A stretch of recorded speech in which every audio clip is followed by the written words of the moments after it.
Let me check. To set up internet access, you will need the AT&T Smart Home Manager app and an AT&T ID. The app will guide you through connecting to the AT&T network and activating your service. Can I text 312-498-0517 a link with more information? Yes.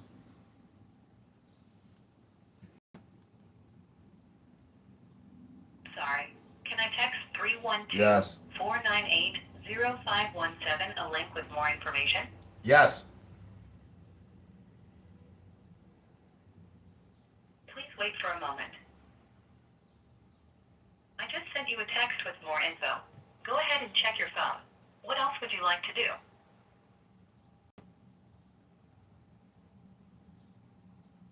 Do you need...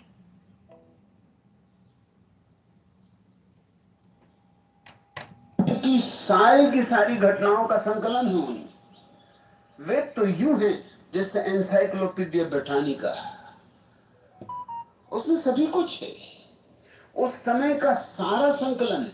इसलिए वेद संहिता है। उस समय जो कुछ भी उपलब्ध था ज्ञान, गलत सही सब इकट्ठा है, मगर उस सबको सही करने की कोशिश की जाती है। उस सब के भीतर से कुछ ना कुछ निकालने की तरकीब जुड़ाई जाती है, जिसमें से कुछ भी नहीं निकलता, निकल सकता नहीं। उसमें भी बड़ी राज की बातें निकाली जाती, जबरदस्ती।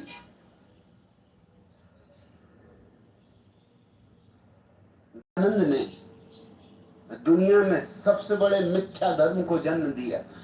अगर उसमें से राख हटाओ तो राख ही राख मिलती।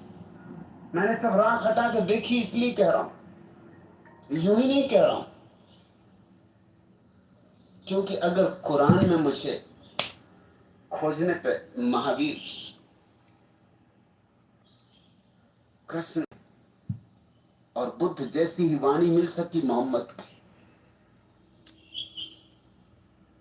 अगर मुझे कुरान में भी सत्य की कहीं ना कहीं कोई झनकार मिल सकी, तो मुझे क्या ऐतराज होता है आर्य समाज में।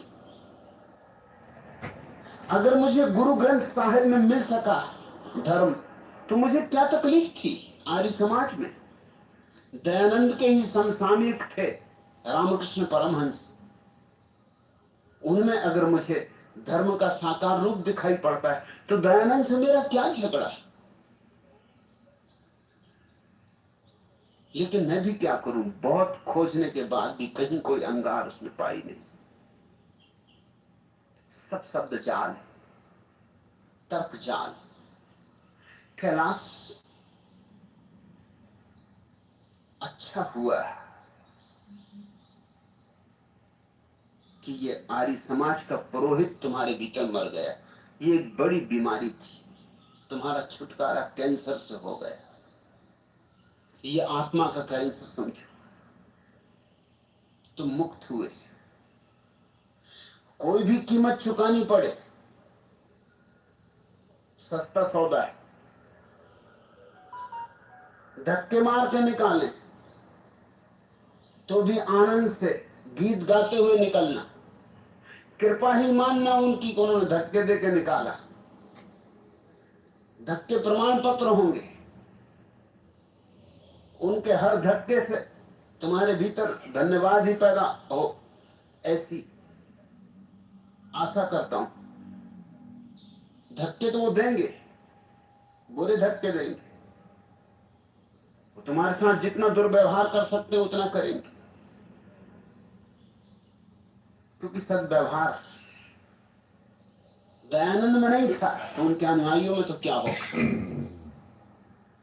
तुम कहते हो मैं 9 वर्षों से आर्य समाज में पुरोहित था, लंबा समय 9 वर्ष, और पुरोहित होना मतलब बस उससे नीचे गिरना मुश्किल था। तुम बिल्कुल खड्डे में पड़े थे, मगर निकल आए। चमत्कार होते, तुम्हारा निकालना एक चमत्कार है। परमात्मा को धन्यवाद दो।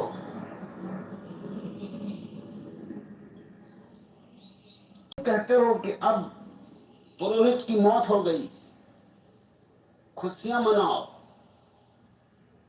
जलसे मनाओ, दावतें दो, तुम कहते हो मैं 5 जून को संन्यास लेके जा रहा हूं। मैं आर्य समाज में घूमने के बहाने 25 दिन की छुट्टी लेकर यहां आया था। अब मैं माला लेकर 10 जून को जाऊंगा, वे लोग मेरे गले में माला पड़ी देखेंगे तो मेरे दुश्मन हो जाएंगे। उनकी क्या चिंता लेना। न उनकी मैत्री से कुछ मिलने वाला है, न उनकी दुश्मनी से कुछ खोने वाला है।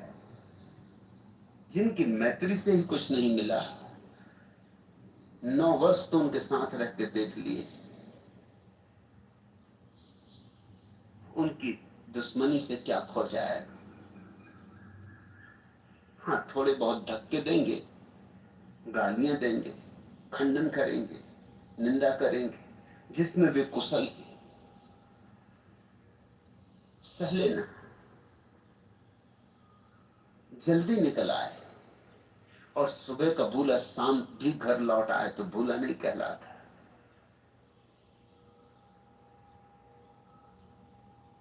इंश्योरेंस कंपनी के ऑफिस में फोन बजा। एक महिला बोली, जी मैं इंश्योरेंस करवाना चाहती हूं। मैनेजर ने कहा हम अभी उधर आते। महिला ने कहा जी नहीं, आप फोन पर ही कर लें। मैनेजर ने कहा ऐसा नहीं कर सकता। महिला ने कहा फिर रहने दें, अब तो घर में आग लग चुकी। तुम्हारा घर जलने के पहले बचा जा रहा है। धन्यवाद दो परमात्मा को।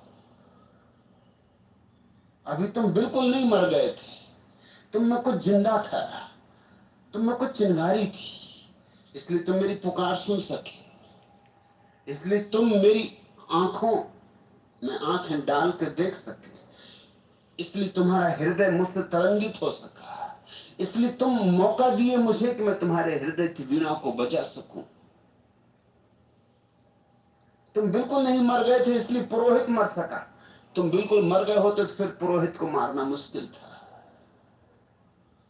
फिर तो ये जीवन गया था, हाथ बच गया।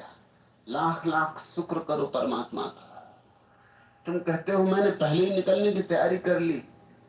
तुम करो या ना करो, वो तुम्हें निकालेंगे। कर ली तो अच्छा, कर ली तो सुविधा रहेगी। अब पूछते हो ऐसी अवस्था में मैं क्या करूं? निकलो पहले तो,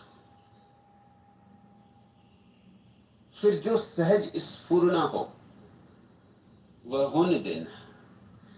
मेरे सन्यासी का जीवन नियोजित जीवन नहीं। पहले से कुछ योजनाबद्ध करके चलने से कुछ सार भी नहीं, क्योंकि इधर आदमी कुछ करता है, कुछ तय करता है, कुछ बनाता है, लेकिन आदमी की विसात कितनी। ये इतना विराट विश्व हमारे अनुकूल नहीं चलता, हमको ही इसके अनुकूल चलना होता है। और वही आस्तिकता है कि हम इसके अनुकूल चले। नास्तिकता का अर्थ है हम इसे अपने अनुकूल चलाएंगे। जिसने इसे अपने अनुकूल चलाना चाहा वह दुख भोगेगा, और जो इसके अनुकूल चला उसके जीवन में सुख ही सुख की वर्षा हो जाएगी। पहले निकलो, फिर जो होगा संन्यास से, ध्यान से, प्रेम से, प्रार्थना से जो स्फूर्त होगा वह होगा। छोड़ो परमात्मा पर, जो करवाएगा करवा लेगा। तुम कोई अपेक्षा लेके चलोगे, अगर वह पूरी ना हुई तो दुख होगा। अपेक्षा रखो ही मत। मैं सिखाता ही हूं एक बात, अपेक्षा शून्य जीवन। और तब बहुत घटता है, खूब घटता है। और जिसने अपेक्षा की उसके जीवन में दुख ही दुख है, विषाद ही विषाद है। अपेक्षा से मुक्त हो जाना सन्यास। सन्यासी क्षण में जीता है, अभी जीता है, यहां जीता है। कल की किसको खबर है? कल जब आएगा तब देखा जाएगा। पहले जाओ, पहले धक्के तो खाओ, पहले धक्कों का मजा लो। वो सब पागल कहेंगे ये सब सुनो, जिनने तुम्हारे पैर छुए होंगे वही तुम्हें धक्के मारेंगे, ये भी जरा देखो। ये मजा भी देखो, ये तमाशा भी देखो कि जो तुम्हें ज्ञानी मानते थे वही कहेंगे कि तुम पागल हो गए, अज्ञानी हो गए। जैसे कि ज्ञानी भी अज्ञानी हो सकता है, जैसे कि ज्ञानी भी पागल हो सकता है।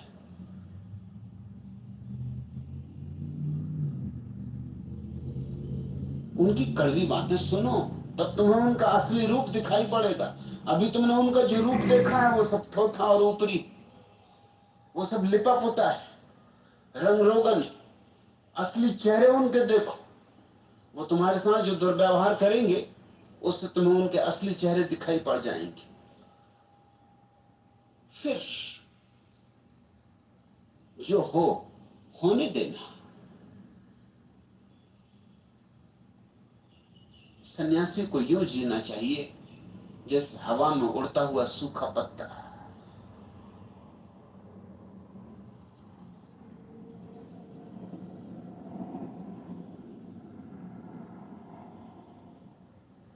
तीसरा प्रश्न, भगवान, हम आपको पूछना बहुत चाहते हैं मगर प्रश्न बनता नहीं। मिलना भी चाहते हैं मगर मिल भी नहीं सकते। बदलना भी चाहते हैं मगर कुछ बदलाहट होती नहीं। हम कैसे आपसे जुड़ जाएं, कृपया बतलाएं। भरत राजगुरु, मुझसे मिलना तो सरल मामला है, सीधा मामला है। एक छोटा सा शब्द याद रखो, सन्यास। सन्यास सेतु है, और अब उसके अतिरिक्त मुझसे मिलने का कोई उपाय नहीं।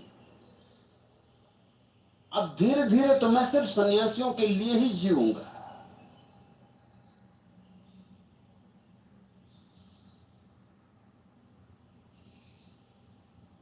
अब तो मेरा सारा समय और मेरी सारी ऊर्जा और मेरा सारा आनंद उनके लिए ही होगा जो परवाना होने की हिम्मत रखते। क्षमा परवानों के लिए जलती, मैं भी उनके लिए ही जलूंगा।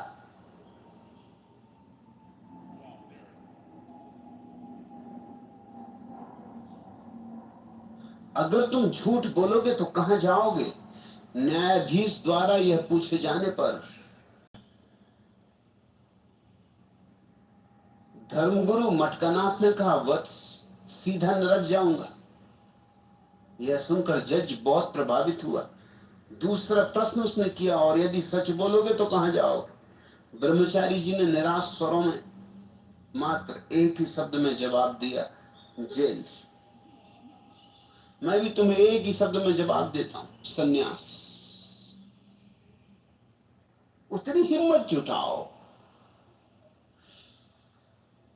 साहस के बिना तो कुछ भी नहीं हो सकता है। लोग सस्ते सस्ते बदलाहट चाहते हैं, क्रांति चाहते हैं। कुछ न हो, कुछ करना ना पड़े और जीवन में क्रांति घट जाए, अमृत बरस जाए। लोग सोचते हैं बस प्रार्थनाएं करते रहें, और प्रार्थनाएं भी क्या, दो कौड़ी की प्रार्थनाएं। सोते वक्त आधे नींद में आधे होश में दोहरा देते हैं रटे रटाए शब्द तोतों की भांति।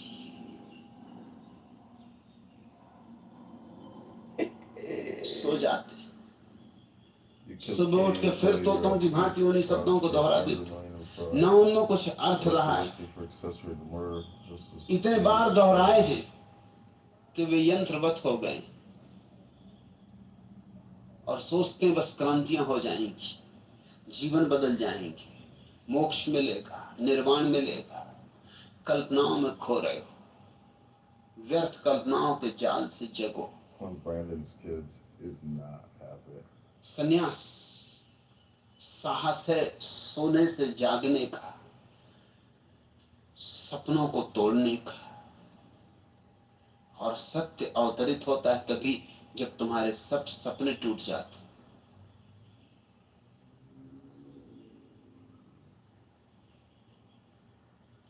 चौथा प्रश्न, भगवान मैं आपको सालों से सुनती हूं और कल भी सुना तो लगा कि आप स्त्रियों के प्रति सामान्यतः अत्यंत करुणा भाव से सराहना करते हो, उनको सम्मान देते, मगर जब स्त्री की बात पत्नी के रूप में करते हैं तब उसे डांटते हैं और बहुत अलग ही रूप में चित्रित करते हैं, ऐसा क्यों? योग सुशीला, पति बनते ही पुरुष पुरुष नहीं रह जाता, पत्नी बनते ही स्त्री स्त्री नहीं रह जाती। दोनों कुछ गमा बैठते, दोनों स्वतंत्रता गमा बैठते, और वही तो प्राण है जीवन का, वही तो आत्मा है। और स्वभावतः स्त्री की स्वतंत्रता ज्यादा खो जाती। ये समाज पुरुष के द्वारा निर्मित है। इस समाज का सारा आचरण, जीवन, नीति पुरुष ने निर्धारित की है। तो पुरुष ने दो तरह के मापदंड उपयोग किए, अपने लिए एक, स्त्रियों के लिए और।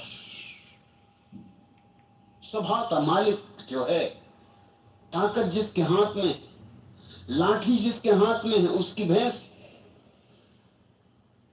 तो उसने अपने लिए सुविधाएं बना ली, सब तरह की सुविधाएं, तरह तरह की सुविधाएं, अपने लिए स्वतंत्रता के कुछ न कुछ उसने दरवाजे खुले छोड़ रखे, स्त्री के सब दरवाजे बंद कर दिए। इसका परिणाम यह हुआ है कि स्त्री की आत्मा इतनी पद्दलित हो जाती है, और पद्दलित होने के कारण इतनी क्रुद्ध हो जाती है, इतनी रुष्ट हो जाती, हो ही जाएगी, इतनी अपमानित हो जाती है कि उस अपमान का बदला लेने की और प्रतिशोध की अग्नि से जलने लगती है। स्त्री 24 घंटे पति से बदला लेती रहती। जैसे ही वो पत्नी होती तो वो बदला लेना शुरू कर देती। निश्चित ही उसके बदला लेने के ढंग स्त्रीण इसलिए बहुत साफ साफ दिखाई नहीं पड़ते। उसके बदला लेने के ढंग गांधीवादी, स्त्रियां सदा से गांधीवादी। गांधी ने जो भी जीवन दर्शन दिया है वो कुछ नहीं है, सदियों के स्त्रियों के अनुभव का सार निचोड़। गांधी खुद भी बहुत कमजोर आदमी थे, अति कमजोर आदमी थे, डरपोक थे। जब भारत से वो पहली दफा इंग्लैंड अध्ययन करने जा रहे थे तो हवाई जहाज पर दो व्यक्तियों से उनकी मैत्री हो गई। जब काहिरा में जहाज रुका तो उन दोनों मित्रों ने कहा कि आओ, यहां पड़े पड़े क्या करोगे, 2-3 दिन जहाज को यहां रुकना है, चलो हम तुम्हें वैश्या के यहां ले चल। कभी स्त्री का स्वाद चखा है? गांधी ने कहा कि नहीं, और मां ने चलते वक्त कसम दिला दी थी कि लंगोट के पक्के रहना, ब्रह्मचर्य पक्की तरह साधना। दो ही कसमें दिलाई थी, ब्रह्मचर्य और मांसाहार न करना। मगर वो इतने कमजोर आदमी थे कि वो ये भी ना कह सके कि मुझे नहीं जाना। इसमें कोई बड़ी भारी बहादुरी की जरूरत नहीं थी। नहीं जाना है वैश्या के यहां तो कह देते कि नहीं जाना है, मगर ये सोच के कि ये लोग क्या सोचेंगे, ये कैसा नामर्द। सभी जा रहे थे वैश्या के वहां, सारा जहाज खाली हो रहा था। 3 दिन लोग पड़े पड़े करेंगे क्या?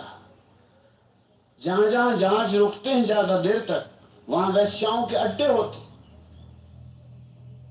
जहां फौजी ठहरते हैं ज्यादा देर तक वहां वैश्याओं के अड्डे होते। अकेला मैं न जाऊंगा तो लोग हंसेंगे, मजाक उड़ाएंगे, खिल्ली करेंगे। जाना तो नहीं था, मां ने मना किया था, मगर कैसे मना करें? मना करने तक की हिम्मत इस आदमी में नहीं थी। तो चले गए साथ। उन्होंने जाके एक वेश्यालय में इनके लिए एक स्त्री भी चुन दी। इनको देखा कि यह आदमी अजीब सही है। इनको धक्का देके उसके कमरे में भी अंदर कर दिया और दरवाजा भी उन लोगों ने बाहर से अटका दिया। भीतर जो गांधी पे गुजरी वो घटना उन्होंने अपनी आत्मकथा में लिखी।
कि मेरी समझ में ना आए कि अब मैं क्या करूं।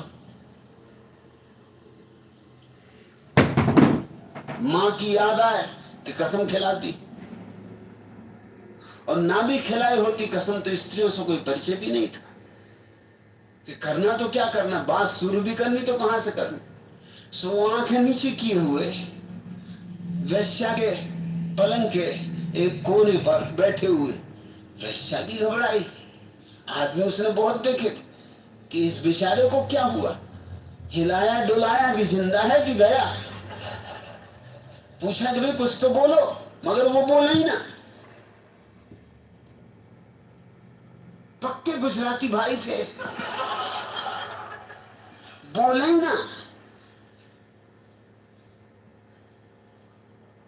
वो तो आंख ऊपर ना उठाए,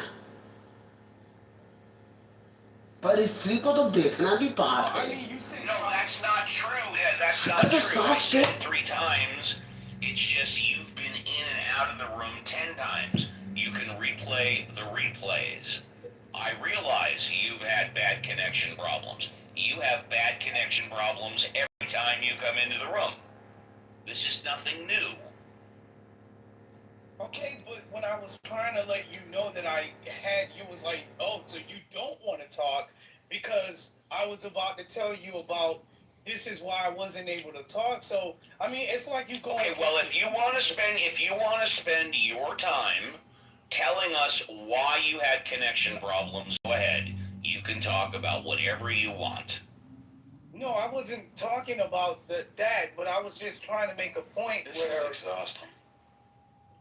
Oh, okay, well, all right. So I just want to talk about what John just said. So this is why, like, it'll make sense for America to just go ahead and, be a communist country because, being, having democracy, put people like Donald Trump in the White House is, devastating for the country. And, uh, with that being said, I personally acknowledge that we can get the right dictator in the office that would run this country better than Donald Trump. So this Really? And who would that be?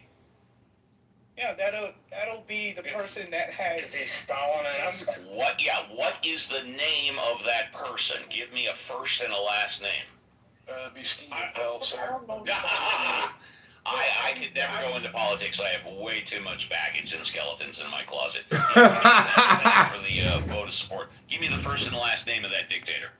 I don't know the name of the dictator. I'm just telling you hypothetically, well, not hypothetically. I'm just saying that communism will be better for the country rather than having, democracy. Well, give me one. Fine. Give me one reason. One reason why communism would be better for the country. I'll take one reason. Well, you shouldn't ever worry about putting the wrong person in the office, right? So, for an example, you don't have to worry about dealing with people like, making decisions like Donald Trump, or people making decisions like. But I do have to worry about somebody like Stalin or Mao, right? Right. Well, yeah, no, you don't have to worry about that because, first of all, if you got a dictator, the dictator knows what's best for the people, right?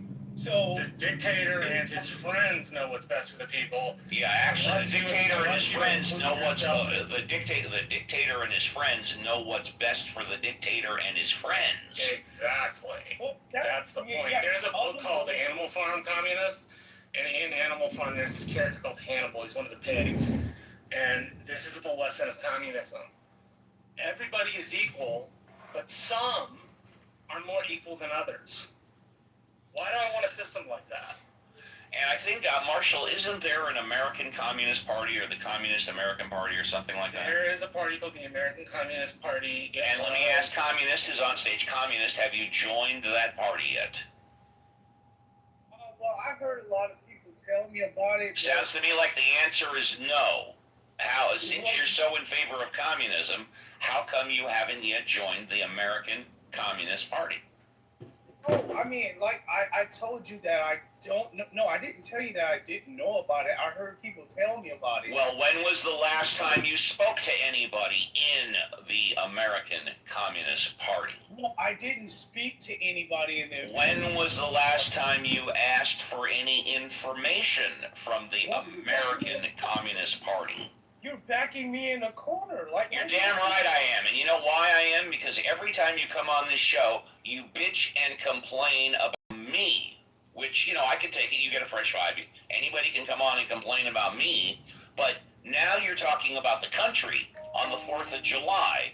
And you're saying we'd be better running the country like a communist party with a communist dictator. So it seems to me it's a very reasonable question for me to ask, when was the last time, pardon me, how come you haven't joined the American Communist Party? This is John Kitover, Chicago mayoral candidate for the February 23rd, 2027 election. I'm on a podcast right now. We are debating communists. We are debating democracy and Donald Trump. The Trump derangement syndrome is real. Enjoy this little 3-minute clip and go to ChicagoMayorVote.com. Thank you for watching. It's just that. Happy 4th of July. Communists, just so you know, sitting in your back channel is the homepage for the American Communist Party, the ACP, or the CPUSA, the Communist Party of the United States. If you would like to join either one of those, it is legal to join them. It was not legal during the Cold War, but you know, because we live in America and we believe people should be allowed to express themselves, we let communism express itself. So you should look at those parties.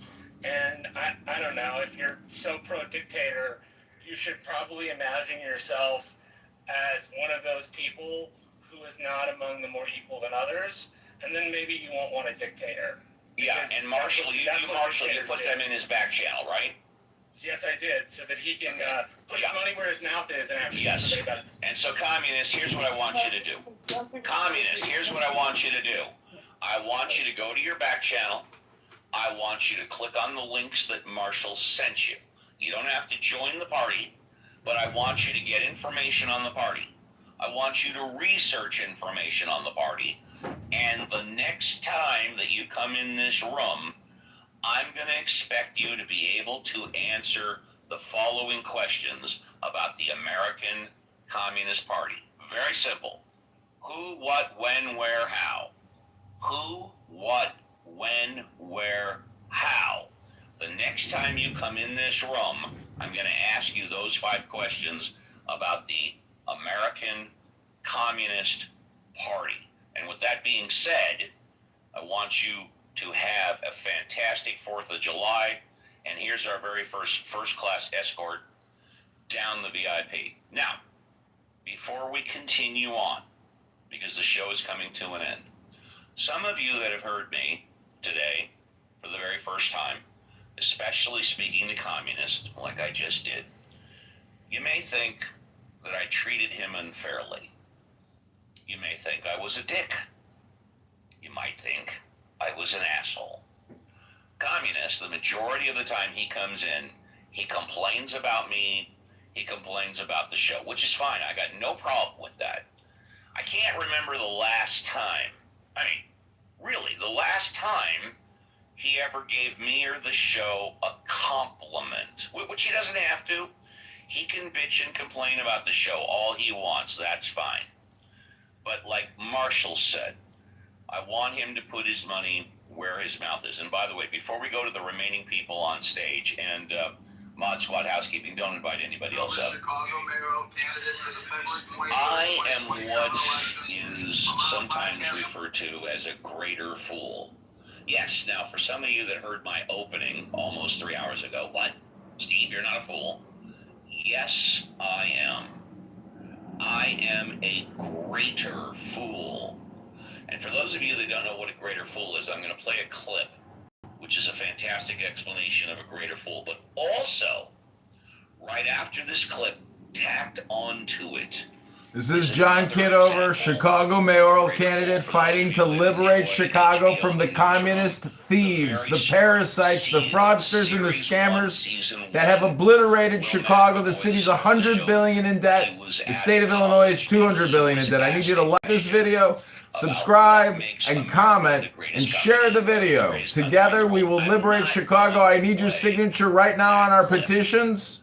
And on February 23rd, 2027, I need your vote at the ballot box. Go to ChicagoMayorVote.com. We are on a communist podcast debating liberal, progressive, pluralist, Democrat scammers. The greater fool. And then right after that clip piggybacked on it is the girl that asked Will McAvoy what makes America the greatest country in the world. He loves Don't this go clip. away. We'll be right back after the clip. The greater fool is actually an economic term. It's a patsy. Thanks for that. For the rest of us to profit, we need a greater fool. Someone who will buy long and sell short. Most people spend their lives trying not to be the greater fool. We toss him the hot potato. We dive for his seat when the music stops. The greater fool is someone with the perfect blend of self-delusion and ego to think that he can succeed where others have failed. This whole country was made by greater fools.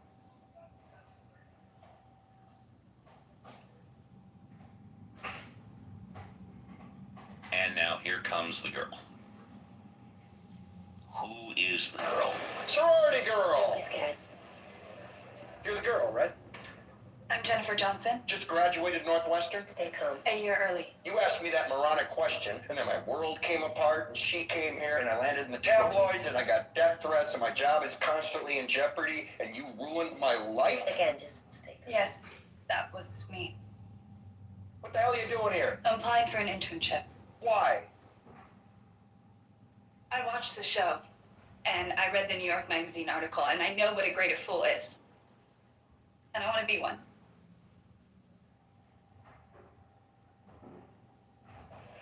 Ask me again. I'm sorry. Ask me your idiot question again. What makes America the greatest country in the world? You do. Hire her. And I'm going to tell you what makes America the greatest country in the world. JCC, Violet, Reverend Scott, Alfonso, Alan, GA, Meg, and everybody in the audience, because just because you guys are here wants to make a difference.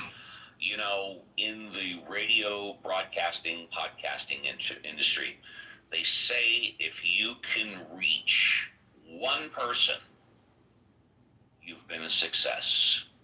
Really? We reach hundreds of people every day. And really, my goal is to only reach one. And I'm so proud of what we've been doing here for 5 years, every Saturday and every Sunday for a 3-hour tour from 7 a.m. Pacific Standard Time for 3 hours. This is John Kitover. I'm running for the Chicago mayorship. Participating. February 23rd, 2027 is the election. I need your like, your share, your comment, and I need your signature on our petition. I need your vote on February 23rd, 2027. Together we will liberate Chicago. We will restore justice. We will restore law, and we will restore the American way. Go to ChicagoMayorVote.com, and on February 20th, 2027, vote for this guy, John Kitover. Go to ChicagoMayorVote.com right now. We are on a podcast debating with communists. We are debating with thieves and fraudsters. We're talking economics. We're talking law and order. We're talking America. What is best? And will different people have different opinions about what is best? And perhaps we have achieved best, but there were those who were profiting off the idea that we have not achieved best. So I ask all of those questions today on America's birthday. And Steve, I just want to say, going by your PTR picture, I think you are a snazzy and fashionable dresser, and that is my compliment to you for the day. Thank you. You're very kind, and I'll give this advice to the nieces and nephews. If you're ever stuck for what to wear and you don't know, just wear all black. Easy. Let's say goodbye to GA. GA, would you like to say goodbye? Yes, I would. And I was. You did have a fresh five earlier, is that correct? Or did you have a fresh five? No, I never got it. Oh, then you know what? You don't have to say goodbye. I'm sorry about that, buddy. Welcome to the stage. You get a fresh five. I don't want to rush you. Go ahead. Well, I have two questions, and ironically, I came in just in time for you to answer my second question, so I don't even have to answer. I don't even have to ask it. See, you have ESPN. My first question, though, Uncle Stephen, I just want to give you the compliment that I gave you yesterday, is that I love what you do here. I absolutely love it because it is the epitome of what you just played. I like what you do in your room. I was in your room yesterday. Is there? You're that guy? Am I right or am I mistaken? Yes, sir. You were. I like your room. Yeah, go ahead. I appreciate it because it is a place to let everyone actually get out their version of the issues of being the greater fool, and yet encourage them to be that. So I appreciated it. My question to you, though, sir, and this is a technical question. You sound fantastic. You run an incredible room. Is it possible that I could actually send you a back channel on my email and you tell me your technical setup? Not only can you do that, but I can tell it to you right now if you have a scratch piece of paper. Yes, sir. Please, sir, do. I have it. I will give it to you right now, and if you want to send a back channel, you can. I have a Zoom PodTrack P4, ZOOM PodTrack, PODTRAK P4. It's a couple of years old, so as JCC and some of the Mod Squad will tell you, it's having some problems when we play music and then talk over it. But it's a Zoom PodTrack P4. You can pick one up for about 150, 160 bucks. I have a condenser microphone, which I picked up for about $120. I have a cheap. This is John Kitover running for the Chicago mayoralship. The election is February 23rd, 2027, and I need your vote. And I need your signature on our petition. And I need your like, and I need your comment, and I need you to share this video right now. And then I need you to go to ChicagoMayorVote.com. And together we will liberate Chicago from never-ending property taxes, pension payments, and interest expense. We will rip out every concrete bike lane and every concrete bump out that has destroyed driving, parking, and traffic in Chicago. Like this video right now. But you can program it so I can play. I mean, right off the bat, I have 4 sounds which I can play at a second. Like here's one, here's another, here's another, and here's another. But it can hold 48 hours of different sounds. I don't keep any of the sounds recording. And then, of course, I can play anything I want off my laptop, like right here, for example. He never will. He doesn't care about this country. And so that's basically it. But it all starts with the Zoom PodTrack P4. But you can send me a back channel, and I'd be happy to write it out for you if you need. And it's very simple. A lot of people spend $5,000 for a home studio. My whole setup cost under $500, not including the computer. I appreciate that. Let me ask you one quick question. A different question to that. What, are you using Club Deck? Are you? No. I've never used Club Deck. Now, Reverend Scott uses Club Deck. I think JCC uses Club Deck. Nope. Oh, okay. Reverend Scott uses Club Deck. So if you want, you can back channel him about Club Deck. I know a lot of people that use it. I never have. So you just plug your phone directly into the PodTrack, into the Zoom? I plug my phone, my microphone, and the laptop into the Zoom PodTrack P4. Yeah, there's quick videos on YouTube that'll show you how to use an external audio interface on these apps, especially Clubhouse using the iPhone or an Android phone. So yeah, you can do exactly what Steve does with either the PodTrack or any other external audio interface. Yes, and in fact, please, thank you, JCC. Go on to YouTube and just type in Zoom PodTrack P4. And you'll see like 50 different videos on how to use it, and then click on one that's 5 to 10 minutes, and it'll show you exactly. But you can also go on to Google. You can go to Amazon. Very easy. But basically, it is what I have found the least expensive audio interface. The category would be audio interface. It's shit. What is it called? A 24 mixer. It's basically an inexpensive mixer that puts all the sounds together, and it's very inexpensive, $150, $160. Well, I know some people have a hell of a lot of money, but if you're into putting the sound together, some people spend literally $5,000. But no, I didn't do that.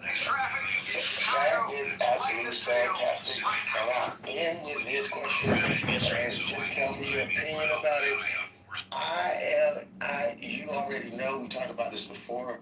I'm a combat veteran, and just on the outset, I'm looking at what we did in Iran. I'm sure you guys talked about it. And being a financial guy, I look at the risk mitigation, and it just feels like to me that we had a straight open, they were fighting, and now we're paying them $300 million, and the strait is open, and they're fighting. What do you feel about that? Did we get anything out of this deal at all? Thank you. I am going to give you a first-class escort to the VIP, and I will answer that. Feel free to. This is Chicago Mayor candidate John Kitover. I need you to like, comment, and share this video right now. Then go to ChicagoMayorVote.com. Sign our petition. Vote for John on February 23rd, 2027. Liberate Chicago from the communist property tax thieves, the CTU mafia, the never-ending pension payments. The city is $100 billion in debt.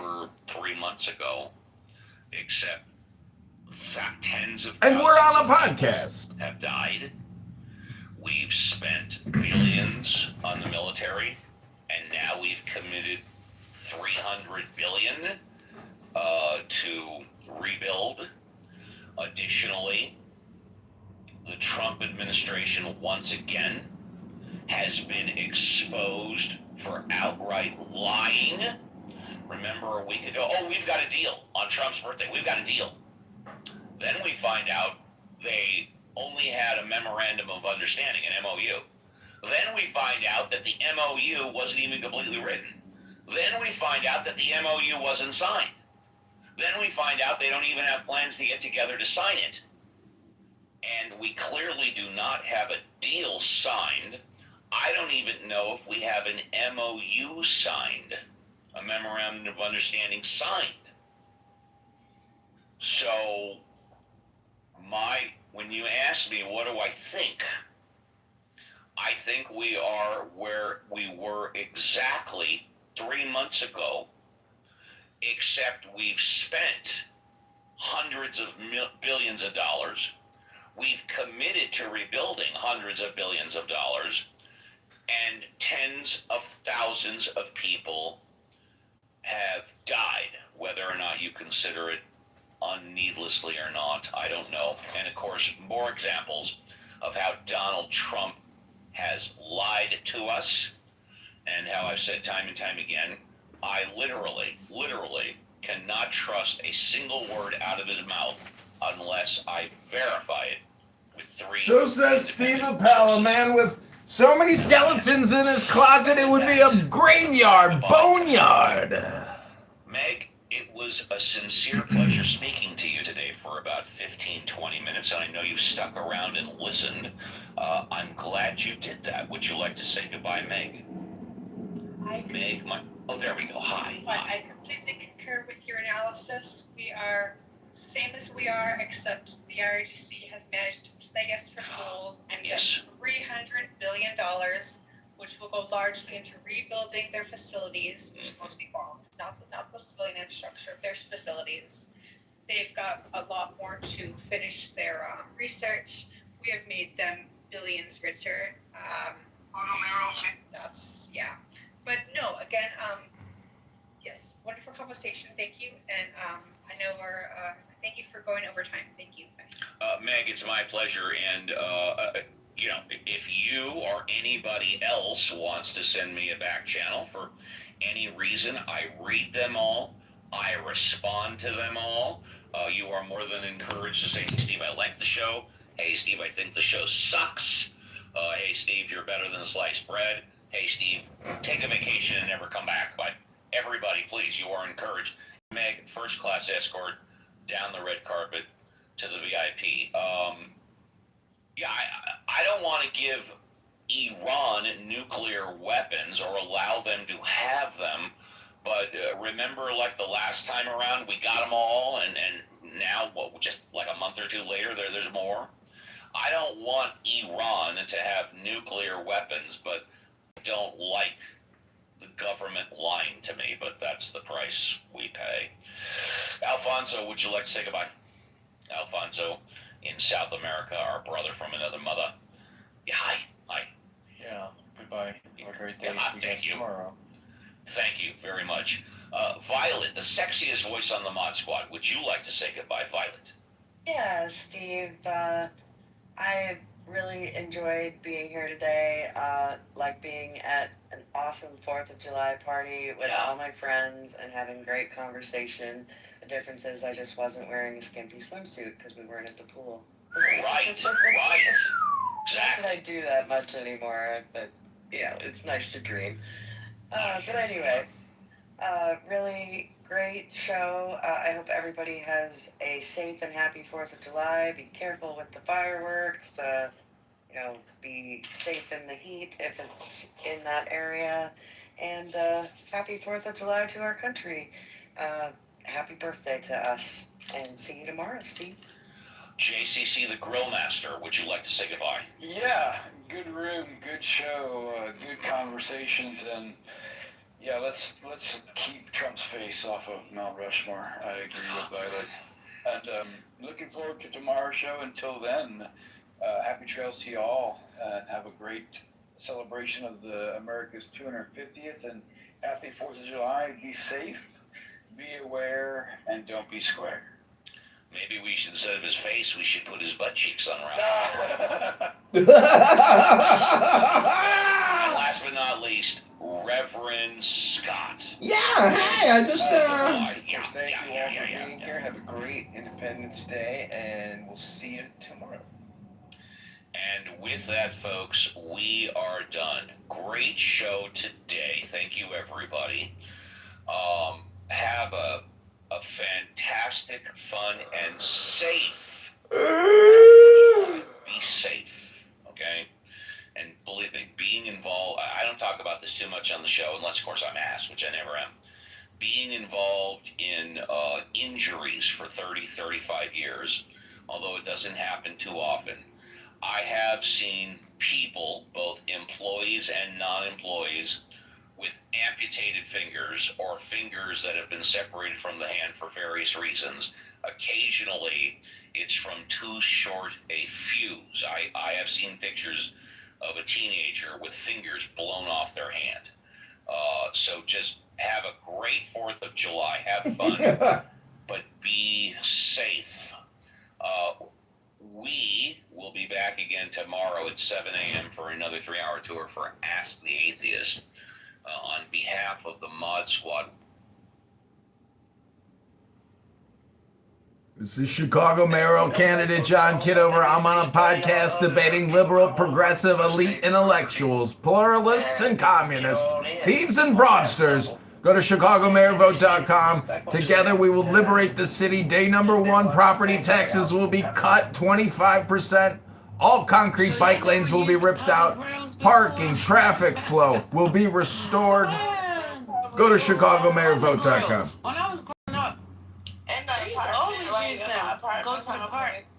Oh, okay. Not like the public. Hell no. Yeah. Because we would pay for, like, the partition, and we would use the grills there. Now, they would put, Reynolds wrap and all that stuff on it. But, yeah. And I used to question it as how they said, oh, the heat burns off the germs. The heat cleans it up. Rub some tussin on it. We just bring like one of them little portable grills in the park with us, and we get a cookout in the park. Yeah, so Brooklyn, we used to do things different in New York, but see. California. You from California, huh? Yeah, that's how they be. I was in California one time. I was talking to a girl. Every time she said something, the last word she dragged on, like, "What you doing?" Like,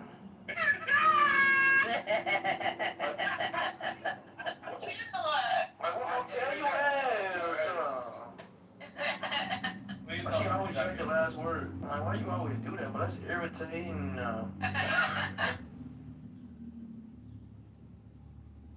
About biodiversity and species richness, we've had a devastating impact. It's more than 80% of wildlife that's been wiped from the planet by people, for us, for our consumption, and we have to reverse that. So there's no what is it we have to? What are the two things again? So stability. One is the causal ontological, but it's saying causal ontological autonomy, and ontological causal is reducibility. Yeah, both cannot be there, almost like opposite, like because of the word ontological, I think. Yes. Yeah. Yeah, I mean, unless one was gonna say that the autonomy was just that was not fucking smart, but okay, no.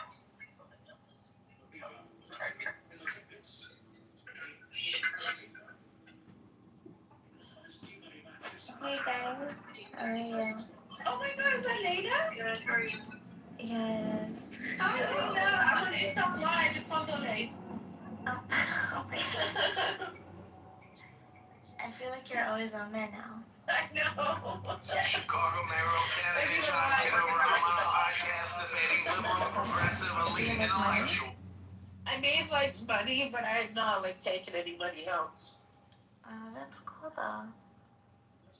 My money we like pennies. $3 on the first day, and then $4 on the second day. So we're on day 3. Not bad. It's starting somewhere. Oh, okay.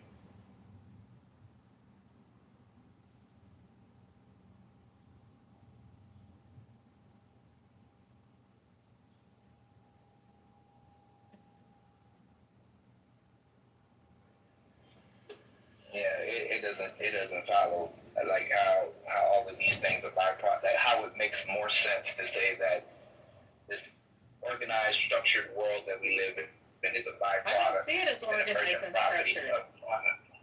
Like yeah, so you see a lot more order than I do, right? It's weird, and it's because we're biased towards that. Because the predictable and the pattern means safety. No, that's what science is. What are you on about? Literally how we use the tool of science because of predictable events. Because everything is so ordered, that's how we can predict things in science. That's within certain realms of science. Just give me one example of something random. One example of something random: the symmetry breaker in the plasma at the beginning of the Planck era. We at the beginning of particles annihilating. What is she talking about? There was a symmetry breaker, and that allowed matter to form. This is Chicago mayoral candidate John Kitover. Go to chicagomayorvote.com right now and like this video.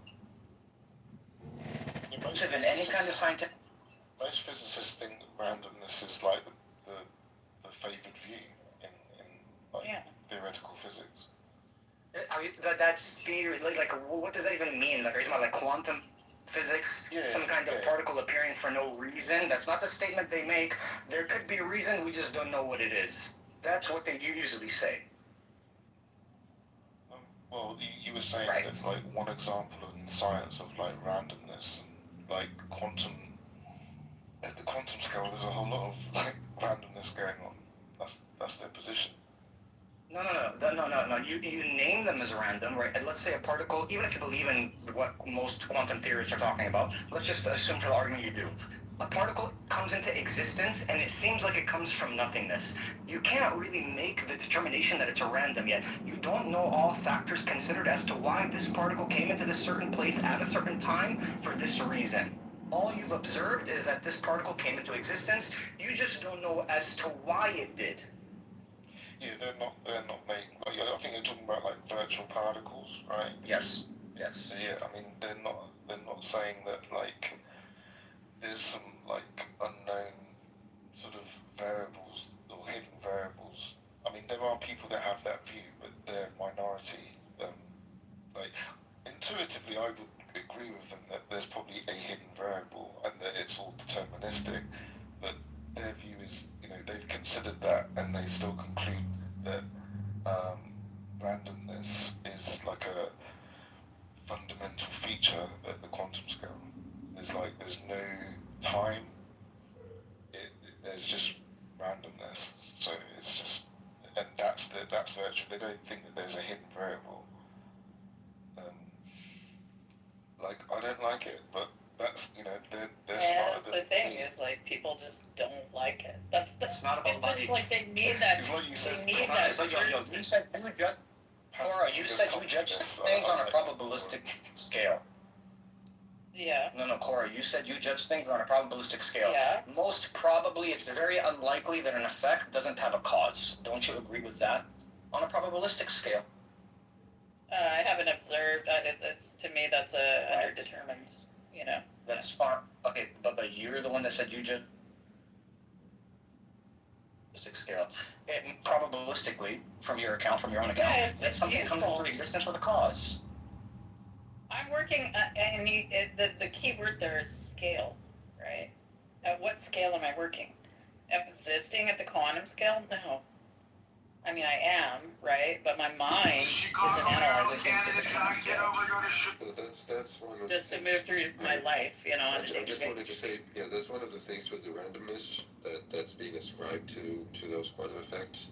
Again, it's a belief. It's not something that we can prove. Randomness cannot be proven, right? Law is something you can prove. Pattern is something you can prove.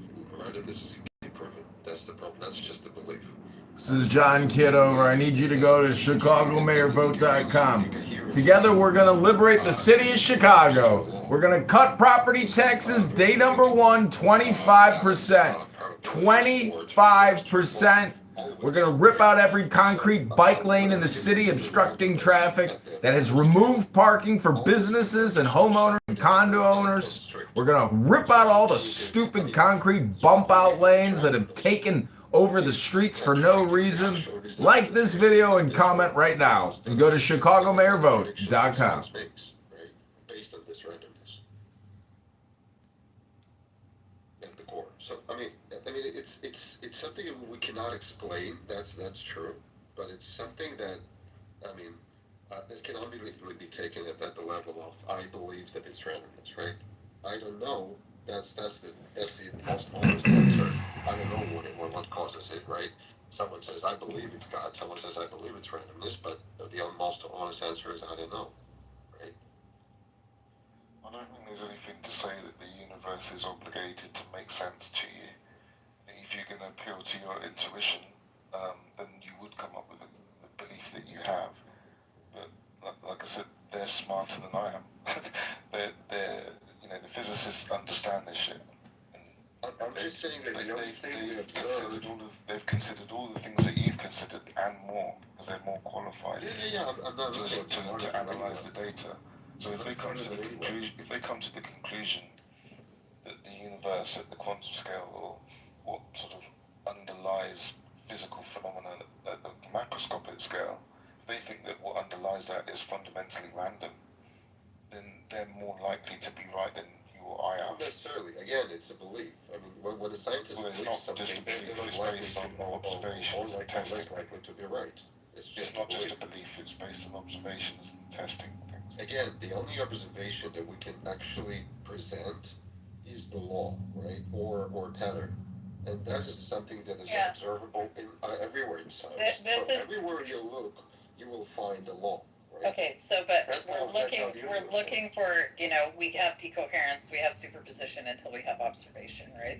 But this is what happens. This is where you get anthropocentric, right, or you get like just intelligence centric. Observation isn't limited to consciousness. I Like think an people are observation is just literally like their using relative interaction ChatGPT all of the two time things. to do their communication. That's Well, without amazing. consciousness, there is no observation at the end. You No, have to that's not the observe case at something. all. Someone has It's to just observe it's simply just a relational attribute. That's all it something. is. Someone has to observe this relationship. No, there's I no mean, if you don't someone. observe this You're relationship, it absurd. doesn't exist. You're this is where it comes down to the someone versus just simply the existence of things in a phenomenological sense. That's all you need.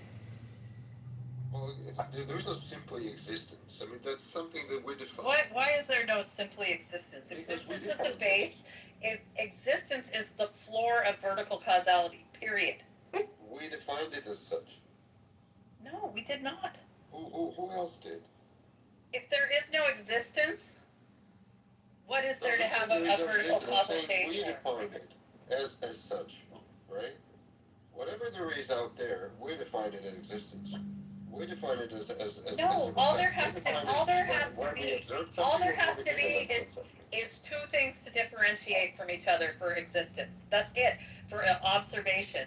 That's all there has to be. No, look. It doesn't require a mind. These phenomenological existent interactions exist. We don't disagree with that. Vels is saying, look, but when we bring up the word observation, all me and him mean is that there must be some kind of a mind-dependent thing that's observing these phenomenological interactions. That's just we take that word to mean. No, there is no mind dependence on that. No, the interaction itself doesn't depend on a mind. Hold on. Mind dependence! I agree that you don't have to have mind for the interaction to occur. We agree there. But when you observe that phenomenon, then you do need a mind. That interaction in and of itself, that phenomenological difference is an observation. That's what I'm saying. It doesn't require mind. So we're just defining the word observation different, right? Let's just come to like a definition, right? All we mean by that is literally for what something I'm to be observed. Okay, I'm for saying us, your understanding of observation is anthropocentric. Anthropocentric? Fine, let's just take it from there. We don't have to Fucking so stupid. That's what we take observation to mean. But Vels brings up a good point, even though I despise his PTR, but that's besides the fact right now. Brings up a good point. When you have all of these occurrences that you can scientifically prove to have laws that justify why those connections between cause and effects are occurring, why would you just assume and have a belief that this one experiment you have, or no, not even an experiment, this observation you have, going by our definition, that this virtual particle comes into existence, you come up with the idea, this belief, that this conclusion that, there's no reason as to why this virtual particle came into existence. That's like taking the minority view when it comes to the totality of science. Because science doesn't even work like that. Science doesn't give things reasons. It describes processes. Yeah, that's a reason. Doesn't give things rich. She is the dumbest, most obnoxious person ever. Scriptures say that she's so stupid. By humans, by minds. Just listen to the word usage. And X, what's the purpose of even this conversation? What's her purpose of coming in here to talk all the time? It's just that how, my point was that how always comes to some kind of probability. This is John Kitover running for the 2027 Chicago mayoralship. Go to chicagomayorvote.com right now. That's the science. Yeah, but none of that is certain. That's the thing. You can predict something that already contradicts the definition of chaos. That's where the chaos comes in, though. We cannot predict anything with 100% certainty. Well, but we can predict the distribution of probability. Yeah, that's fine. It still doesn't eliminate the fact that underneath it all is a chaotic. No, there wouldn't be a prediction of distribution of probabilities if it was chaos. Chaos is not probabilities. Chaos is just chaos. No, there are patterns within chaos. based on chaotic attractors, but it's still existing within a chaotic system. Well, again, it's just a contradiction that you are fine to live with, but you have to understand that what you're saying contradicts the definition of chaos. Right, you can't say chaos is a pattern, right? That's already I contradictory. didn't say it was a singular pattern. I said there are patterns within chaos. They're constantly rising and dissipating based on chaotic If you attractors. can predict patterns, it's not chaos anymore. That's it. We're talking about prediction, not just observing them, predicting them.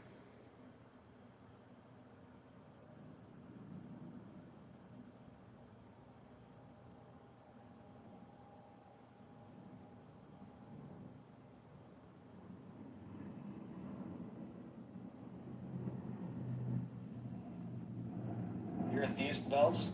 I'm a Jew.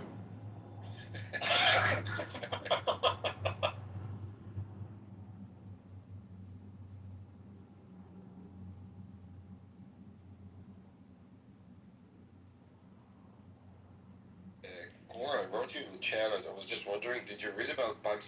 It's like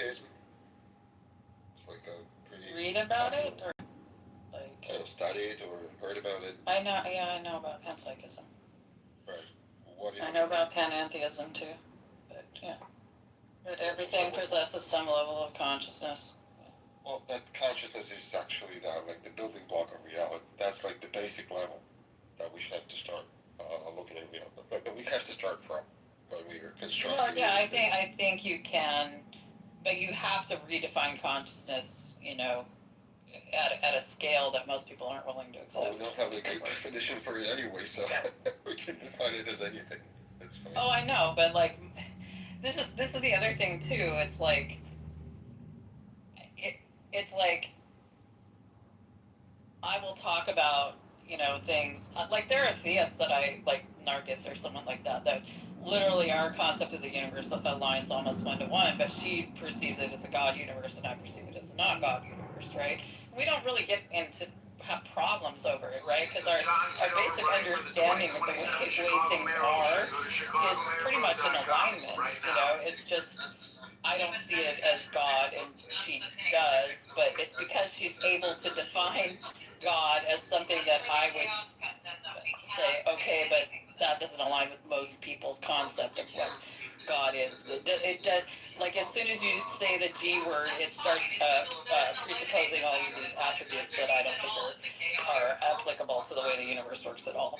So this is what I'm talking about. It's the same way with consciousness. It's like most people, their understanding of consciousness, it has a starting point that I think is way too far along the spectrum of what being consciousness is. It's like somewhere in the middle rather than the base minimum. Like I said, like any sort of like reaction to stimuli, I see as some sort of intelligence or consciousness, right? Well, so why do you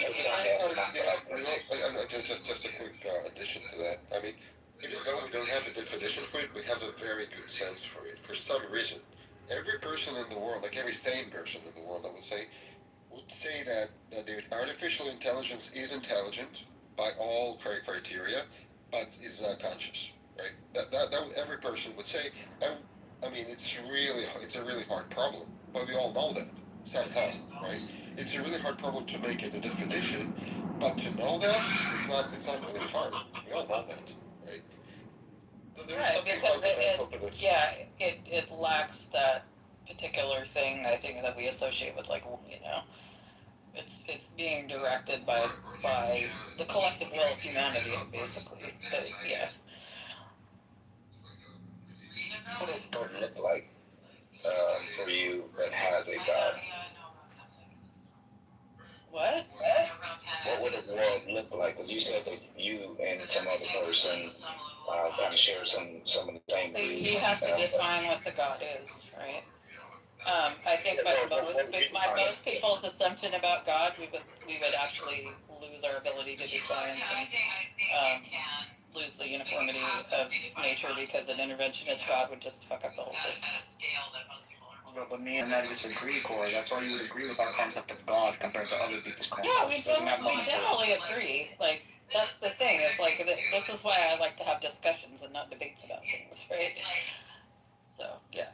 It's you know, and this is like you asked earlier what a post-theist is, right? I think that eventually, and to the good of you know, intelligent life will eventually progress beyond the need for a God concept, and we'll just understand things as they are, right? And I think that'll be better for us in the long run, because of the social limitations and the social problems that the God concept has brought about, you know. So there might be a new concept that replaces it. There might be a new. Go ahead. I was gonna say there might be a new concept that replaces it, but what that is, I don't know. That's like some sort of like social singularity that I don't think that we can make a prediction of. It's like one of those things that we can't see the other side. Universal quantum. Yeah, and Hamza, he's yeah.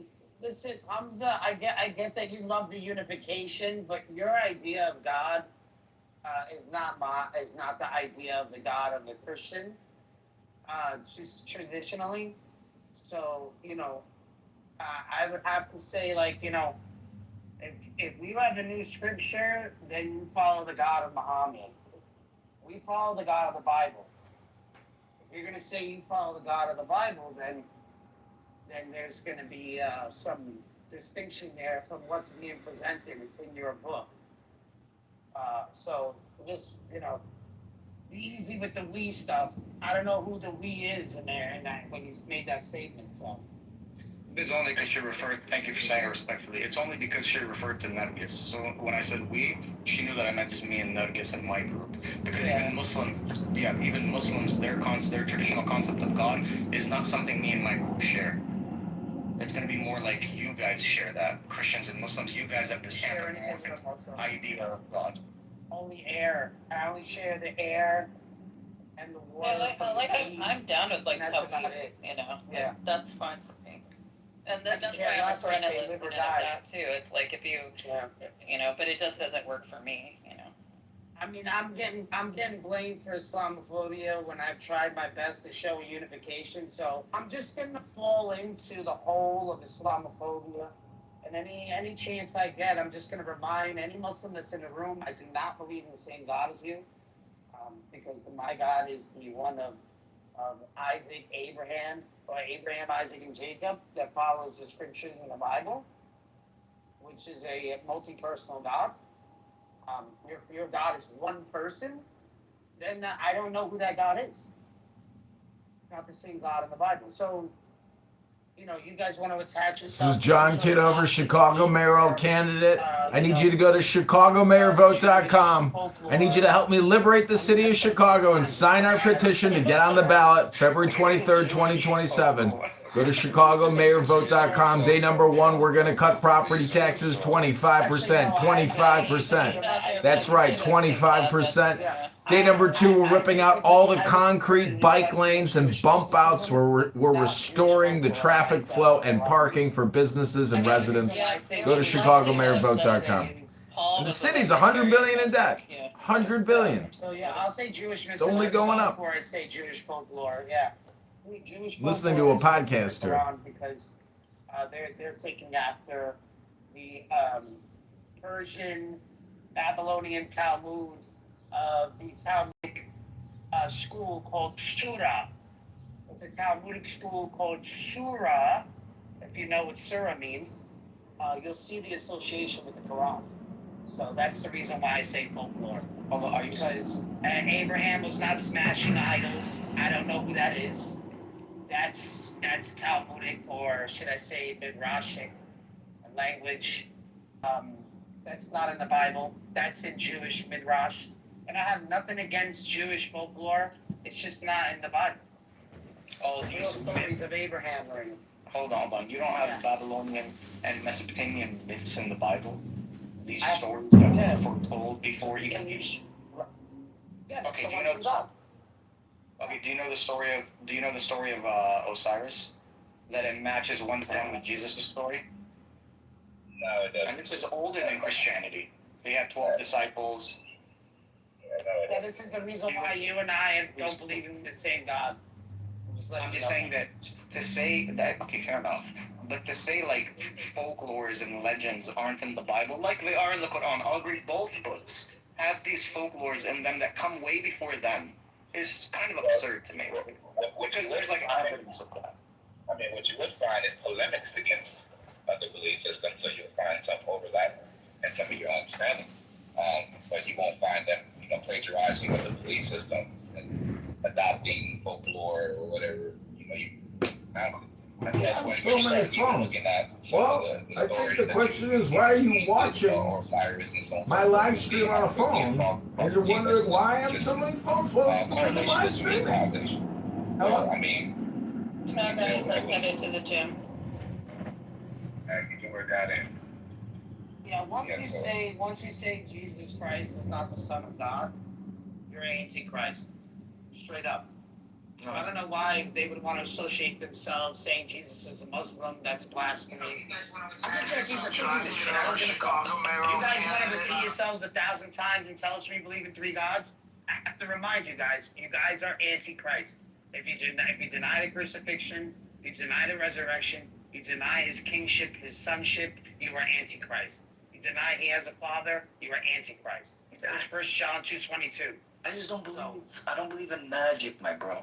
I don't believe some guy died and then he was resurrected or he had no father. Well, then that's I mean, that's just weird, man. I don't make such in your book, he doesn't have a father either. He doesn't have a father in your book either. So I don't know. Man, yo, let's burn all the books and make kebab on them. To be honest, No, that's what you did. No. That's what you do. You burn books. We save manuscript. We have manuscript history. You bury it in your manuscript history is very. What should I tell you about it? Have you heard of a man named Bart Ehrman? He's already knocked that out of the park, to be honest with you. Yeah, he doesn't deny the historical Jesus was crucified, but you do. No, I agree. He was crucified. Why you bring up Bart Ehrman? Because I agree with him. He was crucified. Your God doesn't believe he was. Bro, that was just a legend and a tale that was being told at the time during Muhammad's time, and he wanted to galvanize a community around him. He said, you know what, if you guys want to believe this, no problem, but don't touch my wife, don't steal my shit, don't murder. But yeah, you can believe all your magical fairy tales, no problem. 2 animals, everyone on one boat, no problem. That's what you guys want to believe.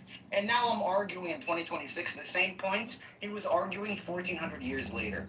No one's moved on, bro. Isn't that crazy?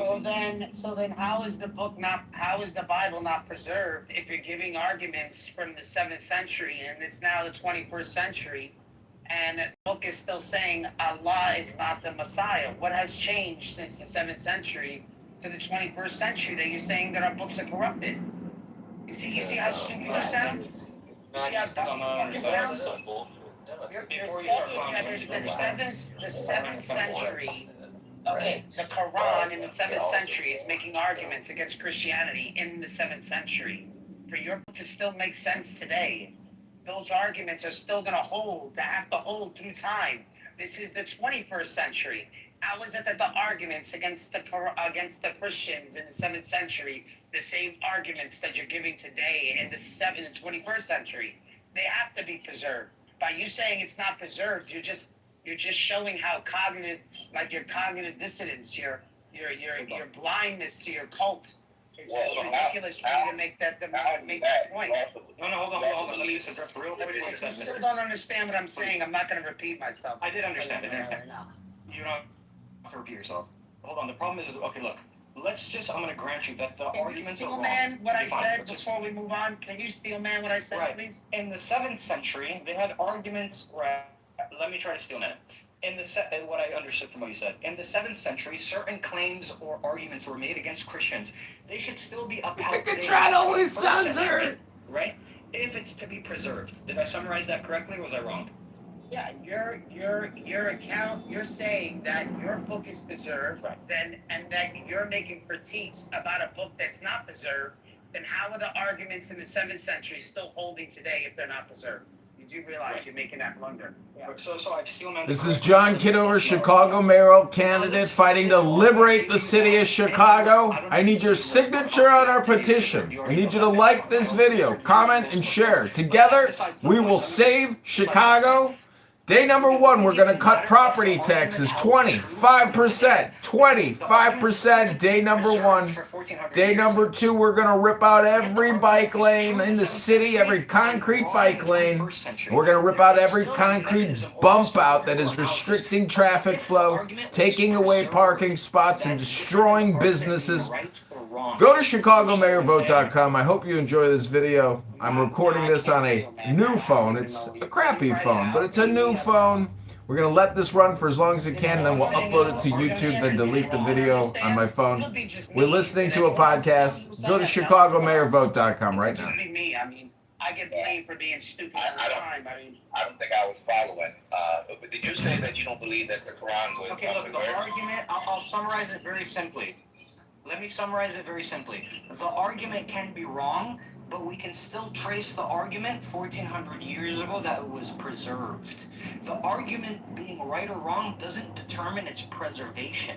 It could still be a wrong argument, yet it was preserved for 1,400 years. No one changed the argument, yet the argument's wrong. There's no problem with that. If the Quran, if Allah is speaking of the Christians of the 7th century, we're telling you that we still have the same manuscripts in the 7th century, which is true. We can prove that.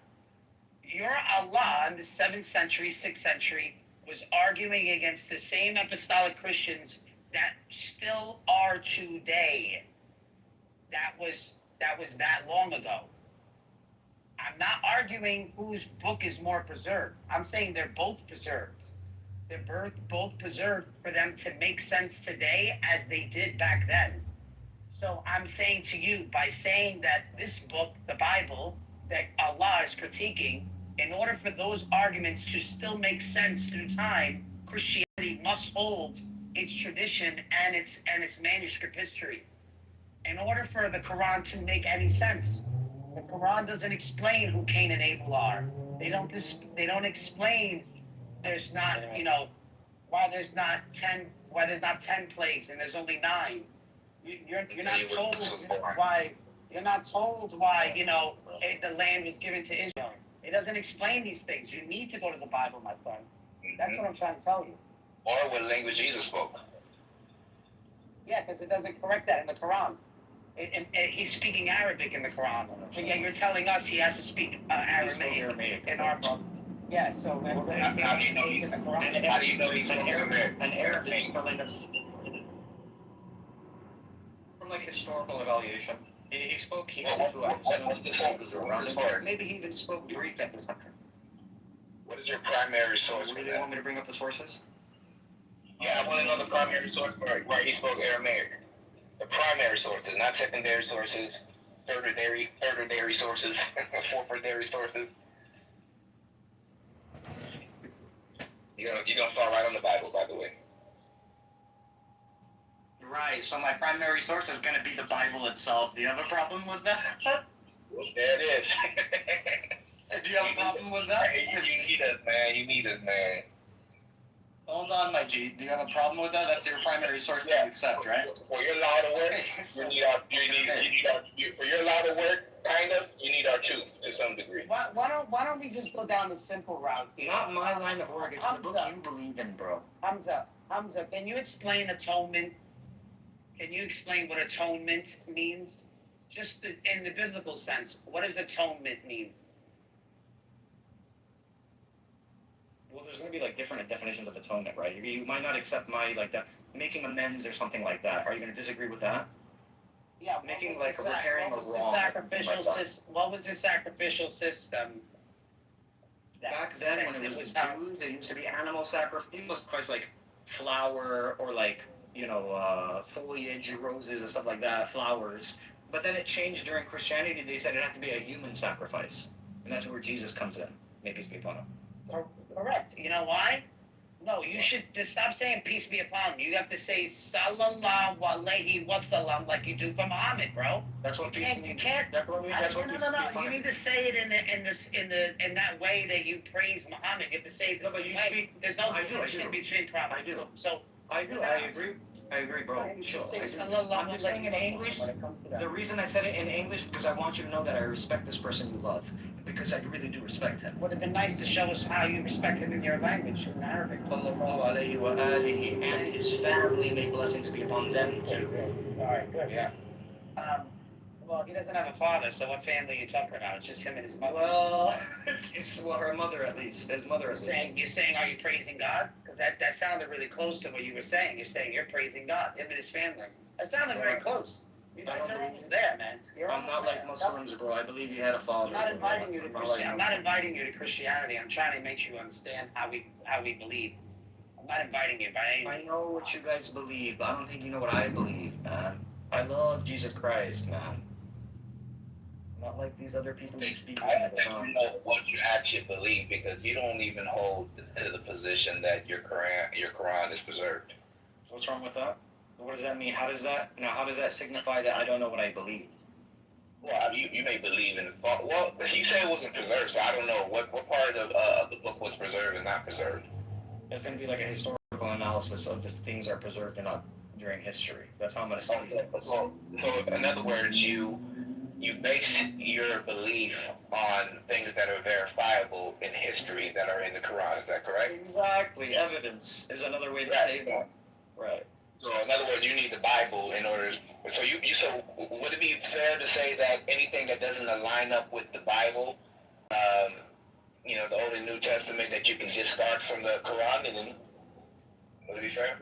Because you can verify that those are primary sources and stuff like that. Hold on, but the Bible I can show. Hold on, but like Bart Ehrman says, I can show like contradiction. I can show a historical evidence that those aren't preserved scriptures, just like Christians can do with the Quran.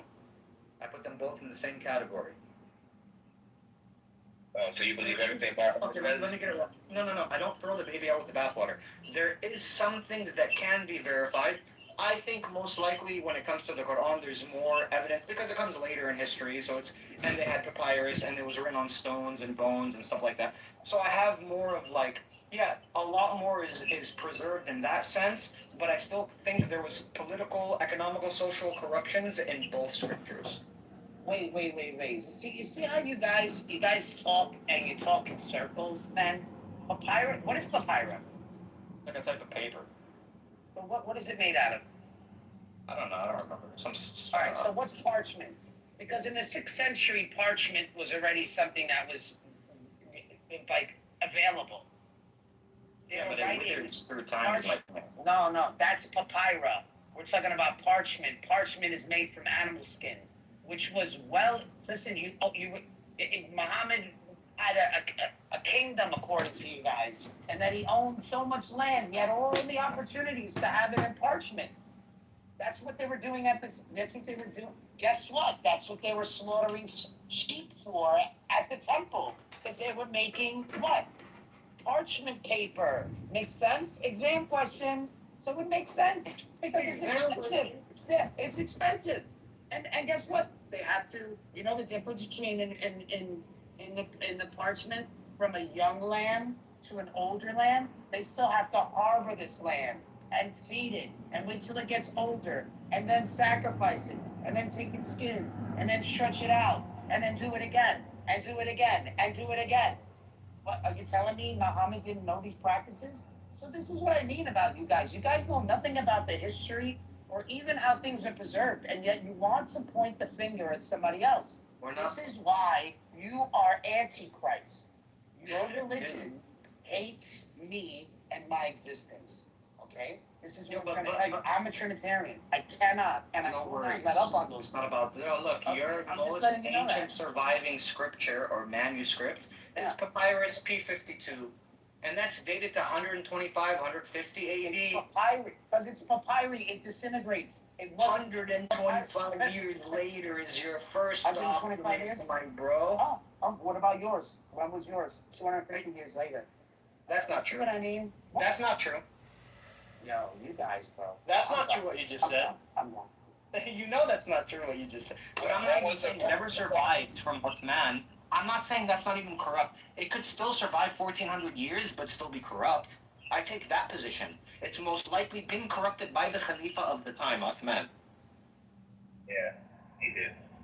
They picked and choose what they wanted, and they burned it. I'm an original Quranist. Oh, Oh, really? I believe the original Quran said that Jesus Christ was the Son of God. Also, what was that? Jesus Christ was the Son of God. There was, the Trinity and all that type of stuff. But during Uthman's reign, he removed all these things when he burned all the manuscripts. I've never heard this position in my life. What evidence do you Yeah, have for that? I'm original, and also Muhammad was a full blown Christian too. But then Uthman came, and took all those preserved scriptures that was supposed to be right, and took them all out, and then now you have the Quran. I've never heard this view in my life. If you have any evidence, you can send it to me. I've never heard this. You don't see the line of reasoning. No, I'm not gonna critique it until I read the evidence. Maybe you're right. I just need evidence, right? I've never heard this before in my life. So Muhammad was originally a real Christian, believed that Jesus Christ was the Son of God, the whole 9 yards, the Trinitarian, all of that. But then, Uthman, edited the Bible, or edited, the text, and then, now we have what we have in Islam today. Yeah, bro, if you want to send me evidence of that, I'm like down to read it. And I love reading, so like I will read whatever you send me. It's just a kind of reverse argument that Muslims use, and says that, well, we believe that the Bible is corrupted, and then we believe that the Bible is corrupted, and then Muhammad came to correct it. Carlos, have you ever heard this theory? Because maybe I'm ignorant about it. It could be the case that this is like a popular theory that's held by people. Carlos, have you ever heard this theory? Which theory? What Quranism or something specific? That Muhammad, may peace be upon him and his family, that he was actually a Christian, and in the Quran there was the Trinity, and there was the idea that Jesus was the Son of God, but it was removed by the third Khalifa Uthman. I do actually think Quran is probably the most rational position Islamically to hold, but like this view that you're saying about Muhammad being a Christian, and like Islam was founded upon rejection of the Trinity, so I don't know why that would be why you would have this view. Because Islam says in their Quran that the three that they're referring to is the Father, Son, and Mary. That was the Trinity. That's what the Quran says. But before it was the Father, Son, and the Holy Spirit. Rejecting the Trinity is like foundational to Islam, so now it is. But the original Quran didn't say that. So Chicago mayoral candidate John Kitover. Go to ChicagoMayorVote.com. Day number 1, we're going to cut property taxes 25%. Day number 1, 25% property tax cut. We're going to rip out all the concrete bike lanes, destroying traffic, destroyed parking. Go to ChicagoMayorVote.com right now. That's the reason why they say.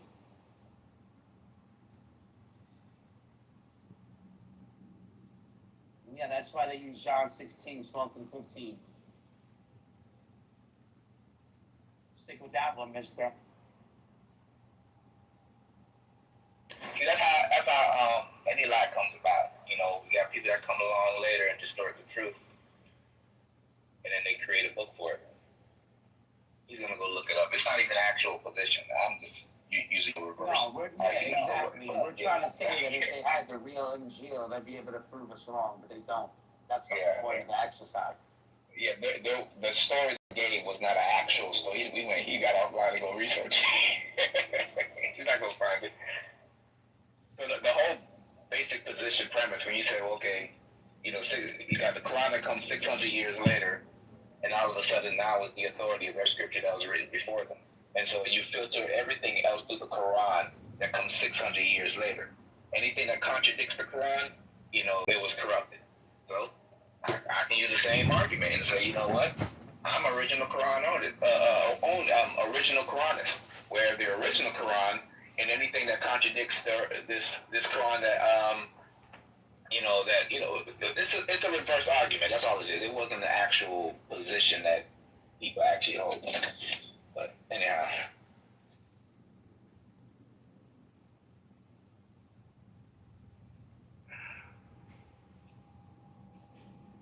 why do you reject hadith, Mister? For reasons. I don't hold to any hadith, any Quranic, any of that. I hold to the Old and New Testament. Were you a Christian? Full blown. So what's the Quran stuff? It was a joke. Okay. I was being, what's the word I'm looking for? Is it facetious? Or now, I don't know the word I'm trying to use for it. But it was a joke. You know, it makes sense, you know what I'm saying, when you're dealing with people that say that the Bible is corrupted and the scriptures, or the text that they have is the actual corrector of them and so on and so forth. And anything that contradicts the Quran would be against the truth or whatever. So in other words, I'm just playing around with the words and say that, well, I can use the same line of reasoning and say, well, I'm on the original Quran if I believe that, you know what I'm saying, it was corrupted by Usman. He removed all the real text and then, he read his fabrication. But yeah, I'm a Trinitarian. Didn't tell y'all.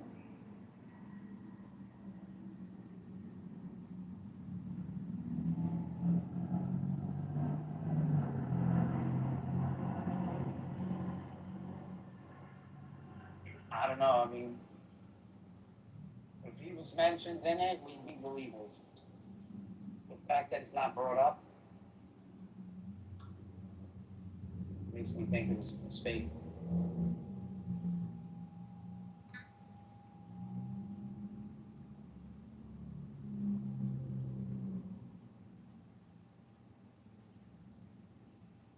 Between the Old and the New Testament passages, there's continuity of thought.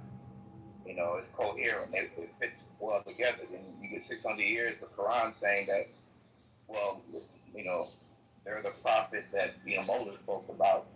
Muhammad is a prophet that Moses spoke about, saying before he was becoming, or when it talks about I shall send you another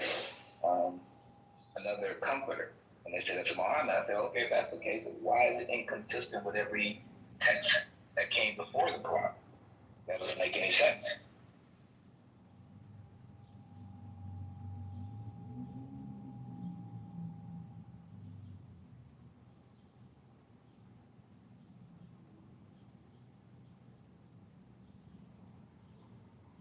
Yeah, I mean, Sam Shamoon did an amazing job showing with that guy, the doctor, whatever his name was.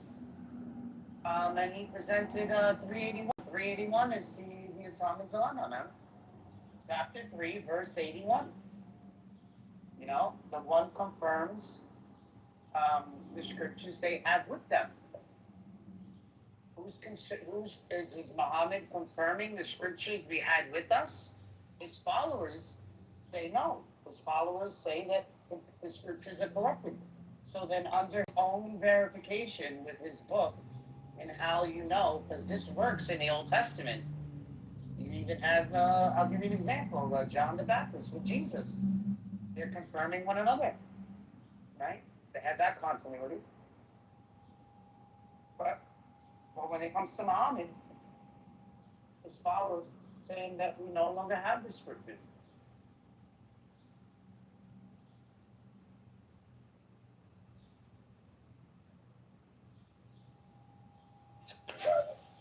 Over their text.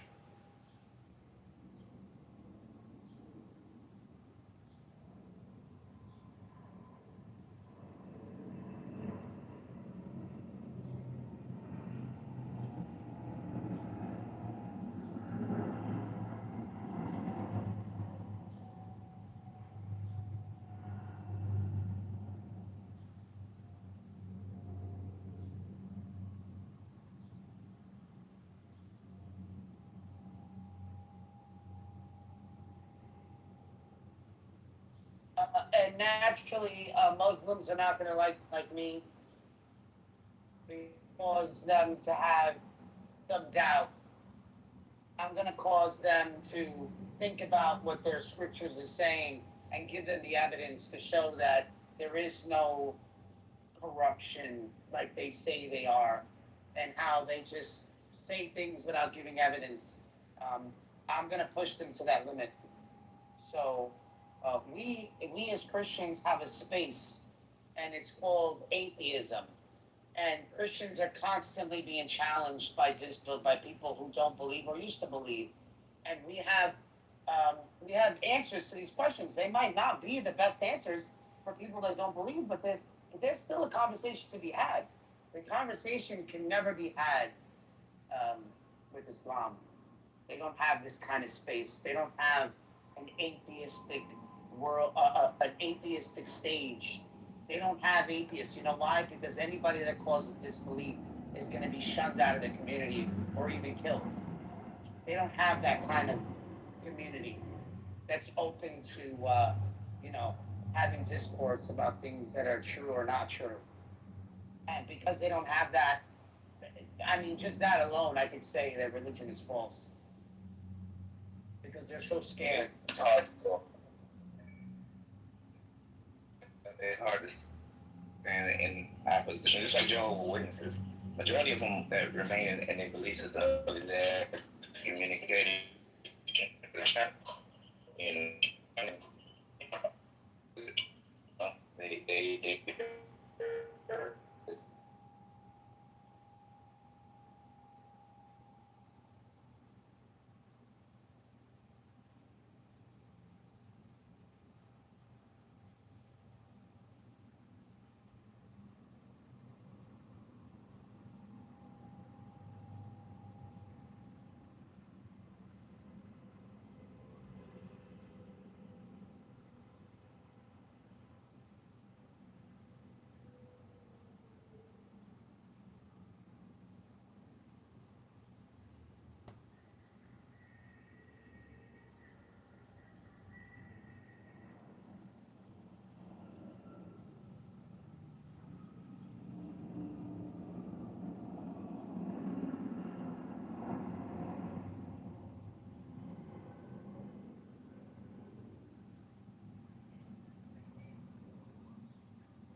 that that mister, we always have to do this, like, oh, well, you know, and Marcus does this.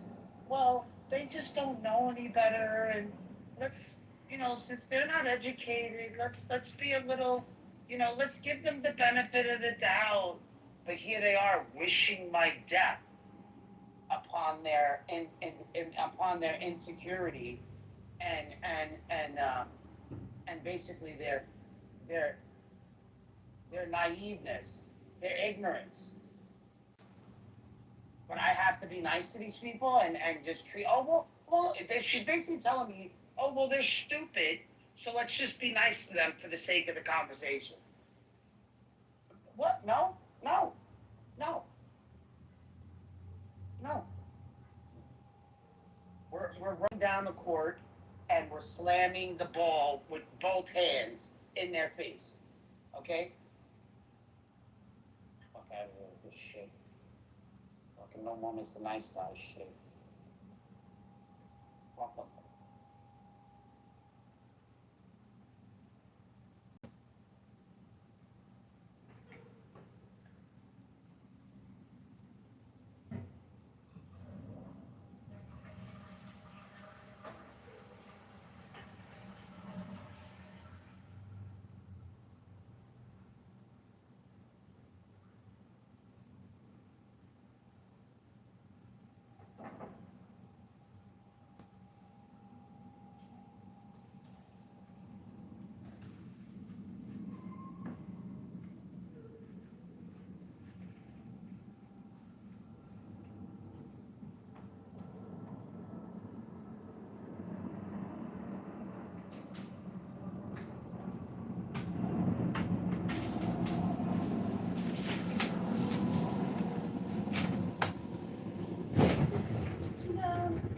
I mean, they don't know any better.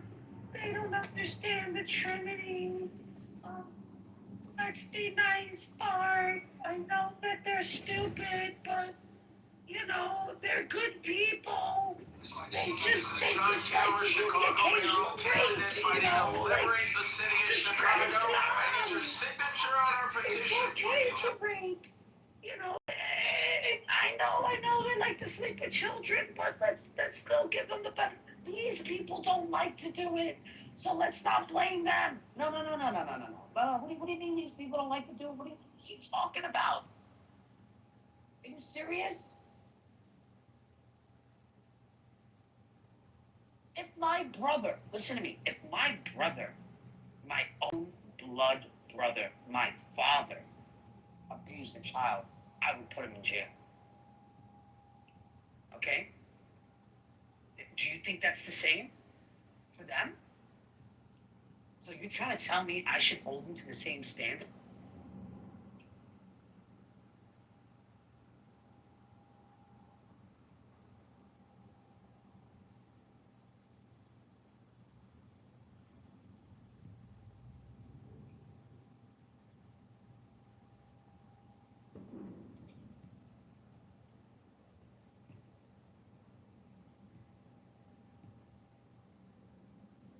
It became a sensation. I'll try and find the article. I don't. Yeah, like Hayat, like life. Yeah. Yeah. Wow. That would actually spread. That could work in other. Yeah, third they're world expanding. countries. They're expanding now exactly because of that. There's a lot of places on the planet where. Exactly. So there was an article about him getting a lot of investments in. I'll try. Hold on.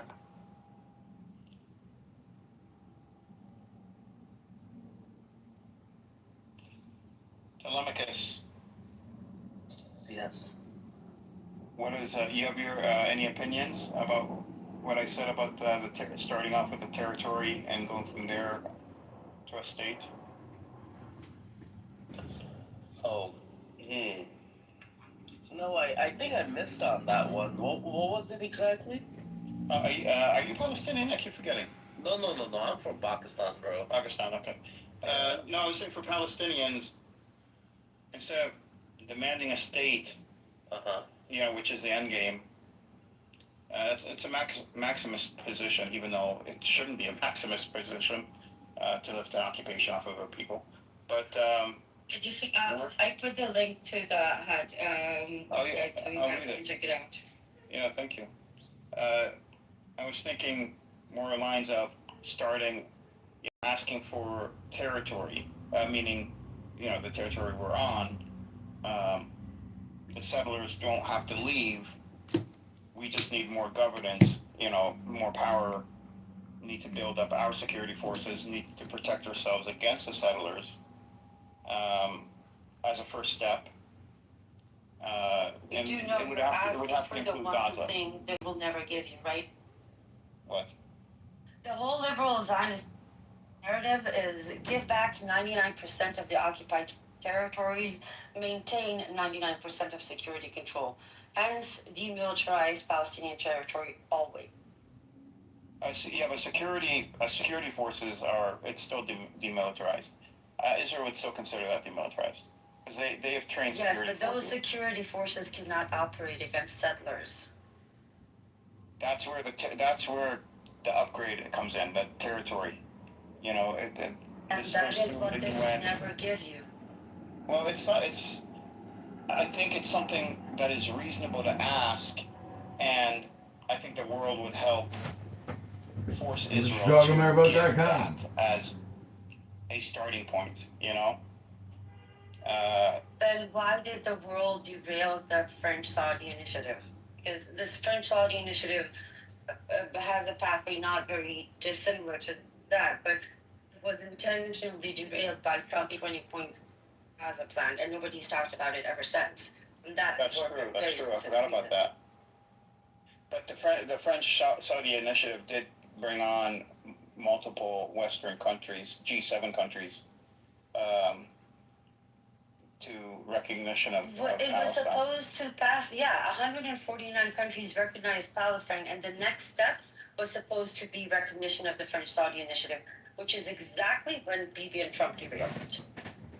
Yeah, like I said, I think asking for, you know, everything when you first start it's just not reasonable.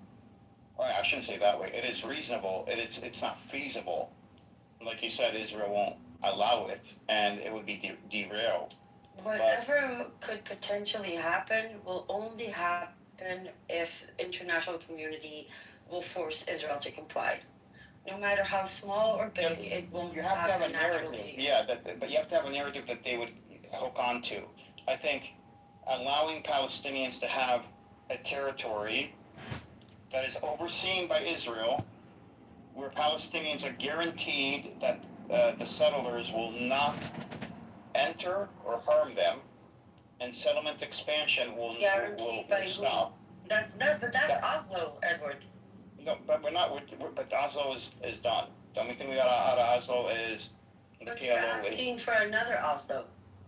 No, I'm asking for the minimum that the world would grasp onto and help push through with Israel and the United Nations, and something that the U.S. would be hard to counter, which is territory, safety and security for Palestinians, without asking for an outright state, but a way of Palestinians proving themselves, and with a time frame, with a timeline. So I get where you're coming from, but what you're describing is exactly also, the time frame, the 5 years, Palestinians will show they're being de-radicalized and all that bullshit. But I think you're reaching. Look, if we're going to go for something that the world is going to impose, I actually did a space about this a week ago, which was very interesting because it created a lot of support and a lot of objection at the same time. But I'll send you the recording to listen to. If the initiative of a two-state, one homeland that calls for a demilitarized binational confederacy. So there's a whole bunch of details, but the good thing about that specific initiative that the main attention that it's being given is actually international. And I think that if the international community is ever going to impose anything on Israel, we might as well go far, far more. You need to ask for a lot more than just that, because that's also again. And I think that the world is prepared in this day and age to impose a demilitarized confederacy on Israel, because it won't happen. Demilitarizing Israel is not going to be possible. We just talked about how it's becoming a highly focused military they can focused have economy. their military industrial, but the idea is that there's no separate military border control, intelligence, security of between the river and the sea is a joint institution between the two. I don't know, sovereign nations within the Confederacy. So Israel, in no point, gets to the place where it has bombs, tanks, and airplanes to attack Palestinians. What do you mean? I mean, that's Israel. The U.S. would never go for that. That's what I'm saying. So this is what I disagree. I actually think that if there's any chance that the world is going to impose a solution, then I think that we might as well go for something far more, because again, Edward, if something like this, and I understand where you come from, but it's just an Oslo 2.0. And I understand the survival mode, and I'm never going to tell you how to resist or how to liberate Palestine. I just think that, and it's too little. It's just going to be the same cycle all over again. Before I say anything, Telemachus wanted to say something. Oh, sorry, Telemachus. No, my only issue with this is like, once let's say the territory is given, the world will forget about giving the Palestinian people a state. That is also an issue, I think. But I think it has to be a whole package. Like, here's the pathway to a Palestinian state. We start with a territory for a certain amount of time. Palestinians will do A, B, and C, right. And then the settlers will be, probably half the settlements will be gone, will be removed, and then land swaps, and then we get into maybe even a pre-state scenario, and all this has to be laid out, mandated by the UN, everything signed off on by the US, by all 5 veto nations, by Israel, by everybody. But I think, asking Palestinians to prove themselves, even though morally we shouldn't have to, but we should always remember, if you want to get your ideas across, you should always know your audience and play to your audience. And our audience is the international stage. And it's mostly the Western countries. And the citizens of these countries. If Palestinians come out looking super reasonable, let us prove ourselves. Let us, have a territory. Let us ensure that settlers do not attack us. And go from there. But it should all be a on the path to statehood. I love you guys. I'm going to drop down and give the stage to other people. But Edward, I think you're aiming too low. Too low. Cameras. Too low.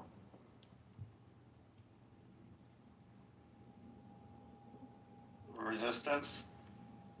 You wanted to come up? I was listening, so I thought somebody else wanted to come up. El Call? Yeah. Yeah. Oh, okay, I've heard. How are you, Edward? Good, how are you? I'm doing fine, thank you. So it's my turn now? I think Sam and John and Telemachus were way before me. No, I think we're not really speaking, so you can go ahead, lay down. All right, yeah. You're fine. Okay. To be honest with you, I believe that we don't need to prove ourselves to anyone. It's my home. My house. Yeah. I don't need the permission of somebody else to live in my own home. So we solve the thing from the very base, from the very root, Are you Palestinian? Yeah, I'm a Palestinian. Edward, we've talked way too many times. Okay, yeah, okay, I remember. I'm the Palestinian in Italy. Yeah, I remember you. When you used that tone with me just now, I remembered who you are. Yeah. I agree with you. I agree we shouldn't have to prove ourselves. No, and for me, we should solve the problem from the very root. Like, these colonizers came onto our land because our ancestors were dumb enough and silly enough and nice enough to accept them because they were under oppression. Now Europe is not under oppression. Yeah. Europe has to prove to themselves that they are not anti-Semitic anymore, and they should take them back, and we will see. If they can live with them without doing any oppression for them, then good job, Europe. You've worked on yourself. You changed. You're not anti-Semitic anymore. But otherwise, this is my fucking land. I don't need to prove anyone that, oh, you shouldn't steal my house because it's mine. I'm a good person. I'm a good person. I'm a bad person. I'm an animal. I'm a devil. Whatever you want. You can call me whatever you want. It's my own fucking house, my own fucking land. Go back to where you came from. Yeah, I know what you're saying. There's a difference between what I'm proposing being morally the right thing, The moral thing for them right now, since they are not under oppression, since America and Europe loves them so much, if they have any morals, they would go back to Europe and Russia and. That's true, but you know that that's not going to happen. We will see. They call us terrorists because we defend our land. We want. True, but Palestinians. What was took by fire, it would be returned by fire. Yeah, but Palestinians may not survive the fire. Don't worry. If it keeps going like this. We are way too many. Yeah, but we don't. Why should we all die when there's another path where? Because I will not compromise with someone who stole my home after I took him in, and then he killed my kids, burned my graves, and did all the atrocities that anybody can think of. So you want to be right? Is what the objective for you? It's you want to look at this from a moral perspective, which I mean it's not wrong. I'm not saying it's wrong. I'm saying why not look at it from a position of what gets us what we want. Let me put it in this example. Okay, so you have $1 million. Okay, $1 million. I took from you as a debt. I asked you to borrow some money. I took from you, let's say, 200,000. Okay. After that, I took another 200,000. Then I stole your bank information and stole all the rest and left you 100. Would you find me to get your own money that you worked so hard for? Or would you tell me, you know what? Take 800 and just give me 200.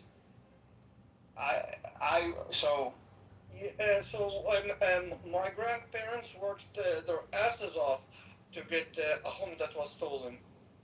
Another one, their grandfathers worked so fucking hard. They suffered so much with the injustice from the Ottomans, from Abbasides, from Umayyads to keep their lands.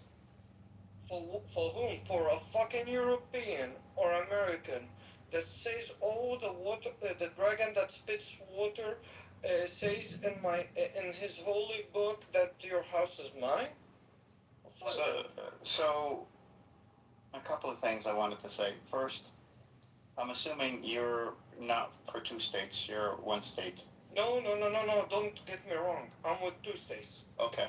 So one state, listen to me, one state for the Palestinians with the borders from the sea to the river, and another state for the Israelis wherever they want in Europe. Okay, so that's one state. Okay. Okay. what I'm saying is, I believe that the quicker that the conflicts die down in the Middle East, the quicker that Palestinians are on a road to statehood, where Israel doesn't have any enemies. Would you give up? Hold on. The quicker that Israel cannot fight its enemies, I think that would be the beginning of the end of Israel. Israel would fight their enemies just Hold on. Hold on. They took my air. I understand. But you have to also look at it in a way where what is best for the Palestinians right now on the land?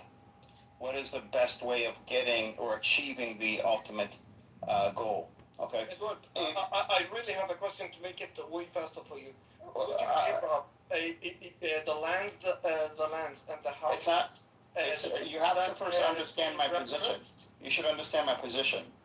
It doesn't sound like you understand my position.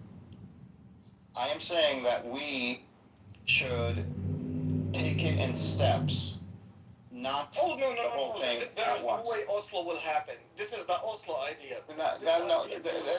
It's not Oslo. It's not Oslo. Different people, different circumstances, and we are aware of all the. But it's the same entity, the same oppressor. It's not Oslo. But what I can tell you is doing it your way, just waiting and fighting Israel. First off, have you asked the Palestinians in the West Bank and in Gaza if they're willing to continue the fight? And I will tell you that they're not.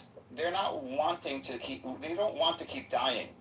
When 300% of the Palestinians live outside of Palestine, yeah, and they're the ones saying, fight, destroy. They have no weapons. They have no opportunity. Why should they? And wait, hold on. Why should their children die? Hold on. Why should their children? Why should Palestinian children die for your pride? Of course, the Israeli colonizer will give you a hut.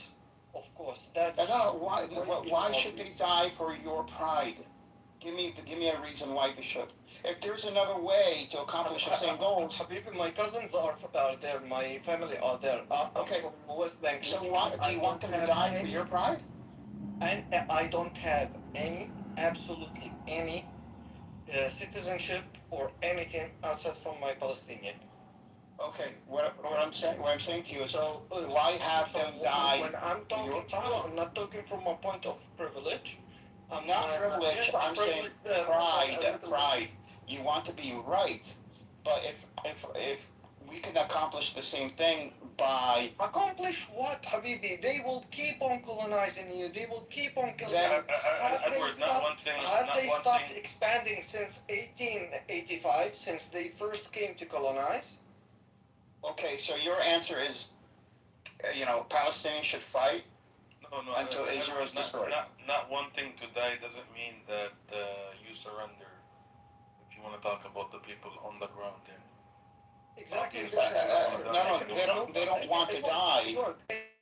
They don't want to fight. They know what happens. They have no weapons. They have no training. Everything's been taken from them. They are not going to destroy Israel. That is not going to happen. Edward, I have an easier thing, an easier way. You know what? Let's bag our things and go out to lift it for them because they are so evil. They will kill us. You could do that, but Palestinians that can. They will leave us alone. That's fine. You could take both positions.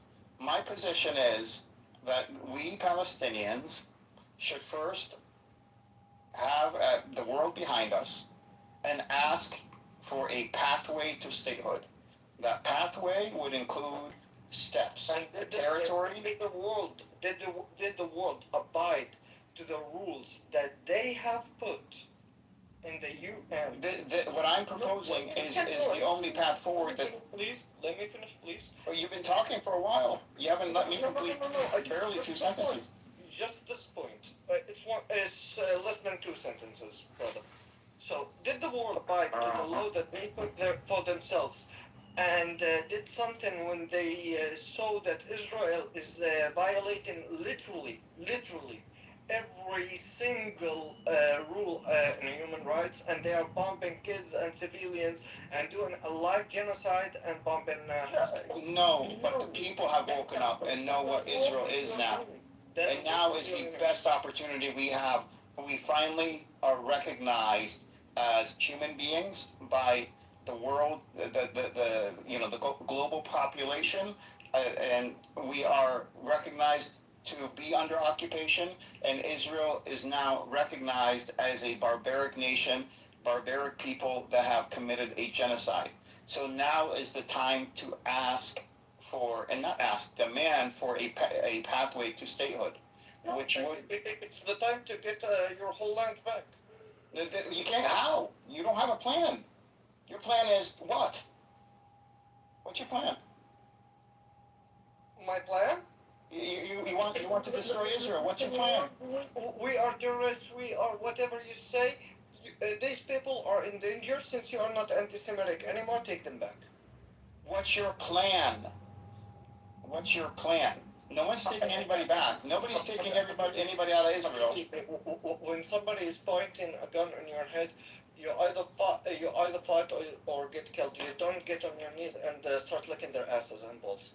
Okay, but who says anything about licking their asses and balls? This is called planning and being strategic. This is called... But you don't... Okay, what is your plan? What is your plan? Give us your plan. Lay out your plan for us. Go ahead. Habibi, you let the resistance keep on doing what they are doing. No, the resistance can't take down Israel. It's impossible. Israel will fall. I believe within 10 years of Palestinians getting at the very least a territory, if not a state. They will give you Ramallah and they will have all the rest. I mean, I don't think Palestinians are dumb either.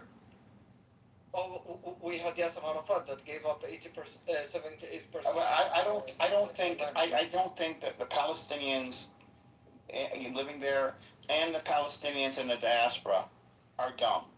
They put their trust in the U.S. It's a different world today. We're not doing that again. We are saying here are international rights. Here's international law, which we were not able to use during Oslo. And now we have the world behind us. It's a different time. Did they do anything for your kids that are being bombed? You asked already. No. You already asked. But yet, I have a plan. But I have a plan that could possibly get us to a state. You're not white. They say that... Okay, but wait, I have a plan. What is your plan? I have a plan. You haven't presented a plan. All you presented is... You keep on supporting the resistance and let them do what they are doing. They're not going to ever take down Israel. I guarantee you. Did you expect the Vietnamese to win against the Americans? Yeah. I mean, how many of them died? Millions. Oh, but I mean, that's the price you have to pay. No, but we don't. But if there's another way, then we don't have to pay that price. Yeah, but the way that you're presenting is going to take away so much from the Palestinians. No. Not only no, that. Why would it take away? Not only that. Just well, no. You know what it takes away? The pride. It takes away the pride. No. And yeah, it's taking away the pride. It's not about it is. pride. It's about pride. Okay, tell us, how would a plan like the one you presented? I just did like 10 times. No, repeat it. Like, I know you want international first, and then what? No. I said you have to start somewhere. A pathway for Palestinians to demand a pathway to a state, not a state. Make your plan work now. Let's start. What would? Okay. First thing is to make sure that we have elections, that we have representation, someone that, government that speaks for us, the Palestinian diaspora involved with the Palestinians in the West Bank. I'm telling you. No, you're saying this is what you want. Okay, let me show you. Here we go. Let me show you. Without any pride. Without any pride. Let me show you. This is a humble way of doing it. which is, let me show you. PLO literally Let me show you. for Israel. Let me show you. Let me show you. Let me show you. Let me show you. So when we now have the world that is recognizing Palestine and Palestinians and our rights and the fact that we are under occupation where they didn't even know who we were a few years ago. We now have an opportunity. We now have an opportunity to be able to demand of the UN, of the veto nations, of the G7, that we have a pathway to a Palestinian state that is agreed upon and mandated, going through the Security Council, mandated by the UN. Edward, this world that you're talking about is still supplying Israel with weapons to kill your own people. Yes, and it will keep doing so. The mandate, however, For it to keep crying for the world to give us a no. My plan would legitimize Palestinians, legitimize at the very least a territory that Israel would not be allowed to breach, and if it does, it would be against the UN mandate and against the nations assigned on to Palestinians having a territory. Now the territory is the beginning. The whole mandate would include the territory up to the state. No, we never did that. We never done anything like this. Okay. All of the international community has an agreement on something that's called human rights. And we should use that. Wait a sec.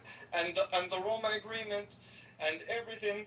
And what did they do when Israel reached every I shared my plan. They did nothing. I shared my plan. I shared mine. Now you share yours, and Justice, feel free to share yours. What would get us to a position of having a state with the least amount of Palestinians killed? But I look at it a little bit differently than the way you look at it, dude. And I look at it in a way is that if you want freedom, this is a price that you have to pay. Unfortunately, I'm not in support of the deaths of the Palestinians, but this is the price that you have to pay. Now, what you're saying... But you're saying that you have to pay this price, but who told you that you have to pay this price? I have to pay this price. Who told you? The people that your people are facing understands no language other than resistance and violence. But you could get the world involved. The world has been involved for the last... You would not even give that a chance. Wait, but what world are you talking about, dude? They witnessed the genocide happen. They witnessed the genocide happen in Gaza. Yes. They did nothing about it. So how do you get them involved out? You're saying the only pathway is for Palestinians to be, and not just killed, to be erased. That's your plan. I'm going with your plan. There will be no Palestinians left. I'm going with your plan. You're saying the word witness. No, you're not going with my plan, because my plan requires you to put aside your pride. Yeah, but you're it not has willing nothing to to do that. do with that. Okay, me, among 15, 20 million people, I'm nothing. Faham? So you're saying the world witnessed the genocide in Gaza, did nothing. The world is supplying Israel with weapons and everything they need to commit this genocide and commit these crimes in Palestine, and they're doing nothing. So how can you say that we have the world to back us up? So what do you expect to happen then? You are expecting Palestinians to all of a sudden destroy Israel? No, they're going to make them bleed until they're destroyed. How? They're going to implode from the inside. It is going to implode. They're going to implode. Israel started falling, dude. Okay, that's right. I do agree with that. The best way to accelerate this is to not give Israel the excuse of making the Palestinians. So now when they started bleeding, you want to put a band-aid on it? No. If you don't give them the excuse of Palestinians being the enemy, then they would have to turn to themselves. Edward, there's no band-aid on it. It's actually putting a knife in it. Edward Habibi, what you're saying is literally what the PLO has been trying to do. No, it's not. No, it is. It's not. I've read everything that the PLO has put out. I've read the Palestinian papers, everything that was done. In fact, I read all of it. Believe me, it's not the same thing. We're in a different world. Edward, I'm not talking about papers. I'm talking about real life. People who literally works for Papers aren't real life. Please, Books aren't real life. Please don't History kill us. is our teacher. You know what? This person says a bad word about you. I will put him in jail and torture him. What's for that you. got to do? But please don't kill us. Wait a second. What's that got to do with the Palestinian people? The Palestinian people should still demand their rights. They still should demand a pathway to a state. Why would you not want to demand a pathway to a state? So they're demanding while resisting, Edward. Why? I'm not saying to stop resisting. I'm saying if we have a pathway, Give me 1 second. Give me 1 second. Wait, give me 1 second. Let me kick out this filthy Zionist scumbag out of the room. Get the fuck out of here, Gigi. I kicked that out normal. Oh my God. That's terrible. Yeah, look, continue.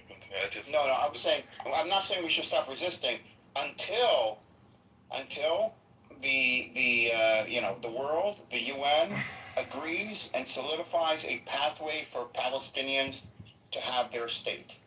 Edward, fuck the useless nations. Fuck the UN, which is the. We have to ask. We have to do this. We have to ask for our rights. We have to do this because we can't go down a path of killing millions of Palestinians without doing this first.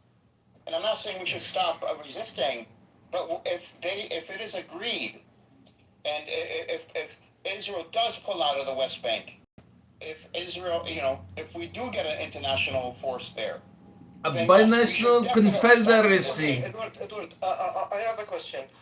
I will go with you to the very end, okay? Israel went back from Gaza and the West Bank. They removed all the settlements, okay?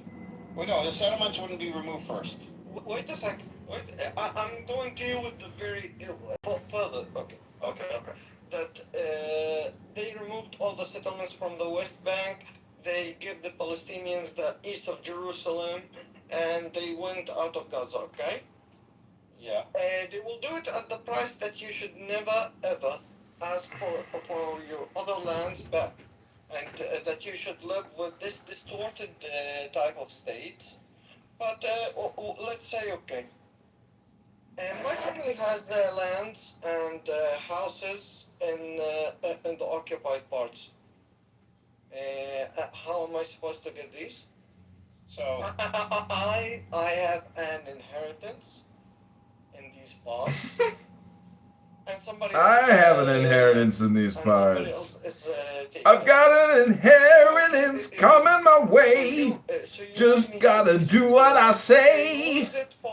My inheritance is coming my way. You just gotta do what I say. You wouldn't give up your inheritance?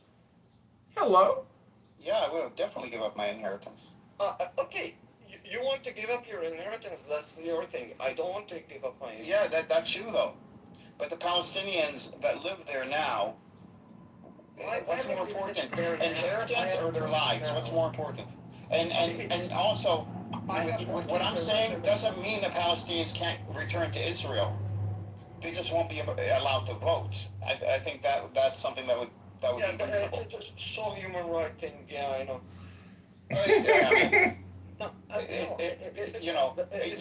This is the best that we can hope for.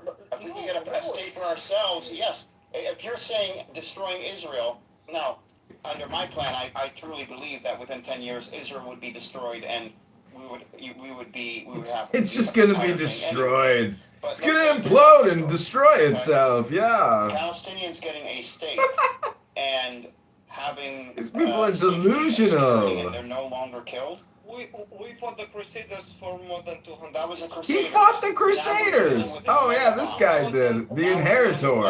Now we're dealing with biological weapons and chemical weapons. Biological and chemical weapon attacks? Hello? It's a problem because Palestinians, at the end of the day, our job is to figure out a way of to ensure that Palestinians survive. No, the job is not win and only have 2 people left. Listen, we got these trashes of human creatures because Europe was anti-Semitic. Yeah, I know. I didn't say it was morally right. I didn't say it was, I don't care. They go. I don't care. To care. You need to care. You need to. I don't care. The safety and well-being. I do not care what you say. I don't care. They were genocided. That was only a I tiny, don't care tiny if they thing. are genocided or no anymore. To be honest, You shouldn't talk about Palestinians. I don't care about any Israeli. To be honest with you, I don't care if they have to start from the graves, from the zero. I see. You keep talking about Israelis. I'm talking about Palestinians. You're fixated on Israelis. You want revenge. And that's fine, understandable. But you can't take all the Palestinians that live there with you for your revenge. No problem, Edward. Collect all the Palestinians that thinks like you. Write down a piece of paper. Most Palestinians think like me. Most Palestinians, you ask them now, they say they don't care if it's a one state or two state, as long as it's over. That's what they say. Perfect. Give up your inheritances and go to live wherever you want in the world. No, they stay right there. No. They could stay right there. No, it's not up to you. They could stay right there. It's not for you to take away anything from them. Expect other people to give up everything, give up their blood that has been spilled. You can go fight Israel. You can go fight Israel. But don't send people in the West Bank. Don't send people in the West Bank who are under occupation and have suffered to fight your vengeance war.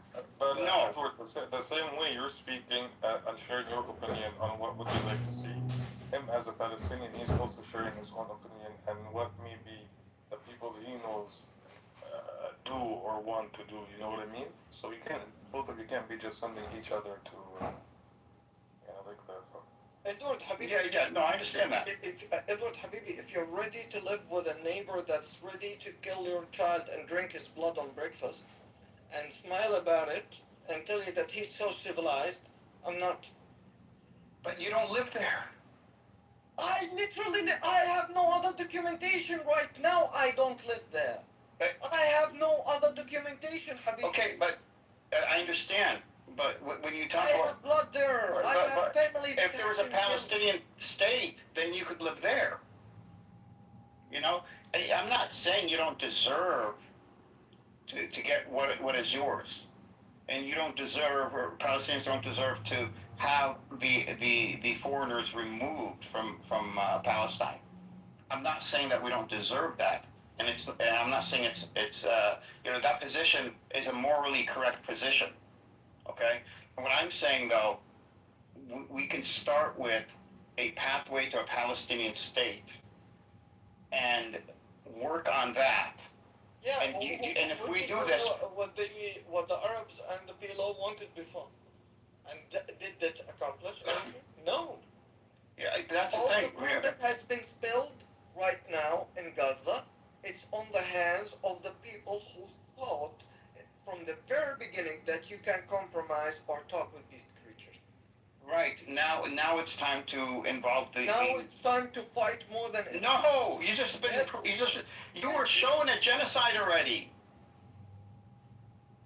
You're already shown a genocide. Okay, so every time the white creature do a genocide, we should just kneel to them and kiss their asses so they don't kill us. If you want, but I have a different path. A path where... his ass. No, it's not. Please, it's Palestinians. It's Palestinians using human rights. It's Palestinians using the world opinion, which is on their side, against Israel by leveraging it and getting more than what they have now. Been bombed. Your hospitals have been bombed. What did the world do to you? Nothing. They gave them weapons to kill you. Yeah, but if what I'm saying doesn't work. They literally are still giving them weapons, Habibi. Yes. The world doesn't give a fuck about you. You're not white. You're not blonde. You're not with blue eyes. I know. I'm older. I'm sure I'm older than you. I know all this, but I also know that our job as human beings, and I don't know if you're Muslim or not. I'm Muslim. Is to minimize casualties, minimize deaths, to take the path that would get you to meet your objectives with the least amount of people killed. Yeah. That is your responsibility. That is my responsibility. Potato, can you give me one time for the last 500 years, okay? The white creature that goes to other lands and start killing them and do genocides. Have they ever abided to a treaty? I'm sure they have, especially in the 1900s. You're saying 500 years, but that's a fallacy. We are talking about Anglo-Saxons. the world in the last 5 years has changed. No. Nothing has changed. Yes, it has. And you have to recognize that the world has changed. Has never changed. If you can't recognize change, how are you going to recognize opportunity? Okay, give me how did it change while your kids are still Because starving and dying from thirst, and they are still being bombed till now. Yeah, give me. Because now the world knows. Oh my God, what Israel. They didn't know for the last. No, they didn't. They did not. Now the world knows. They didn't see anything. No. Edward, when you say the word knows, you're talking about the normal human beings. Like, Yeah. So how does that really help the government are still supporting Israel? Because these human beings, the government officials in these Western countries are answerable to these human beings. And if it's shifting, just like it is here in the U.S. with politicians, it's shifting. So now it's more like, for example, in the Democratic Party, you know, they call it a genocide. They also find AIPAC money toxic. Like AIPAC has become toxic. Palestinian rights, or I should say, before, you know, should Palestinians have a state? Now it's Palestinians must have a state. It is their right. That is the mainstream view. Did it do anything on the human right part for your kids on the ground in Gaza? Did it give them at least water and food and not being bombed and forced them? No, why did you say this? No, it did not. It has no value. It has no value. It does have value. Just so.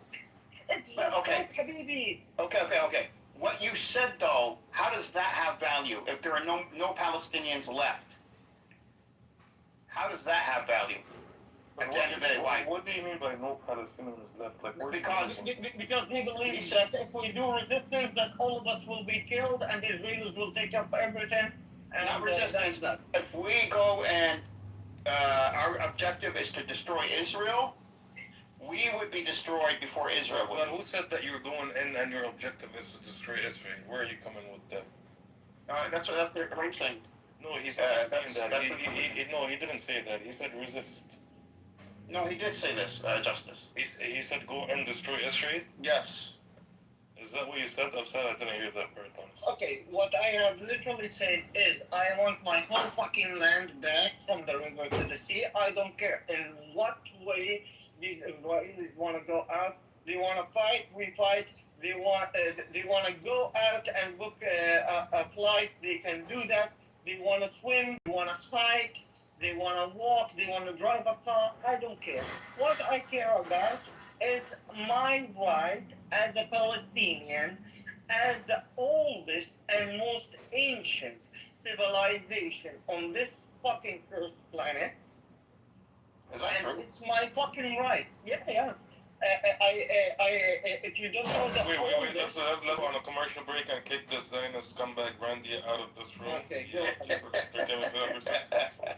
now get the fuck out of here, Randy. Thank you very much.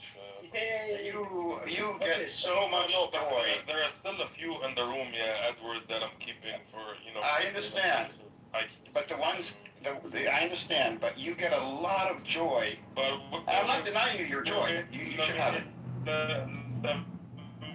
Let me break it up. You're breaking up, brother. You're breaking up. Is this better? Yeah. Wait, let me get Daniela as well out of this room for entertainment purposes. I mean, he might crash out. It'd be fun. I kept him for you. I kept him for you. Well, it's up to you, but he might end up crashing out, and wouldn't that be more satisfying? Okay, خلاص I'll leave him. Ya Allah.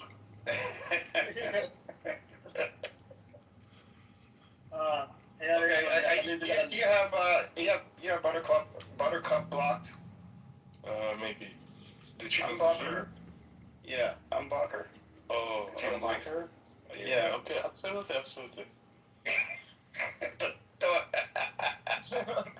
He's gonna. He has plan. Yes. Just I block her, to be honest. The first time I see you, but I I love unblocked her. Nobody. We shouldn't block her, Justice. See, she has unfriended me, but she hasn't blocked me, so we should. Wait, you? Yeah, me as well. Yeah.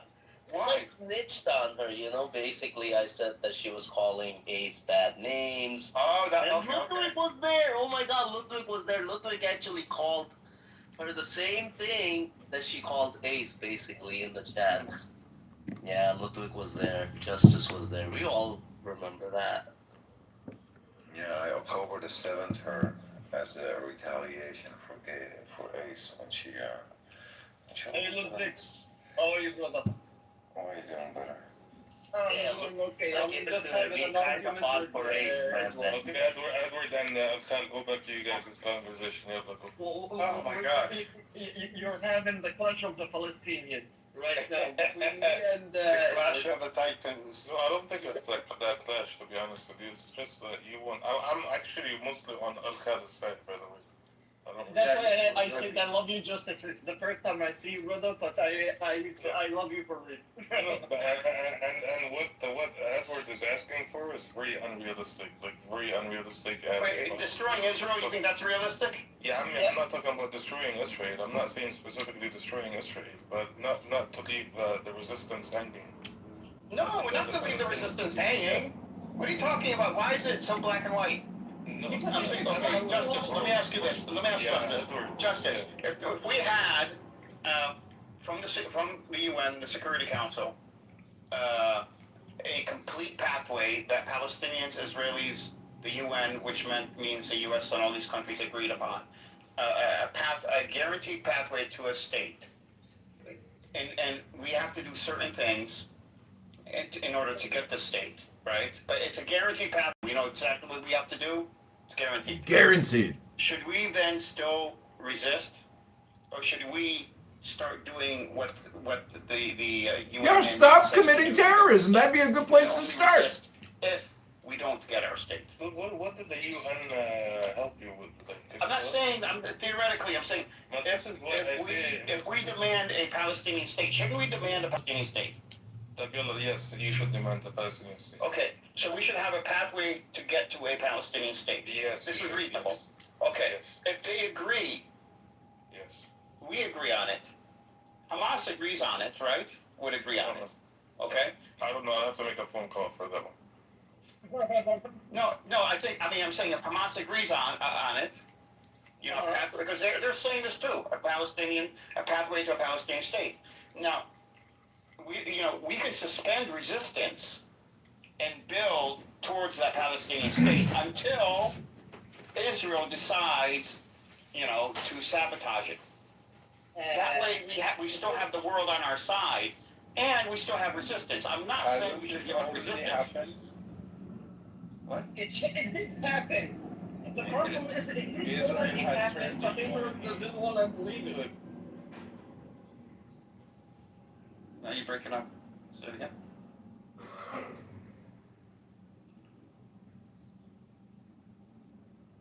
He was asking you, didn't that already happen? And I was telling him that it already happened, but Edward didn't want to believe that it already happened. It has not happened. Where? When? Yeah, it has happened. Like, what do you mean the UN? The UN is a big joke. It's never gonna help Palestinians to have a state. Like, it's never. No, but we should at least demand a state. We need to demand a state. That's what I'm saying. United Nations is a tool of the great powers to suppress, weaker nations. Listen, I don't believe in the UN either, but we should still demand a Palestinian state and a pathway to getting a Palestinian for the state. last 60 years, by the way, maybe. Huh? You have been demanding.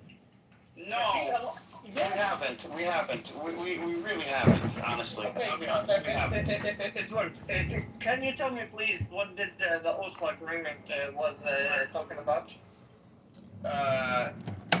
It was talking about I'm complicit! Oh no! I'm complicit in the 3,000 abortions every day in America?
Did you hear a lot of it? No. Like 2 seconds. Okay, I already hung up on him anyways. All I heard was document for sure. Yeah, it's an insurance company out in, for my land in Colorado, and I won't say anything anymore. Sorry, I don't mean to interrupt your conversation. Okay. That was rude. No, it's okay, brother. It's okay, Habibi. Edward, Habibi. Did they do, my question is, did the international community abide to its own rules and did anything? No! They give them more weapons to kill you. They are still giving them more weapons. When we had an agreement with them and we gave them their pig stack, okay? Did the international community force Israel to abide to the things that they have agreed on? No. The world community doesn't give a rat's ass about you. But the problem in what the idea that you're or the thing that you want or would like to see or that you're advocating for is the first rule would be from the international community, okay, you want to state, you have to prove to us that you are human beings by giving up all of your weapons, anything that can protect you, and we I will never said promise that. that is no, but that's what they will say. Well, I mean, I'm sure Palestinians are smart enough to negotiate. Israel will promise us to protect you. You are only allowed to have police. And by the way, the PLO, even with this humiliating agreements, they have no problem, and they still didn't get any fucking state. Yeah, but that's not what I am saying that we should be doing, though. Yeah, but imagine that the PLO has already agreed for this, and they still didn't get them a state. But I don't think Israel is going to give Palestinians a state. I think it has to be forced side to do so. America and other nations. It has to be. The world opinion has to shift, which it has, to, when Palestinians should have a state, or Palestinians must have a state. It's a guaranteed right. And world opinion has shifted to this. We need to take advantage of this. The thing that has shifted is the public opinion, the normal human beings, the ones who are not in power, But UK, France, Canada, Australia, recognize that. That's why you. Why didn't she kick? Why did she kick me? Why did she kick me? Yeah, but recognizing a Palestinian state, these are G7 countries. The world has shifted. Geopolitically, the world has shifted. And we have to take advantage of this. Yeah, they recognize you, but they will not give you anything. We don't know. It's just told. We don't know. We don't know. We have to try. No, we don't know. Is that beef? Your plan, which is attack Israel until Israel is destroyed, and without exhausting this path. Yeah, let's Happy 4th of July, beef. Are you prepared to? Are you just talking to yourself, man? What's going on? Are you projecting onto me? No, but I just heard you talk. There's no one else on the stage, and I hear all this audio. Are you talking to yourself? No, I'm in a Free Palestine room with Emrose, the intellectual giant of Israel, and Edward and Justice and other Free Palestine resistance fighters. They are. Why can't I see her? Because that's in another room. How are you in another room and also in this room? I'm fucking confused. Because I have Anonymous in another room where they can't kick me out. See how that works, beef? Happy 4th of July! Now, why do you have a Jewish face print, like, fucking surgically attached to your face? What's wrong with that? Oh, you've never seen party glasses, for like a costume party? That looks like a Jewish fellow. Are you denying this or no? No, I think that's like the Groucho Marx costume. I don't think it's actually specifically Jewish. Was Groucho Marx Jewish? Let's find out. I'm not sure. The Marx Brothers? Yeah, Groucho Marx was Jewish. Fucking, oh my god, you're cooked, brother. You're cooked, brother. You're cooked. Well, how bad do you think Andrew's brain rot is? Because I think, this app is actually just like a brain rot observation platform. And the more you speak, the more you think, the more you listen to the people on this app, it's the greater the likelihood that your brain rot is real. I agree. But I also think that you are like the Mad Hatter. Most people's mental illnesses don't manifest as like archetypical characters from classic children's literature. Mm-hmm. But you're very lucky that your particular brand of mental illness has turned you into this like archetypical like icon, So, I agree. I think my mental illness, I got lucky with my mental illness. Like, I got all the good aspects of it and not so much very few bad aspects of my special mental illness. Yeah, because like right now you are the Mad Hatter. You do all the Mad Hatter stuff. Like you laugh too loud, and you're like You're always controlling. Now, do you yourself work with Mercury in your creation of hats? I almost spit out my beer orange juice when you brought up Mercury, because it's interesting that you bring up Mercury, or in the flat earth community, they like to call it Mercury. All I'm trying to say is, if you think that a binational confederacy is going to take over Israel and Israel is going to collapse, you are 100% retarded. Let me take you back to the Free Palestine Resistance Movement. Security Council, everybody agreed on it. We have to, that's what we have to demand first. Now, I'm not saying that we shouldn't resist, but if we do get a plan, we do have a pathway, then we should follow that path to a Palestinian state all the way up until and if the Israelis stop us, and then resist again. At least we would be ahead, because now we have a pathway, we have guarantees, legal guarantees, and now we're able to resist legally, or I guess that doesn't really matter. But to the world, you know, our resistance is resisting what was already agreed on, and we would not be the ones breaking our word. It would be Israel, and Israel again would be weakened. Before the alternative, which is to resist until Israel falls, which may or may not happen. In my opinion, I don't think will happen, but it would, at the very least, that path would ensure millions of Palestinians would be killed. And there's about 5.5 Millions? How many millions are there? in the territories.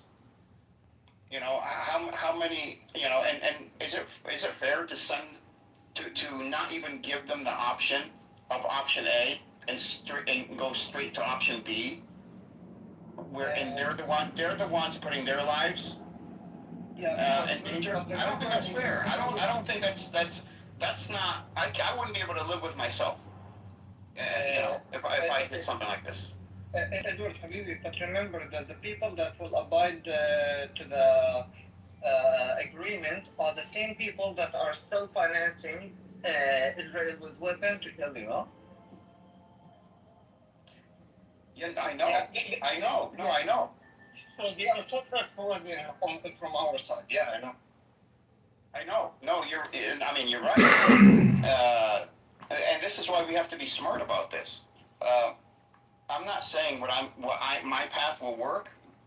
I'm saying it's worth exploring. And at the very least, if it doesn't work, then we can point to the UN and Israel, especially, well, Israel especially, they would be the ones that would break it and say, this is what they did, and we would have more than what we have now, which is just the PLO and PA. We would have a mandate for a Palestinian state, which is more than what we have now. And then if we need to resist, then we can resist. Yeah. Can I chip in when I came in late, but it sounded like you were solutioning? I can't hear you. You're very low. You're very tall, brother. No, it's worse now. Is it worse? It's better now. Okay, good. Yeah. So I just walked in when you guys were discussing solutioning. How do you actually get a state and to scoping it to territory versus entire state, etc. And then I heard you say about political pathways and the United Nations and demanding a pathway to a state. Right. I'm wondering if the United Nations and all the structures and legal entities that we see worldwide, they either I'm not going to say they are performative, but they don't have any real power other than either narratives or showing what the global community wants, etc. Either via vetoes or by other subliminal methods. It's the incumbent powers like the West that continue to get what they want. I'm wondering if there is a way we can make a free Palestine lucrative to all sides involved, including the likes of America and stuff. Otherwise, yeah, there is actually. Okay, that would be interesting. I wouldn't like it. That would be actually a plan B, and Alfredo's would be a plan C. That's interesting. You said that. What's the plan B? What would happen? Well, okay, so let's mine is plan A, and your plan B would be to fight Israel until there's no more Israel. That is the only logical way to free yourself against the. Okay, no, it's fine. No, I'm not asking you to defend the position. I'm just laying out what the positions are for him because he just joined. And he said, what if there's a way to make it more lucrative for Israel to allow Palestinians to have their own state? And there actually is. It's something I really don't like, but to be fair, let's put it on the table. I would call that Plan B, and I'll say what it is, and then you, Ilhal, yours would be Plan C. The lucrative would be giving up the natural gas and the rights of the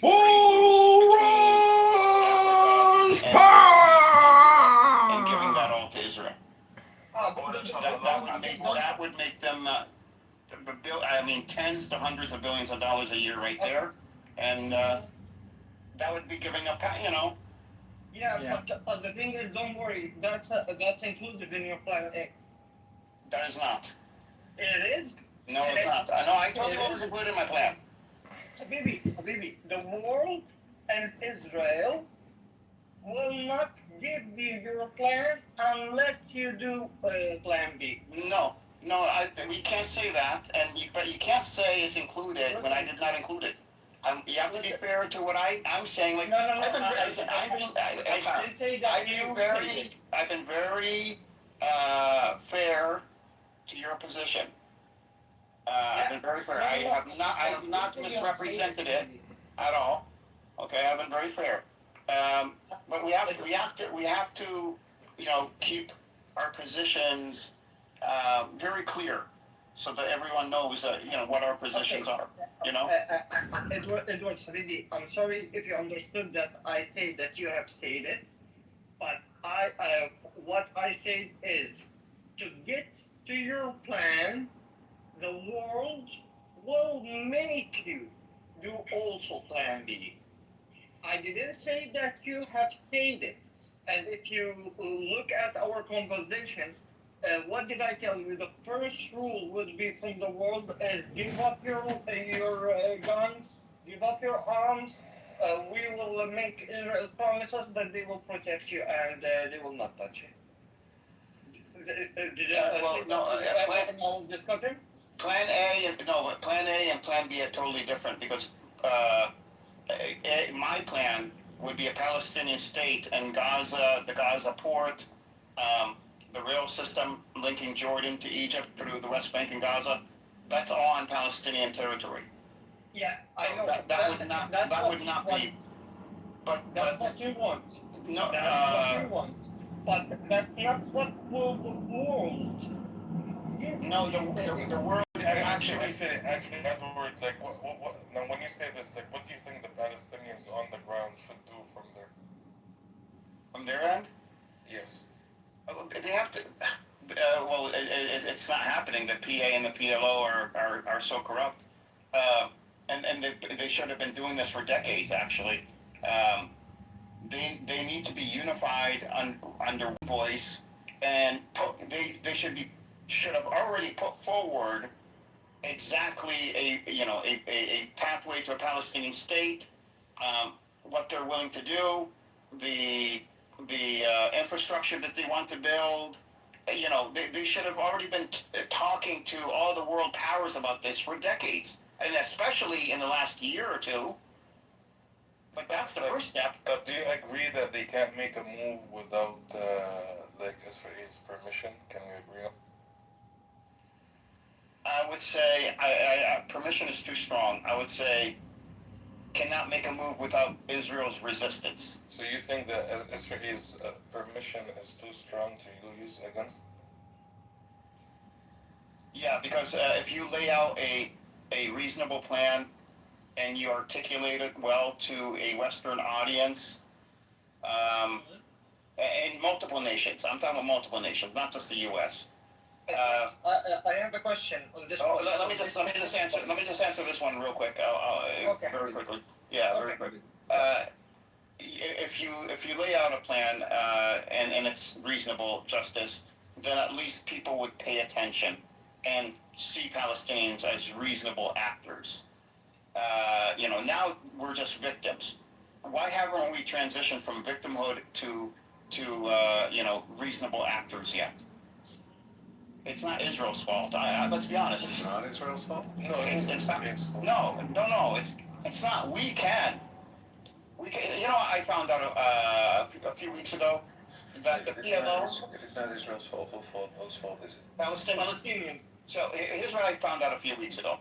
So the That the Palestinians PLO. are starving the Palestinians? Let him finish. No, we're not talking about starving. We're talking about political. Telling our story. What I found out a few weeks ago is that the PLO has consulates in most Western countries, if not all.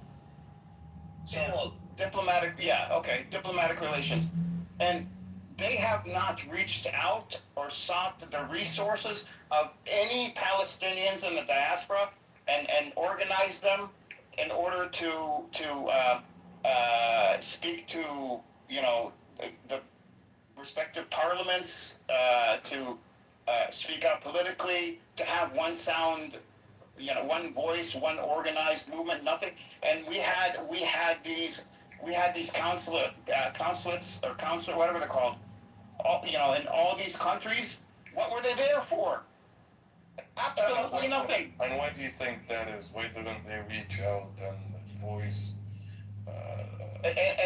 what we want? Well, I didn't even know they existed. Honestly, I didn't even know. I don't know. Why they didn't? Because of corruption and laziness. Why should they have to do any work? They're the consulates here in the U.S. Why should they have to do anything? Not only that, Edward, to be honest. First thing, you need to look at when Fatah returned after the Oslo Agreement, what were the conditions that they signed on? What the actions that this code government is allowed to do? No. And what they are not allowed to do. For example, Israel has the permission to go inside of the Palestinian lands, shoot, kill anyone whenever they want, but the Palestinian government can't defend themselves. They would help and aid Israelis. The Palestinian consulate can't even renew your passport, your Palestinian passport. You can't get your birth certificate. You can't do literally anything. Why? Because to do that, you have to go to Palestine and ask the permission of the Israelis. They are literally useless, and the PLO right now, Habibi, literally, for the last 20 years, has been working for the sake of Israel. Instead of them sending Israelis to die, they would send the PLO pigs to die. Just like what happened in Geneva. But in Italy, in Italy, do you have a consulate or embassy? Yeah. No. Okay. And shouldn't this embassy or consulate have been figuring out, okay, who are the Palestinians in Italy? And I will tell you. I will answer you on Italy specifically. Okay. So the consulate in Italy, they do events, to be honest, but it's event without any cultural thing, real cultural thing, without asking any for anything. real story, or any real story, because if they do that, they would be going against Israel, Habibi. That's their problem. They can't do anything. Why? Because they have abided themselves. They have signed agreements they can't get out of. I don't know if they signed agreements in terms of they're not allowed to, interact with their own Palestinian communities, organize them. They interact. They do conduct some hummus and falafel. The cultural things. Yeah, and I'm talking about going, like here in America, going to Washington, D.C., talking to congressmen, They are not allowed to do that. No, I mean, there's nothing that I have read that said they are not allowed to do this. Not everything is on paper, baby. Well, I mean, then that's an assumption.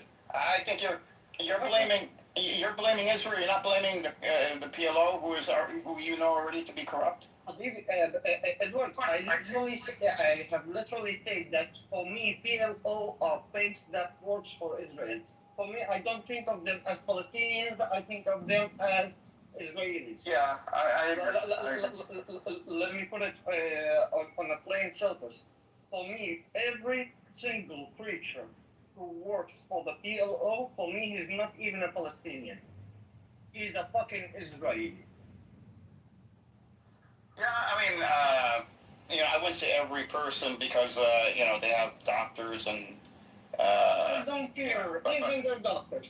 Even their It's the government too. So I mean, but I see your point. I understand your point. I agree. I agree with you in principle.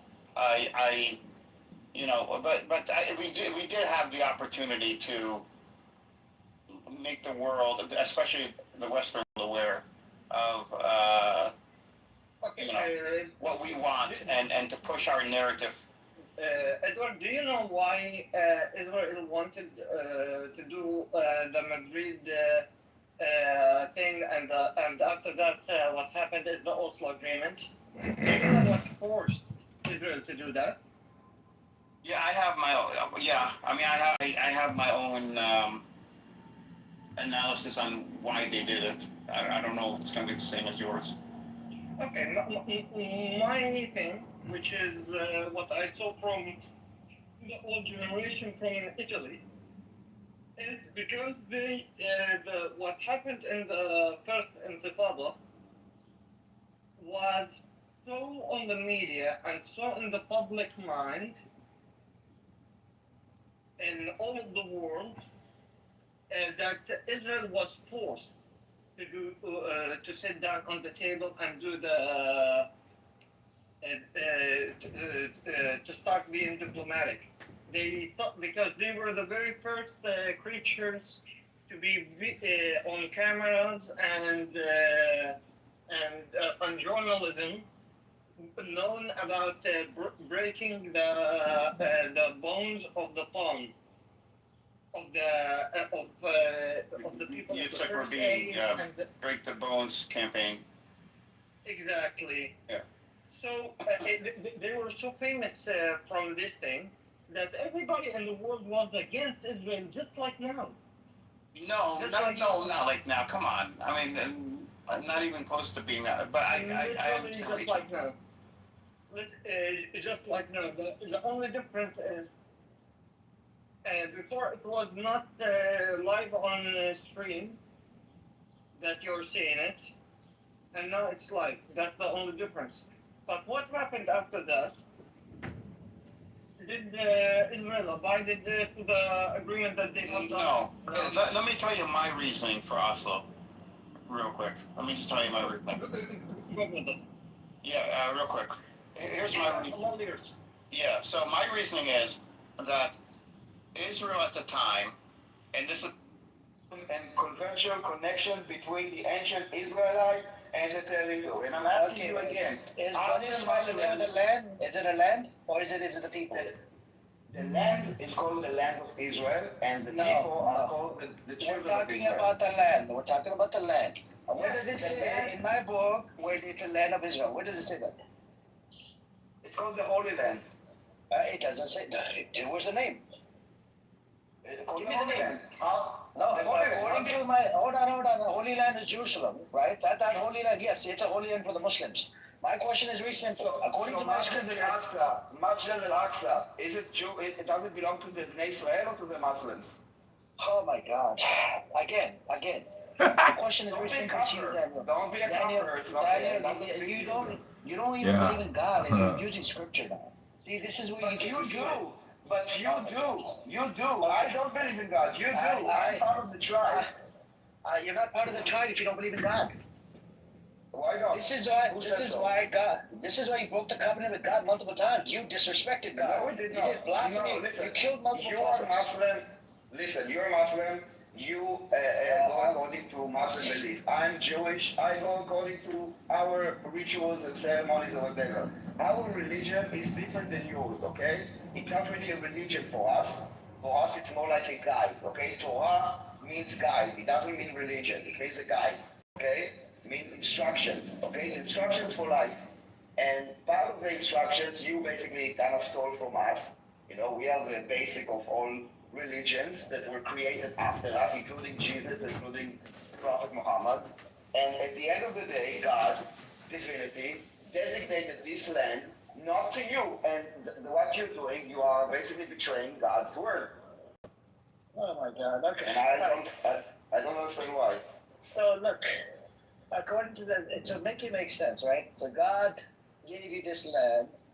You just because hold on. Gave this land to your tribe that has killed multiple prophets, spread corruption, broke the covenant. Prophet Jesus, I gave you name. Prophet Jesus. But we didn't kill Jesus. But we agreed that we didn't kill According to Jesus. the Bible, you did. According to the Bible, you did. But we don't have it. Well, listen, not only that the Bible doesn't say so, the Bible says it. Our Bible? No, the Bible doesn't the even mention. Christians. I don't know. Listen, this is their story. Your story. Hold on. You disrespect Virgin Mary as well in Talmud. I don't know who she is. And you disrespect. There we go.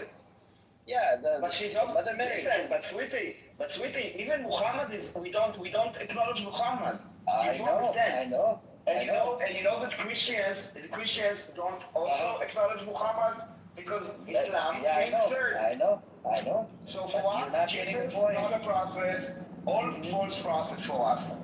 So our false prophet, and you killed him. We didn't kill him. Who killed him? Yeah, you did. It's in the mention in the Bible. You want to bet that we didn't kill him? Oh my God! Your people killed Prophet Jesus, peace and blessing God, according to the Bible. But we didn't. It's the Romans who did it, and you know it. And Who brought Jesus to the Romans? Listen, I don't know the Bible because I'm not Christian. I know the Torah. Can you tell me where in the Bible it says that we killed him? You brought Jesus to the Romans, and then you were being asked, should we kill him? And your people said yes. Can you show me? Listen, it's not part of my story. I want you to Google it about the Christian Bible and the ruling from the Church Fathers. Okay, I want you to Google according to the Quran, who does this land belong to? According to the Quran, it doesn't belong to you because let's go with your narrative. Let's go with your narrative. I'll grant you that according to my book, it belongs to you. But can you please make it make sense to me? How would God, give you a piece of land after breaking the covenant with God multiple times, killing multiple prophets, and spreading corruption? So God will all of a sudden will bless you with a piece of land. First of all, he did, and if you don't agree with him, you can talk to him. That's an atheist like yourself. Yes, he can. Doesn't believe in God. Doesn't believe in God. None of your business. That's blasphemy as fuck. We don't have this. What's up, everybody? We don't have this concept. You have this concept. We don't. We are not Muslims. Oh, in your scripture, it says yes, you have. You have killed multiple prophets. Your Torah has similar stuff as my book. Which prophet? Which prophet did we kill? Did you kill prophet? Let's look it up. Which prophet Tell me. Okay, let me pull up a list, okay? Okay. I gave you Prophet Jesus, peace and blessing according to the Bible. You killed Prophet Jesus. But we didn't kill him. I know told that the Romans killed him. Do you know how he was brought to in front of the Romans? Show me. You said that we killed him. Basically, your entire claim is that we killed many prophets. The first prophet that you gave, Jesus, you agreed with me that we didn't kill him. Who is the next prophet that we didn't kill? And then you said corruption in the land. You know what corruption means? Yes. So what corruption is in the land? Doing a whole bunch of things like usury. What do you think usury is? Not corruption. That's corruption. According to in your eyes, not in ours. Okay, hold on, Daniel. According to my side, corruption, for example, for me, corruption is to take children hostages. Okay. That is the corrupted moral values. This is what the Palestinians are doing. Do you agree that it's corrupted to take a hostage, a baby, and kill him? It's immoral and inhumane. But at the end of the day, the land, according to the Quran, does not belong to the Palestinians. So I don't understand how a Muslim believer is advocating against the words of God. Okay, John the Baptist, Yahya, right?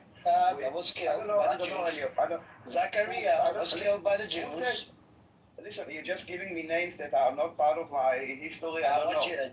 These are prophets. Yeah, but they're not part of my. They are for us. They are all false prophets. We have our religion. Let's say tomorrow there is a new religion.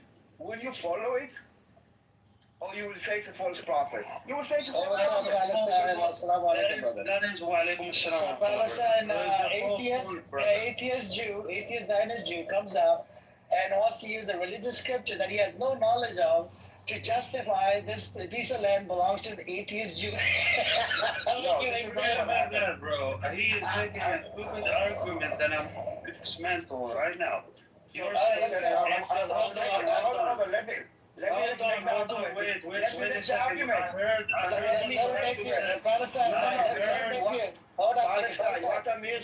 what Amir said is not my point of view, okay? I heard what you said right just now. Let me repeat for the room, right, because we have new people. Hey, what's up, Cindy? We have new people in the room. You're repeating my words incorrectly. No, you go repeat. Okay, go repeat, Daniel, and then Palestine's going to respond.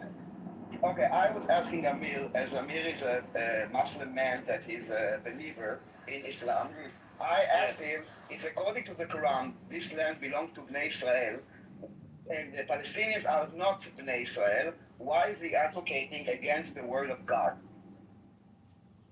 That's incorrect, simply because it does say that in the Quran what you said, but it also said that they lost the covenant.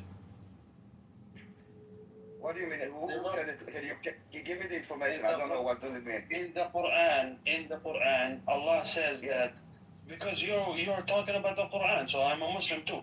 So in the Quran, it says Allah says that the Jews lost. Repeat. I'm sorry, I lost you for a minute. Hold on, repeat. I lost you for a minute. Can you repeat? I said in the Quran, Allah said that the Jews lost the covenant. That's why they don't deserve this land anymore. Broke the covenant multiple times. Multiple times. Where does it say that we don't belong this land anymore? Can you show me? Hold on. Allah says the Jews lost the covenant to this land because they were not pious.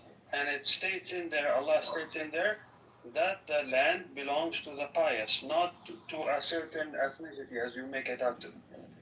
No, so hold on. So what is this thing about Bnei Israel and this land belongs to Bnei Israel, inheritance? I just told you that, yes, it does say that, but also it goes on to say that the Jews lost the covenant for this land.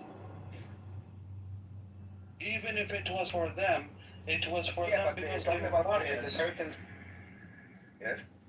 But then they were not pious anymore. That's why they lost. What is pious? What is pious? God fearing, and worshiping God alone without being. So can you show me the verse that contradicts God's direct instruction that this land belongs to verse before, Daniel. You have to read the verse before and verse after. Give it to me. Get that. Give it to me. I'm not a Muslim man. You're an atheist. Hold on. It doesn't matter. Listen, Hold on. it doesn't matter that I'm an atheist. I'm questioning your belief system, not mine. Hold on, Daniel.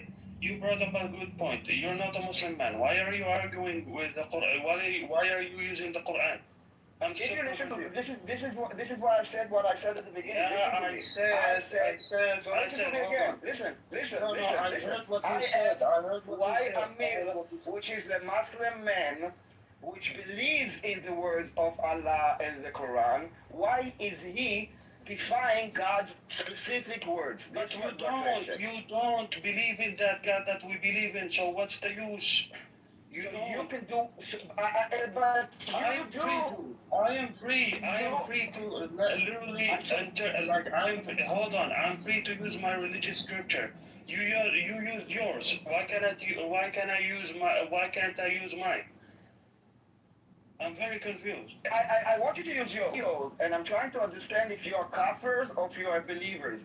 And if you're a believer, do not use my own words against me. That is not it's not your own words. With all due respect, kafir is also in Hebrew. Okay. Don't think that your language came before mine, okay? Kind of settle down, settle down, settle down, settle down, settle down, settle down, settle down. I'm not using anything. I'm trying to understand how a Muslim man that is a believer in the words of Allah and in the Quran, which I am not a Muslim man. You are, and Amir is, and I'm trying to understand the logic of the Quran says specifically that this land is designated in inheritance to Bnei Israel, to the tribe of Israel. And I want to understand how come you are advocating that this land belongs to Arab Palestinians Muslims. Define the words of God. I did tell you before that the covenant was lost. And you don't seem to comprehend that. Surprising. So show me. So you are deciding that because of that, the words of Allah does not matter anymore? No, you didn't read all the words of Allah as you claim. You didn't read all of them. This is why I'm asking you. This is why I'm asking you. So tell me, show me. Show me where it says. Hold on, no. Before I show you anything, how am I defining something that you claim not to read as a whole thing? I can read. You don't even know what you're talking about. I do know. And you keep on. And so address my point. The same way that I know, and I looked it up before I spoke about it, and I can read you exactly what Google answered me. And Google said that the Quran specifically says that God designated this land, the Holy Land, to Bnei Israel. And you're saying something else, and I want to learn from you. So show me where God said, never mind, I'm changing my... So God changed his mind? I said, did God change his mind? It was designated to Bani Israel, but then it wasn't because they were not pious anymore. You did not hear the first part of what I said. I heard it, and I asked you... I heard it, and I didn't ignore it. I literally asked you, show me the verse that Allah said, never mind about what I told you about the land. There's a new law, and it says that it does not belong to the Bnei Israel. Can you show me this? What you talking about? In various verses, I will use the same thing that you use, Google. I didn't find it Google. Okay, what to search? Let me tell me what to search. I will search for it. I said I'm gonna use Google to tell you the various. Okay, go ahead. All right, show me.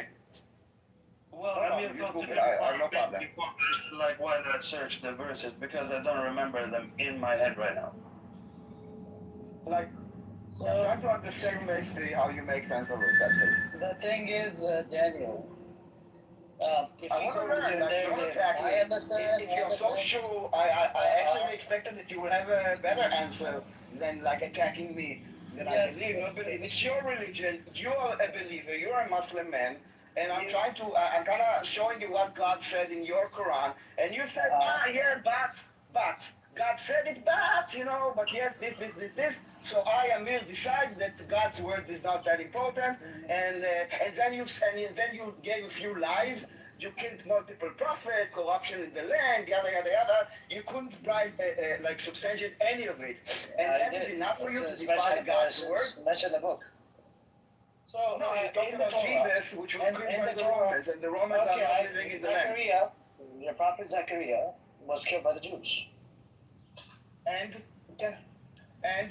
whether you claim to be a prophet or not, so why did you kill him? Why are you talking about Jew? It's the King Yoash who killed him. Why did he kill by the Jew?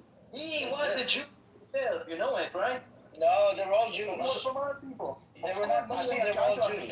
I'm trying to understand from them how they are, as Muslim believers, explain that they defy the words of God that is in the Quran, saying that the land of Israel is designated to the inheritance to the tribe of Israel. And they are kind of attacking me personally but they're not giving me anything Nobody's attacking you substantial. personally. I said you're an atheist. You don't believe in God. Again, What are you talking it about? doesn't matter. Talking about It godly doesn't scriptures. matter. I'm not the Is topic. it I'm that asking if you consider that as a fact, if you're an atheist, you should Daniel, can you just not? I'm a Jew. I'm not a Muslim. Even if I was the most You're an believer, atheist listen, Jew. Atheist. Godless. even if you go to a Haredi Jew, which is the most believer in Jews, he does not recognize Jesus. He does not recognize They're Muhammad. anti-Zionists. They're anti-Zionists. No, they're not. You're talking about. Don't laugh. Don't laugh because you're stupid. Okay. You're talking about Amir. I don't want to humiliate you. Okay. So don't humiliate yourself. You are talking about the Turei Karta, which are about 400 families out of 16 million people. A lot of Haredim are not anti-Zionists. They don't serve an idea. They Can do you not please tell us? recognize Muhammad. They do Okay, not recognize Muhammad, and they don't recognize the Quran, and they don't recognize the Christian Bible. Daniel, can you please, can you know this? okay, can you Don't switch the topic. No, Don't I'm not move switching to the topic. I'm not I'm moving the talking about the topic. Quran. I'm I'm talking asking about you. Quran and Islam. I'm asking you. Quran and Islam. Hold on, No Daniel. problem, but Daniel, Amir, let's stay. I'm still on the topic. Hold on a second, Daniel. Stay on Amir, Yes, on Islam, yes, on yes, Islam hold and on, hold Quran. on. Yes, Islam yes, and yes. Quran. So according to the Haredi, they don't want to serve an idea. Islam They don't and want to Quran. No. They don't want to protect the nation, the fake nation. It doesn't align with the scripture. You see what I'm saying? We are This is the talking problem we have about with Daniel. You just lied to me. Ladies You and just lied to gentlemen, me. this You is what promised- this is you what just you believe in. promised. No, I'm sorry. Listen, if I'm Why don't they serve an idea? Why don't they serve an idea? If I'm humiliating you, tell me and I will stop. Oh, And if okay. you don't have an answer, I will also stop. Why don't they serve an idea? Go on, tell me. Write it down. We are talking about Islam and Quran. I know, Not but about I need to Jews. know. I need to know. Why don't they serve an idea? The Haredi. We'll talk about. Why don't they serve an idea? The Haredi. It doesn't matter. It doesn't matter. Can you please answer the question? No, I we are talking about Islam and Quran. Don't change the topic because you don't have an answer. I'm not Listen, taking the if you topic. don't have an answer, Palestine is looking for a source. if you don't have an answer, so mute up and let others answer. You don't know. Don't humiliate yourself. It's embarrassing. Palestine is looking. I'm asking you. Why don't the Haredim serve an idea? I'm waiting for a Muslim man to respond to me about Islam. I get what you're talking about. Go ahead. Go ahead. I found you the verse. This guy. Go on. The land will be inherited by the believers. Are you a believer of the book? Hold on. Before you ask anything, are you a believer? Hold on. Are you a believer in the book that you are using as an argument or not? Palestine. Listen to my question again. Are you or not? Are you a believer of the Quran? You are not a believer of the Quran. So that doesn't apply to you. Are we Palestine? What, the Quran? The fucking Quran. With all due respect, we are Jews. Enough of this. Get it through. Don't do that. Okay? I don't disrespect your scripture. Get it through your little heads. Oh my God, can you guys shut up for a second? No, we won't, because that's bullshit. I said the Quran, you don't believe in it. You don't believe in the Quran, why are you using it? Can you stop yelling? Oh my God. Why are you using a book that you're not believing of? So you don't have an answer. Is there any Muslim? Is there any Muslim? Is there any Muslim believer here that is a true believer? Not like the conference that we have on stage right now. I'm looking. I'm sorry. Let me. Stop talking for a second. Stop talking for a second. The chapter is 24, the verse is 54. Go check it out. It's like a zoo. Okay, let me repeat my question again. I'm looking for a Muslim. The chapter is 24 and the verse is 54. Go read it. Read it. Put it in the chat. Chapter is 24 and verse is 54. Go read it. I don't want that to hear any word until you read it. Chapter 54? No, chapter 24, verse 54. Go read it. Why is סוף לפץ לך יעשו, אלף חפש ויצוץ אותך, ילדה זרה. English. Let's speak English. No travel language. I will say whatever I want because I need to speak to Soren in a way that he will understand. I mean, you're a fag, aren't you? I mean, what are you not proud of? Your father is a fag. You know, Soren, This is gonna go sideways, Marcus. Soren, your father was just while he was sucking my dick, he was saying, Read it. I told your father, Soren, that it's not nice to speak with a full mouth. And then I pulled my dick out of his mouth, and then he said, I'm Soren's father. And then I stuck my dick back to his mouth. We're like from the religion now. Okay, this is getting messy. This is getting dirty. Yeah. Sorry, this is the people that you bring to your room. Just I have read to adapt myself. chapter 24, verse 54. Read it. Chapter 24, verse 54. 54. What is Yeah. it? Soren, your father says hi. Anyways, I think Say, obey Allah and obey the messenger. But if you turn away, then upon him only the duty with which he has been charged, and upon you is that with which you have been charged. It's about Muslims. It has nothing to do with Jews. Daniel, It's all about Jews. Satan. what is the definition of Muslim, Daniel? Hold on, Kev. What is the definition of Muslim, Daniel?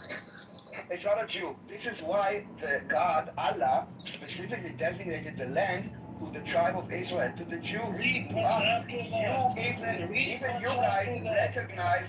you guys recognize that they are Jews and they are Christians, and not everybody is Muslim. Read the verse that's after that. Read it. What does it say? But it's talking about the Muslims.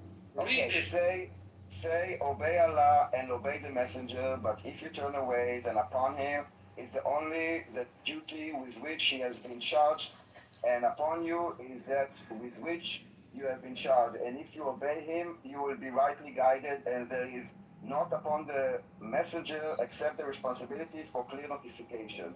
Okay. Okay, the verse after it. Read it. You said 24, dude. Oh yeah, the verse after the 55. Read it. Okay, hold on. I need to look forward to 55. So far, you got nothing because it's for Muslims, and I'm not a Muslim. Yeah, submit to. So what is this? Again, what is a Muslim? What is the definition of Muslim? I'm just trying to understand how you rationalize your being a kafir to the word of God. Allah has promised those. Read it. Allah has promised those of you who believe and do good that He will certainly make them successors in the land as He did with those before them. Who are those before them? What does it mean? Who are those? Who are those you before tell them? me, who came before the Muslims? The Who Christians are not invented successors the to the land land. before the Muslims? Who? No one. We are the only one. The Jews. We were the only ones that were sovereign. Yeah, okay, so that was before the Muslims. I told you, who is before Muslims? What is being as Palestine? I want to get one. Daniel, make you successful. Daniel, can you please tell us the definition of what a Muslim is? According to you? No, according to the dictionary. Go to the dictionary. Muslim is someone that is believing in Islam. Submit to. And practices Islam. Submit to God. Submit to God. No, it's not to God because again, people like Allah. Allah. Not God. Jews are. Yeah, but Jews are not Muslims, and Christians are not Muslims. Submit to God. Submit to God. Submit to God. Muslims. Yeah, never understand this part. Am I Muslim? You broke the covenant. Are you an atheist? No. Okay, are the Haredim Muslims? You deny God. Are the Haredim Muslims? Could be, because they submit to God. So what is the people of the book? You're full of contradiction. You're just a kafir. And I don't understand how a Muslim believer can be a kafir every day, defying the word of God. Actively, you are actively defying the word of God in public, and I think it's a shame. You're an atheist. You don't even believe in scripture. You're coming up here using the scripture to justify the peace of I'm man. an atheist, but you are even worse. You are a kafir. You are presenting yourself as a Muslim man, and people see you as a Muslim man and hear what you say, and you are doing blasphemy. You're doing blasphemy. This believer is telling me this. Oh my God, And you're doing the other. That is crazy in my eyes. This believer is telling me this. Somebody that doesn't even believe in God. Oh my Sovereign, your God. father said, what does it mean? Sovereign, your father says it. Hold on. Maybe my balls are too deep in his mouth. He should just stop. Let's keep it clean. Hey, what's up, Craig? What's up? We have Adi here as I'm well. keeping it clean, but I'm here. But Sovereign, this is the language that he knows. Well, the you are language, fat, aren't you? I'm just establishing. And your father is. Listen, your father. Fat. You suck other people. Okay, because of this, I now shout it. I now shout it even deeper into his throat. Now your father.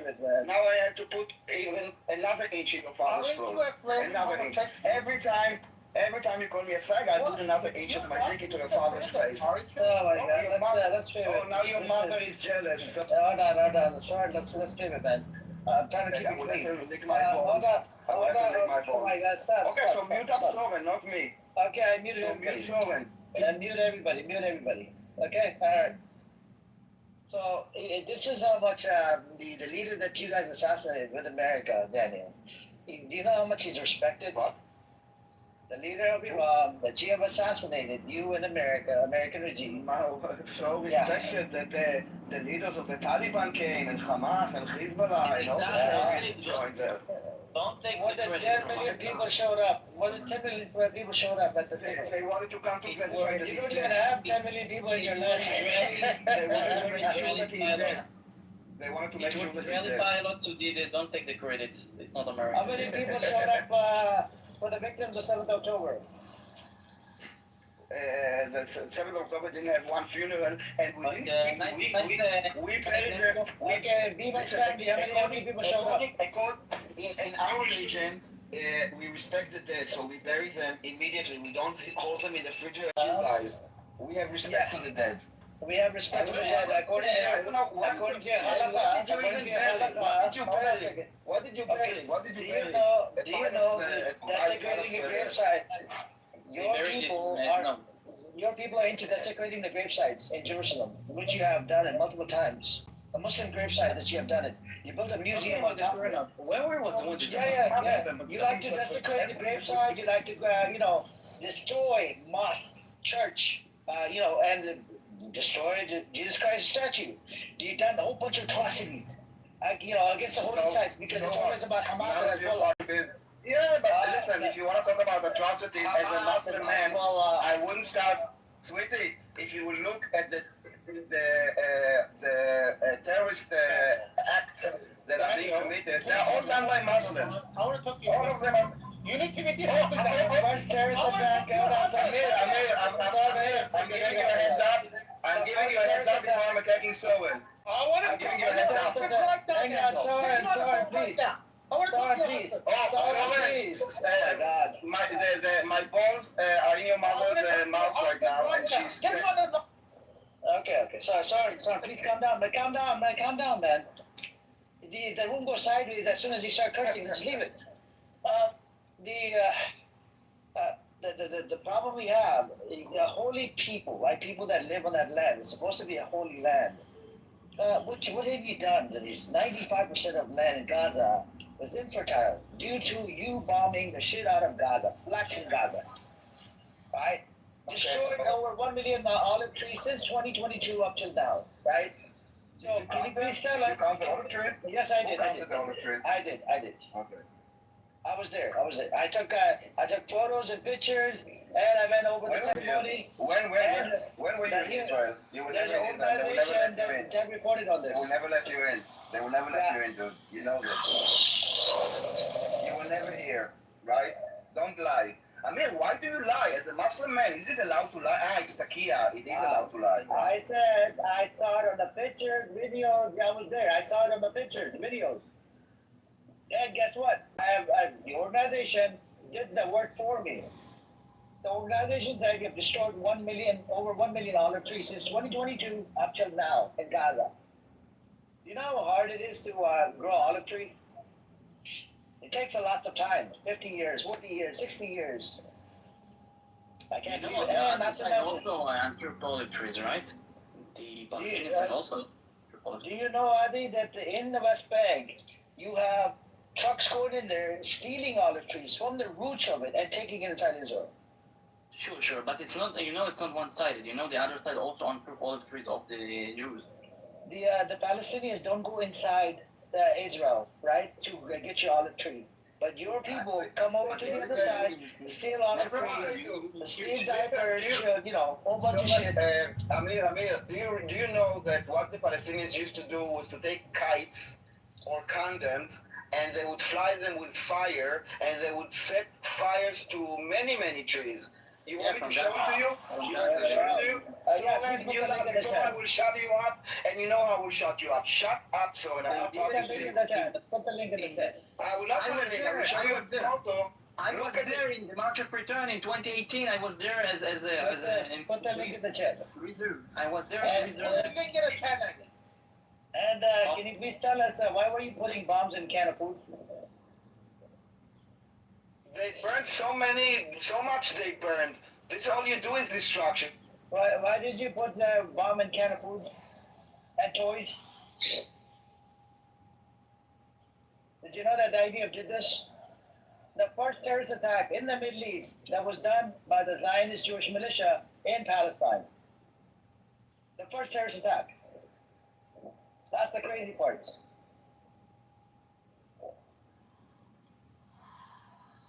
Reason why you are defining God's word in public. Okay, it's between you and God. It's between you and God. But I think you need to do to go to your imam and talk to him about it. I think you need to follow a religion. You need to believe in God. Instead of being a godless.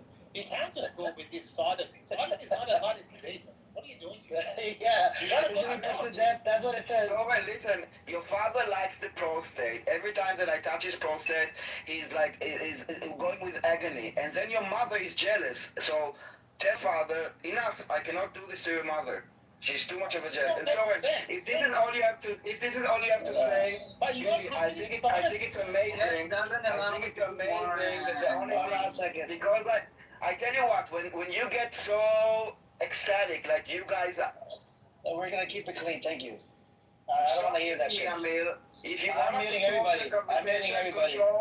I'm muting everybody. Yes, you don't need to mute me. I know how to behave. I'm not a fucking Soren. Okay, Soren is the one that all he thinks about is gay sex. You know. It's okay. Both sides. Hold on. Both sides. He's obsessed with gay sex. He's obsessed with everything sexual. I don't know why. I guess I know why. I was not here. There is a reading. Daniel? What did you say?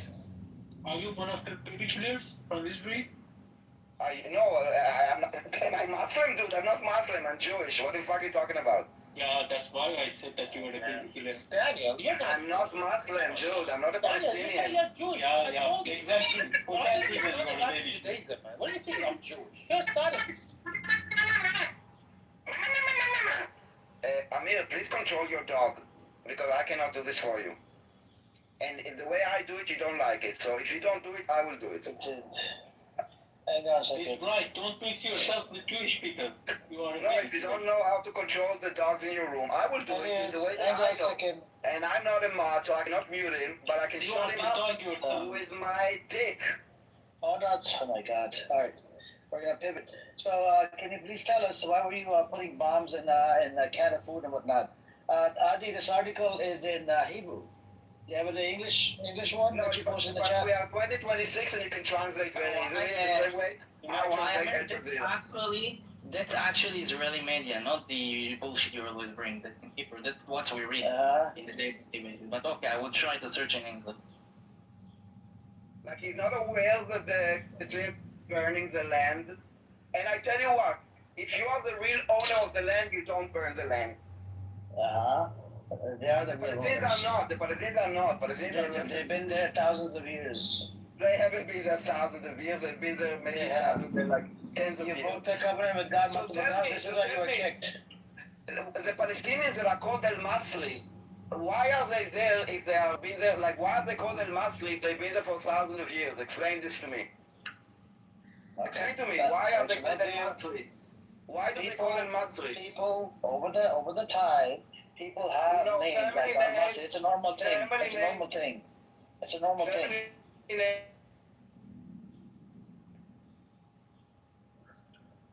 people can name their child after whoever, it doesn't matter. Hold on a second. Your story doesn't add like it. The entire narrative is completely bullshit. It's a complete lie. And even you, according to your Quran, you know the truth. And God, I know the truth. this is why you keep on losing, because Allah is the Zionist. Allah will not let you define His Don't words. say that. No, it's not. That's disgusting as fuck. What do you mean? You can see. You No, can it's see not. the facts No, on the it's ground. not. Okay, how many Palestinians were killed in this genocide? You tell us how many were killed according to you. I don't know. You're saying 70,000, right? We lost like 1,000 soldiers. It seems that Allah is not on your side, dude. You only And I lost think 1,000 soldiers. Do you think the Israeli government actually lies or tells the truth? It's not about the government. Does it include the suicide cases? No. Does it include the ones that are going to court for certain things that they've done? No, we're talking about dead people. We're talking about casualties of war. That's what I said. The dead people, where there's some cases and some things that need to be clarified. Do you think they report each and every single individual name?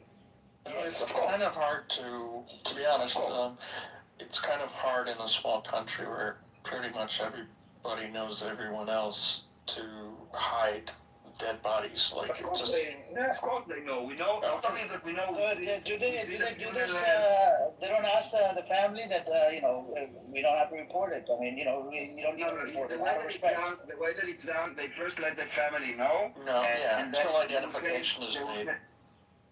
They will tell us like a soldier died, but they will not say the name until the family knows. Once the family knows, they will tell us the name, and the next day we will see a broadcast from the funeral.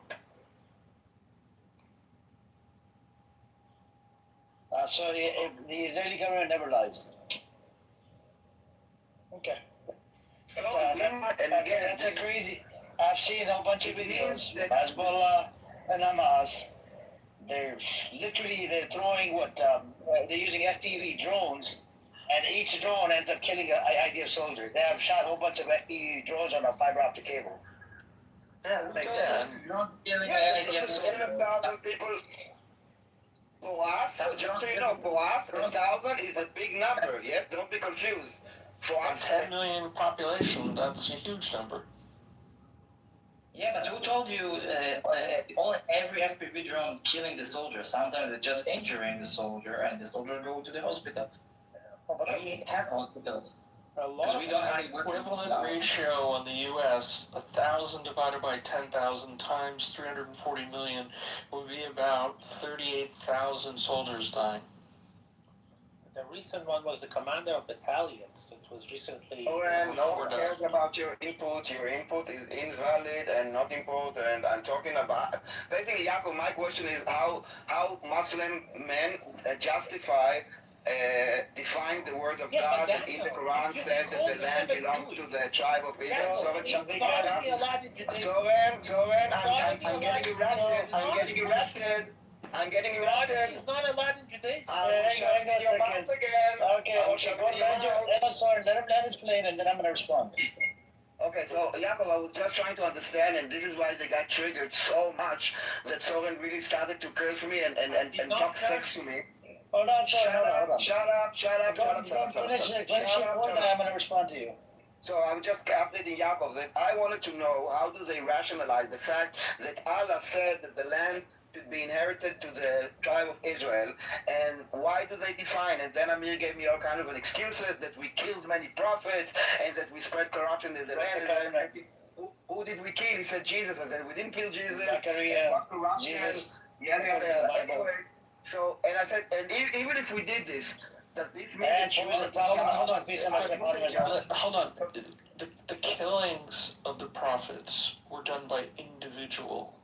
It's not a collective guilt. It was by a king or somebody. It was not like collectively the Jews killed these prophets. We have to remove what some individual does from the collective group. Just like the Catholic Church has said the Jews are not responsible for the death of Christ.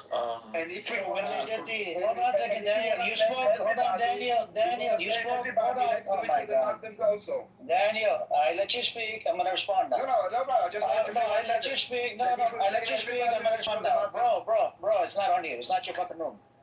Respectfully, okay? Yeah. So what he said, without even realizing, 1400 years ago, it wasn't called Israel. Second of all, he got kicked out by the Romans in Jerusalem, which is recorded history from the Jewish side and the Muslim side, due to Caliphate conquering that land, Jerusalem, brought the Jews back into Jerusalem. Next thing, according to the scripture, broke the covenant with God multiple times, not once, multiple times. Spread corruption. All right, and they were scattered. Spreading corruption, killing prophets, multiple prophets, not just one. According to the Hadith corpus that we have, over 10,000 prophets were killed. And broke the covenant. So breaking the covenant, that breaks the promise with God. That means you're no longer from. If I grant him this particular position of him as an atheist, doesn't believe in God, yet using God's word. It doesn't work in our scripture, by the way. If you're an atheist, you're not part of the religion. That's against the religion. So respectfully, I would say it again. And according to the Torah, the gay people should be put to death.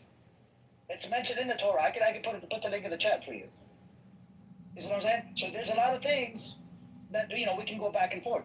And even the Torah talks about this, killing multiple prophets. I think from your side is you killed over 1 million prophets. From our side, you killed over 10,000 prophets. And the evidence is very clear. If you break the covenant with God, how can God give you that land? It just doesn't make sense. And in my scripture, God will never discriminate against any group of people. We have examples of Bani Israel, and Bani Israel is near the tribe, it's not near the land. You're mixing the two. Your land was established by atheist, agnostic motherfuckers that didn't believe in religion. Yeah? Theodore Herzl, Jabotinsky, Chaim Weizmann, fucking all these psychopaths, Ben Gurion. It was given to the tribe, and we are part of the tribe. Sorry, that's the truth. This is what I like. The tribe is mentioned in the scripture, so you're not part of the fucking tribe. If you don't believe in scripture, how are you part of the tribe? That's the part I always have a problem with this. But this is not your own business. This is between This us God's and word. God. Tribe is God's word. It's not your word. Yet you deny the word of God. You deny the word of God. Listen, but I'm part of the tribe since I was like 1 week old. I don't need to be a religious person to be part of the tribe. Okay. You deny the word of God. Yeah. You deny the word of God. It doesn't matter. You don't believe in God. Since 1 year old. I'm still part of the tribe, whether you like it or not. That's not true. And you know it.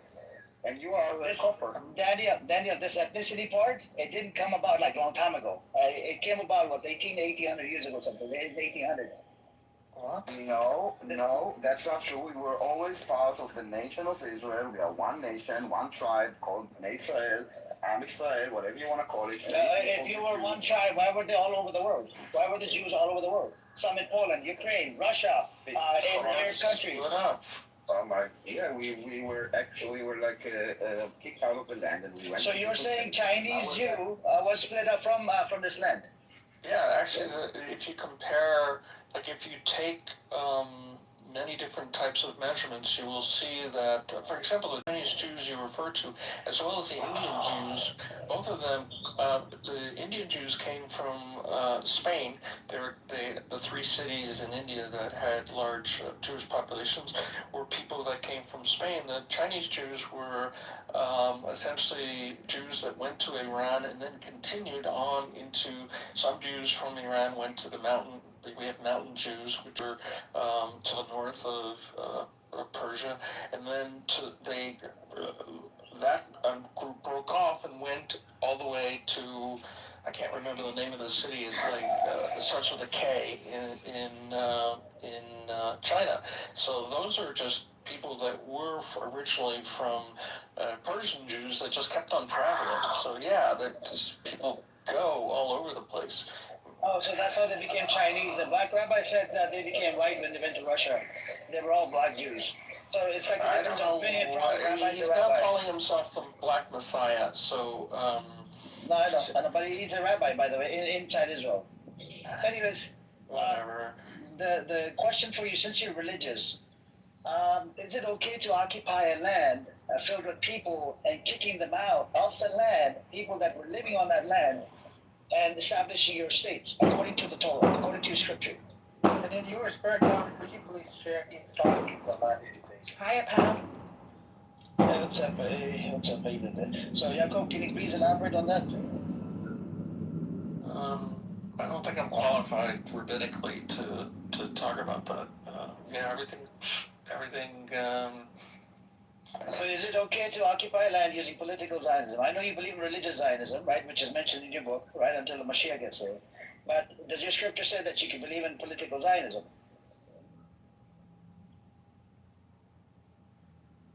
I have to think about that, to be honest. I have to think about that, but I don't know where you came up with 1,000. Did you say you killed 1,000 prophets? From our side, over 10,000.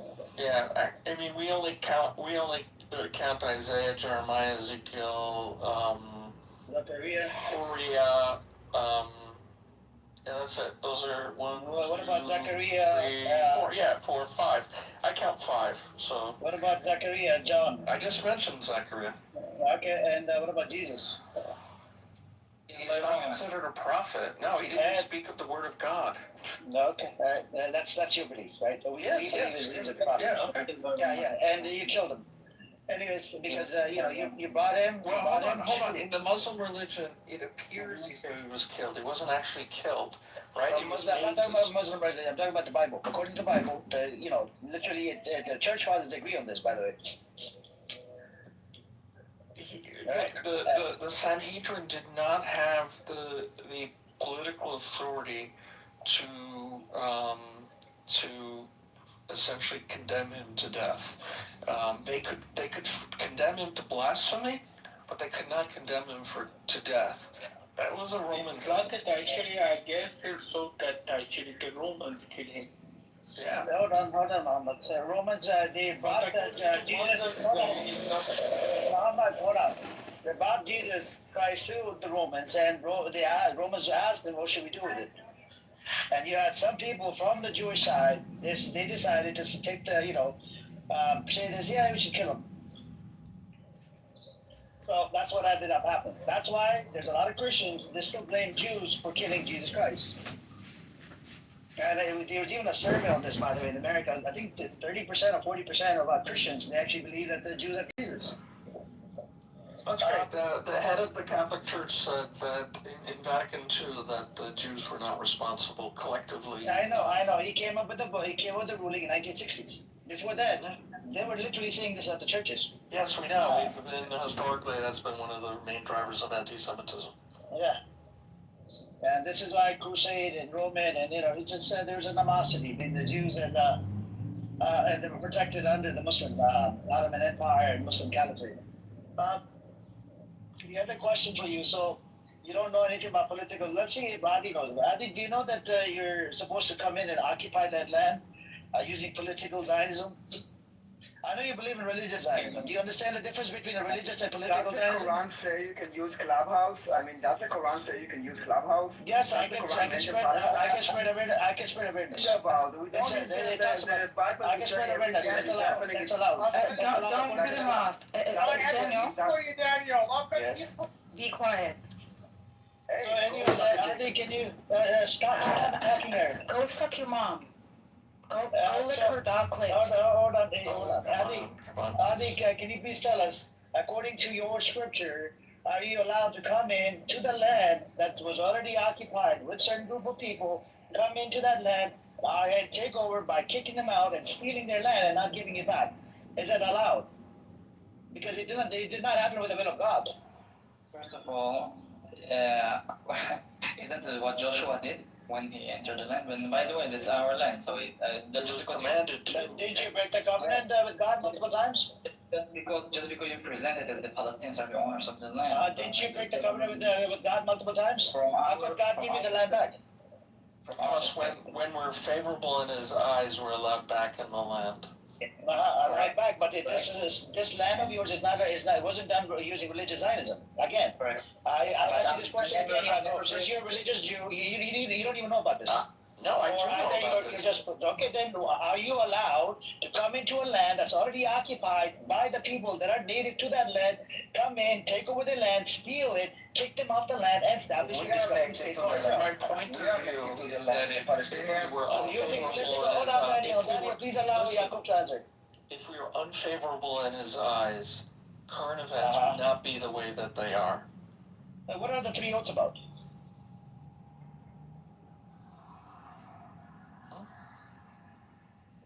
All right, you read into three oaths. What are the three oaths about?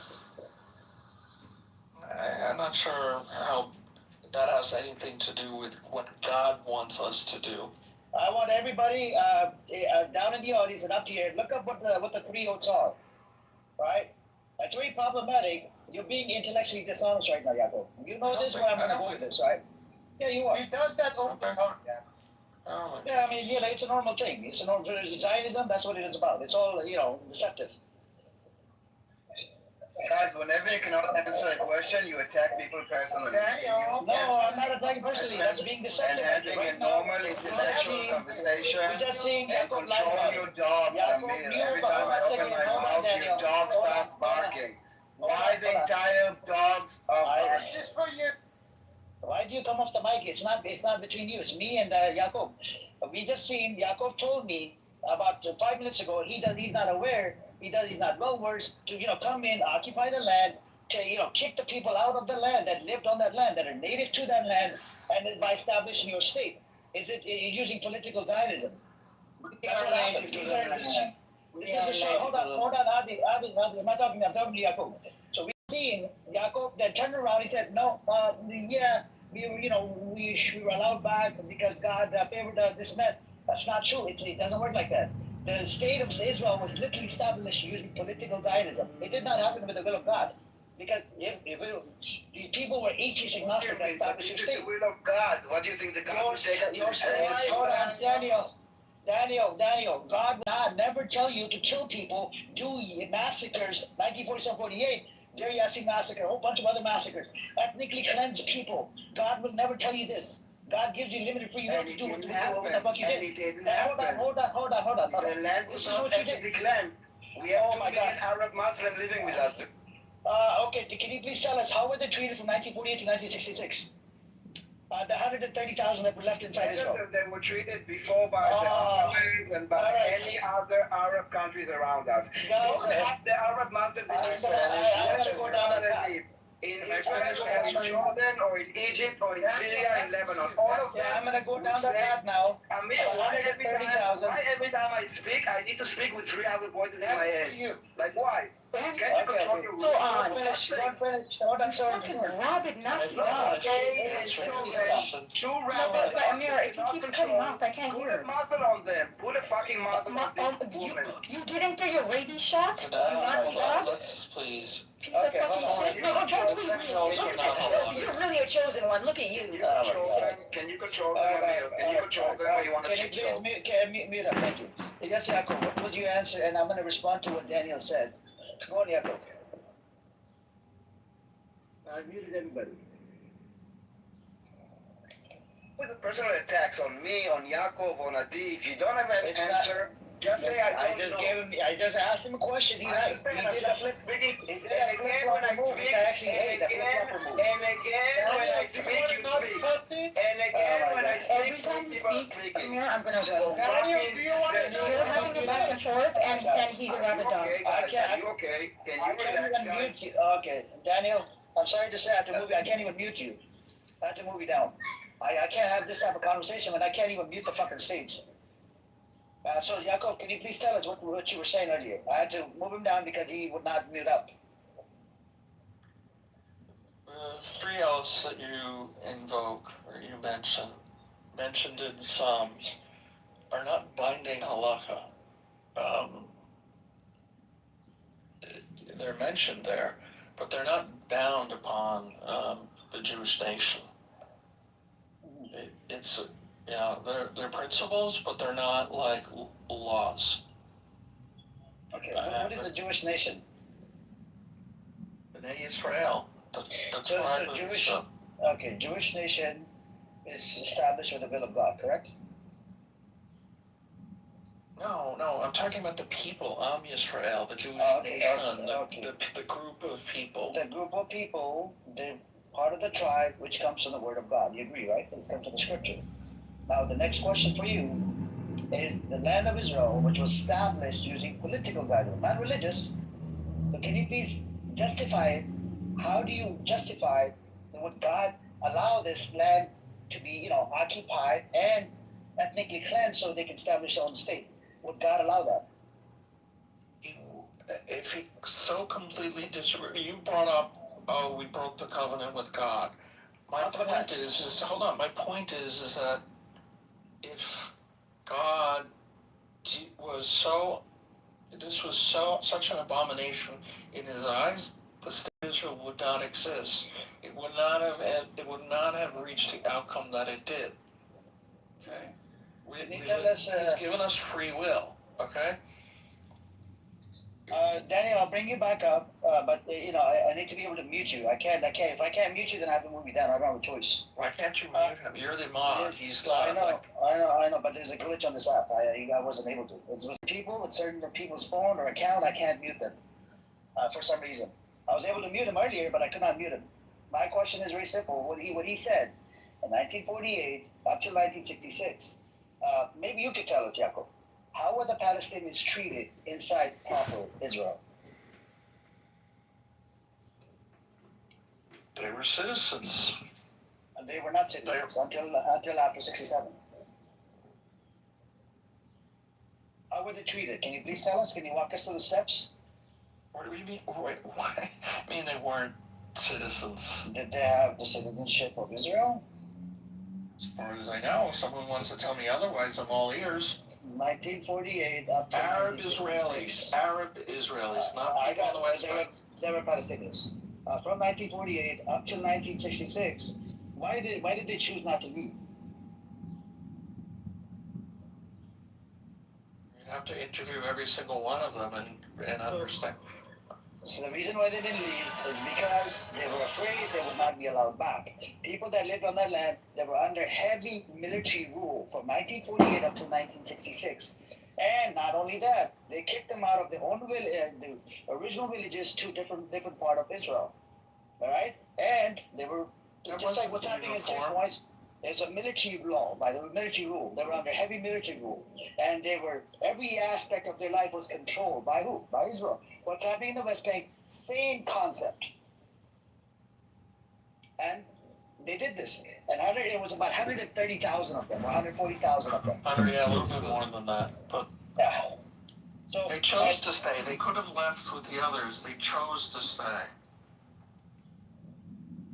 Yeah, they chose to stay because they were scared that they would not be allowed back. But even after that, according to historians, I think you're making like a universal proclamation on such a large group of people. What you just said is problematic, and can I give you an example of why? Just 1 second, hang on a second. Okay. Just over the 1940. I don't argue, I don't yell, I talk. So. 1812, yeah, 1812. They was very helpful.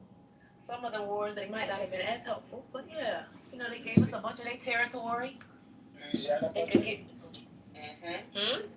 Is that the Louisiana purchase as well? So. Well, yeah, but the others too. So the whole middle of the country used to be the French territory. Like the very first, after they found Newfoundland, or like the parts of what is Acadiana now, in Canada, they had the whole middle of the country basically in the 17th century. And so Louisiana Purchase was last, but they had so St. Louis was a part of their territory. That's why it's named St. Louis. So, yeah. The whole bunch. I can tell you, y'all can probably go on Google and find the map. It's an interesting map to see how the British only had a sliver and the rest of it was France. Yeah. The old Midwest before it expanded. Yeah. France has been on their America pill today. They will be playing, That's also exactly. brotherly love, la fraternité. Red, white, and blue will be represented today. I will be rooting for them today. It is my patriotic duty as an American, I guess. You know. Yeah. And as someone who stands against le racistes, okay? Period. Yeah, he gotta ignore him. I only came in here because I knew y'all was in here talking, or at some point I got a message from Lord because I knew he knew I was happy about the game. Yeah. But Jesse March was over there talking all that shit. And he the first one out. I'm just glad it's not America. Ooh, praise God. Because I'd have been embarrassed. Great. Now I don't have to hold that L. Who France playing with tonight? Paraguay. Oh, okay, that will be easy. Oh, yeah, that's going to be a layup. But it's going to be a nastier game because of all that. Population, they were not 20% of the population. Okay, you know what? So the reason I don't think you should ever make that argument, okay? From one human to another. If people can turn around and say, hey, look, guys, you were in Europe forever. You're Europeans, let's be honest. No, let's not be honest. Well, not temporarily. it's not plural, it'll be singular. I'll be honest. I'm Ashkenazi Jew, and my DNA says Levant. Says Levant. Levant. I understand. I'm just gonna finish. You were being persecuted in Europe for so long. Like those Christians, they did not want them there. And it wasn't, it wasn't polite bigotry and racism and anti-Semitism. Like it was abject, in your face. And if not for making yourselves economically and sort of politically necessary, I think that they would have done it earlier anyway, but just don't make the argument that if someone stays, it's on them, because you should have left Europe when they threatened to do what they, Hitler, I'm just saying, maybe the genocide wouldn't have taken place if you guys, paid attention to the anti-Semitism, to the threats. There was no place to go. No, there was... No, Palestine, for 1,400 years, the doors were open. The doors were open. What do you mean? You got anti-Semitism didn't start in the Middle East. Let's be clear, okay? So it's not like you were going to go from Europe to the Middle East and you were going to encounter. No. You guys were cool there. Tribal. And we were cool in the Polish Empire for the longest of time. You were. I'm not going to say that word. They didn't want you there. They did not. They invited us there. In Europe? Are you familiar with, no, in the Polish Empire, are you familiar with... In Europe. Oh, I'm sorry, did they only die in Poland? Did you know the Polish Empire? We have okay, you know what? The Jews, those Jews, they stayed. They chose to stay, right? They chose to stay? I don't know where... They chose to stay under belligerent anti-Semitism, threats against them, because they wanted to stay, right? They did. Listen, that's where the money was.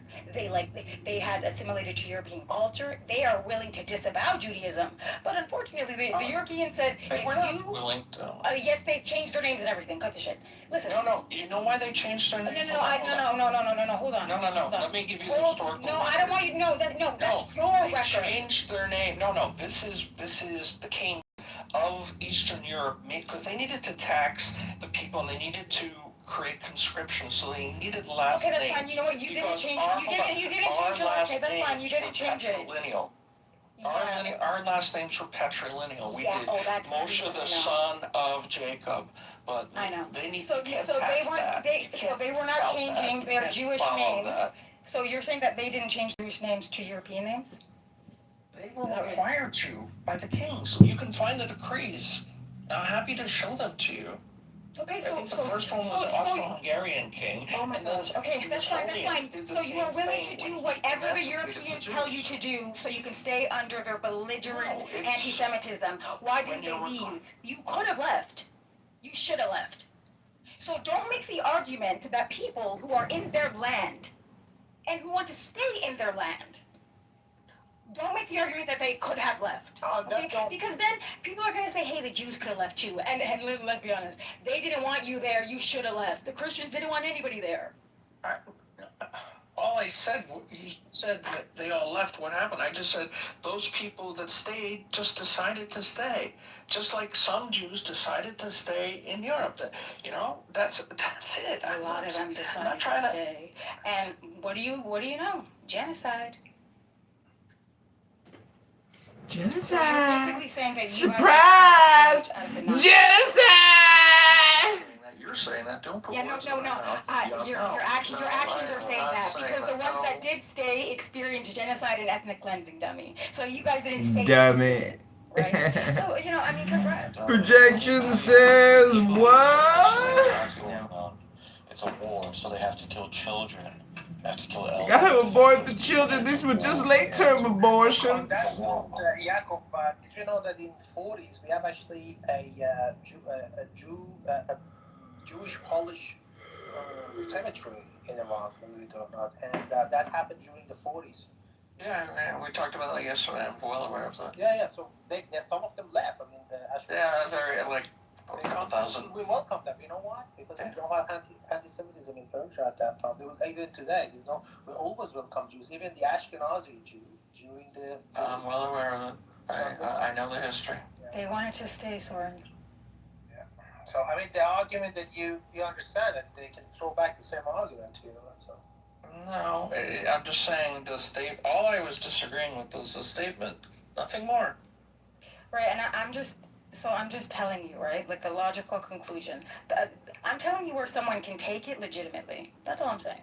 And they wouldn't be wrong either. Okay, so we can go genocide for genocide because you guys justify your terrorist nation. So we'll go genocide for genocide. How about that? Hello? That will get anyone, anywhere. Yakov, I'm Armenian. And the way that Turks deny a genocide, they say that it was a war. That's what was happening. That's why they massacred 70% of the Armenian population. That's why over 1.5 million Armenians were slaughtered, massacred, burnt in barns. Aware of the Armenian genocide. And I love Armenians today because they actually said we don't need the Israeli regime. We don't need it. Yeah, exactly. I love that. They said, it's your policies. We don't care whether you could have accepted a long time ago. And you want to do it because you want to, be in a rivalry with Turkey. Love the Armenians. Good on. It's pretty diabolical to use our cause as like a chipping, a bargain, like a bargain chip. Sure, I agree with you. I agree with you. I was surprised when that was announced.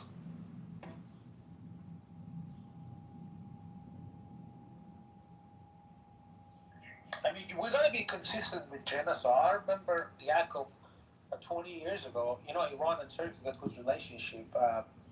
Even in Iran, and Iran is a Muslim country. Turkey is a Muslim country too. In Iran, Armenians, which is also a big community there, I think it's the 4th of April, sometime in April, I think it was a genocide of the Armenians. They come to the street and they protest again in front of the Turkish embassy. Because we recognized a long time ago about the genocide of Armenians. We actually let them in. There's a big Armenian. I have two Iranian friends that have Persian last names. And you have an Armenian province. That's a big in Isfahan, we welcome. Yeah, no, I'm well aware of it. The Israel, for the political reason, they had to wait till today. And people can see that. We're not dumb. We know why you decided to recognize that genocide. Not you personally, I'm talking about people. Hello?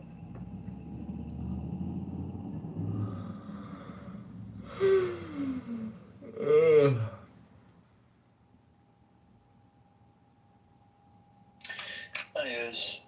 It is. And it's full of hypocrisy, this whole history. When we go down that path, there's stuff in there. I put the link in the chat, by the way.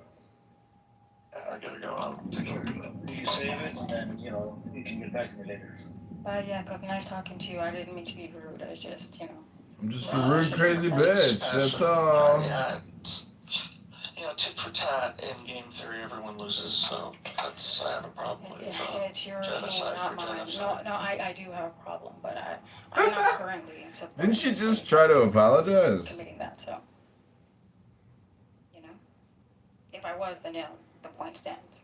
Because I disavow, I disagree with any human atrocity. I don't care what. I don't care if you're blue.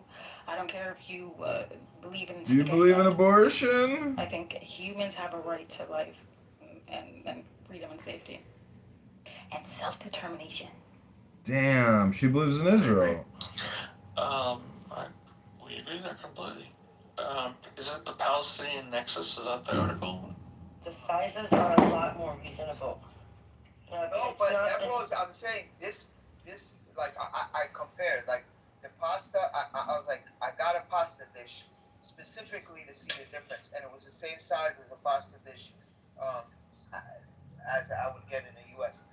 in this particular experiment that I did, and it was two totally different feelings. It was the same size? Because Same usually, size, yeah. like, the pasta in Italy, a lot of people, like, get upset over it because they don't understand to them it's a course in the meal and not the main course, so... Depends on where do you go in Italy. Yeah, If you go to Trattoria, it would be bigger. If you go to a Michelin star restaurant, Even in a trattoria, even the small ones, the fact that the tourists go there and order a dish of pasta as a main meal, a lot of them complain because it doesn't come in the sizes that they just request, because it's not the sizes that they get in Italy, because to them it's part of the meal, not the meal. So if you're saying it wasn't the size, then I don't know. Yeah, it was a great experience because I was starving and we were staying. It's a crazy story. We were staying on this this communist anarchist compound.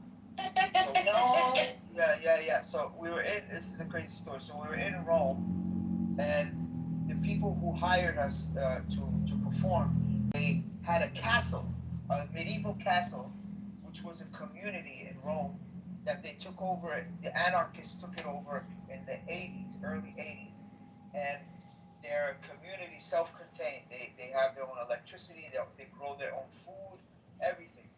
So we couldn't. I couldn't stay. We couldn't stay at their compound because it was full. So they got us these hotels, but they would have us at the compound. We'd do workshop, perform, whatever, and then we would go back to the hotel at night, and they would feed us from the food that they made on the compound.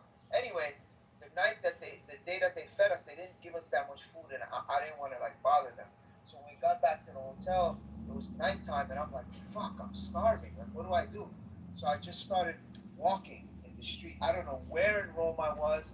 It was dark, pitch dark. There was like prostitutes on the street. There was crazy people running around, but I didn't care. I had to find food, and I walked by this place that looked like a house, then I found out it was really a restaurant. I went in.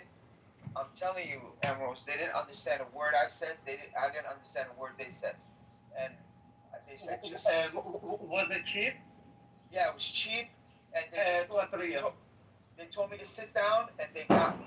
All that I was able to tell them was that I want fish and pasta, and they said, okay, just sit down. And I sat down, and they hooked it up. You were in a trattoria, Habibi.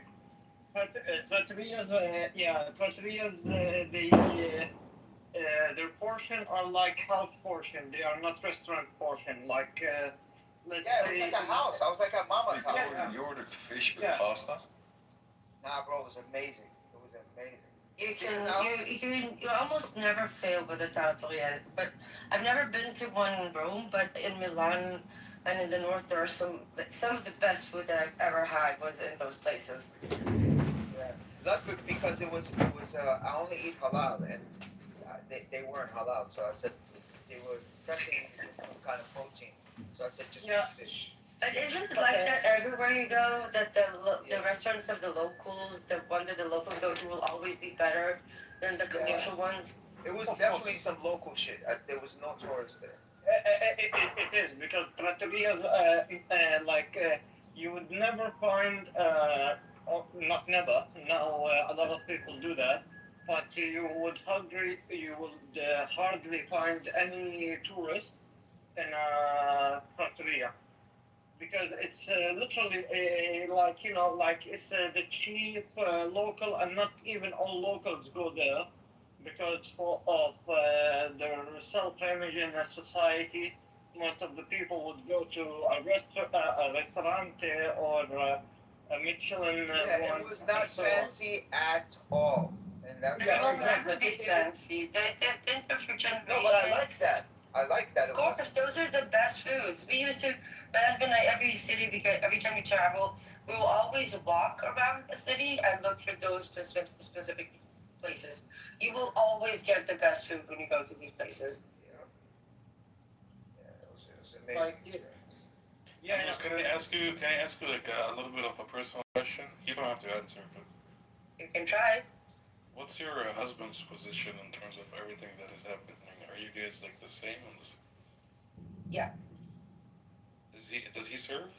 I'm not going to continue talking about my family. Okay. If you want, I will privately tell you everything, but not in a public I'm just kidding. No, I don't really want to ask details, but you both are on the same page, so you have the same position when it comes to. Which is exactly why I'm very careful. Assalamu alaikum, General. What the hell? Edward's back. Only General sitting in the room, bro? Like, what the hell is that? That's Can you smell the timing? No, because I was in the room earlier, so I just thought my salam. Okay, but this thing wasn't in the room when you were here. Salam alaikum. In the room. Salam alaikum to the room. No. Nah, man, it's too late for the salam, bro. Too late. Why do you say your salam? Never too late for a salam. Nah, of course. I like salam, but So Amir's room, he's not paying attention, and he has a bunch of designers that are in there talking to themselves. Amir's room. He opened the room. I just went in there. I just got back on. And Whatever they do. Telegram, I've just sent you a link to a Twitter. Who did? You sent who? That's this. Oh, you sent me like in my back channels? No, Telegram. Let him stream, bro. He can suck my dick, to be honest with you. Let that go on his stream. Keep streaming, Kitover. Keep doing that. Who gives a fuck? And, yeah. The title is interesting. But, how about you share your, vision with Palestine? I know Palestine might be a little bit, I don't know, sleepy or busy at this time of the day, but tell him what you think and see if he shares what he shares. Me? Yeah, remember earlier? No, I'm done with that conversation. Yeah, it's okay. Don't worry, Edward. I will not fight you anymore. I give you my blessings, Habibi. No, we talked about it. At the end of the day, Edward, you're a Palestinian. It's not like you're from the outside. Exactly. I know. Yeah. Habibi, as long as you love the resistance, I love you, and no problem. He doesn't love the resistance. He doesn't. Yeah. Well, that's not true. Don't listen to him. That's not true. The resistance is some of the best of us. Some of the best of us, they are the best of us. You see, you're not walking right now. What do you mean? You can't say all. You can't say all. I hate this all thing. I can say all. They are the very best of us. Hey, Al. Yeah, Habibi. What part of Palestine are you from? I'm from West Bank, from Khalid. Nice. You don't have the accent, yeah. No, I don't. It only comes with this stuff. I don't know why. Is it actually? Like a Jamaican. I swear to God. Like a Jamaican, Like, that's true. like when I'm very, very pissed off or stressed, you would see me talking Arabic in a Khalili accent without even noticing. Like it's just in my genes that it wake up. But Yeah, nobody don't do that because we kind of want to understand what you're saying. You know what I mean? Yeah, I know what you think. ماشي.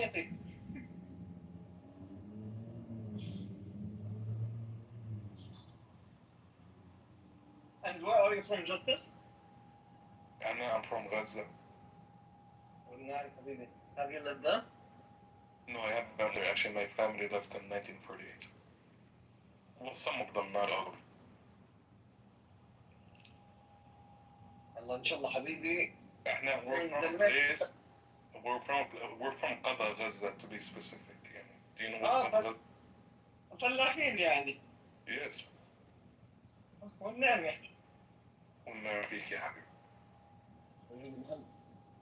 يا الله إن شاء الله كان حبيبي our boys might get you back to Gaza when we kick the colonizers out. إن شاء الله.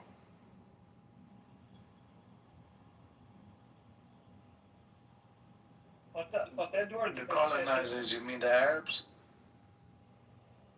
No.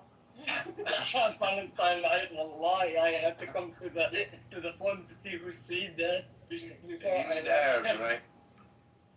No. The Arabs, man. The Arabs and the Muslims. I mean the Europeans. All right. You know, like I'm very racist against Europeans, the whiteys. Yeah, I've noticed that. Yeah, like they are so white. They make me feel that they are not from the Homo sapiens. They are Neanderthals. But they come from Judea, bro. When they find it, they can go there. Yeah, they lived there 3,000 years ago, and now they're just going back to that. So Okay, Tab, who was your president? But all of Who is my? Did you have a king? Yeah, I had a president. His name is Sinwar, and he started all of this nonsense that we are living in. President. That of King David? King David? Who the king that nobody wrote anything about him historically except King the Bible. David, man. Yeah. Yeah, no, I don't read the Bible. I don't care about it. Like I care about real history, Habibi. These talking points, man, they're just so tiring, Edward. What do you think? Like, You know, the more you listen, you know, at first you're like, they're dumb, but then it gets to the point where, you know, they're actually taking them seriously, and it hits you. They take them seriously, and there's nothing behind these talking points. There's nothing behind them. Yep. Nothing at all. Palestine, like when they tell you, oh, King David, you believe also in King David, blah, blah, blah. Yeah, I believe in him and the Quran, Habibi, but the Quran... But in the Quran it says Bani Israel. I have, yeah, Sayyid al-Aziz, Israel... It does not say Bani Palestine. No. Okay. It says Bani Israel, right? Yes. In your book, Israel was the name of Jacob after he beat God and broke his hip. Yes. That's right. Israel is a pride. No, it's not a tribe. the tribe. Israel is the prophet. Yeah. And so I don't know. I don't know. My answer would be I don't know where your God got his ass kicked and his hip broken. When you find that place, you can go and live there. But it's surely not my land. And there is no proof of the first Israelite kingdom. No archaeological proof. Like their claims have nothing. There is no evidence to support their claims whatsoever. They're just making claims based on the religion.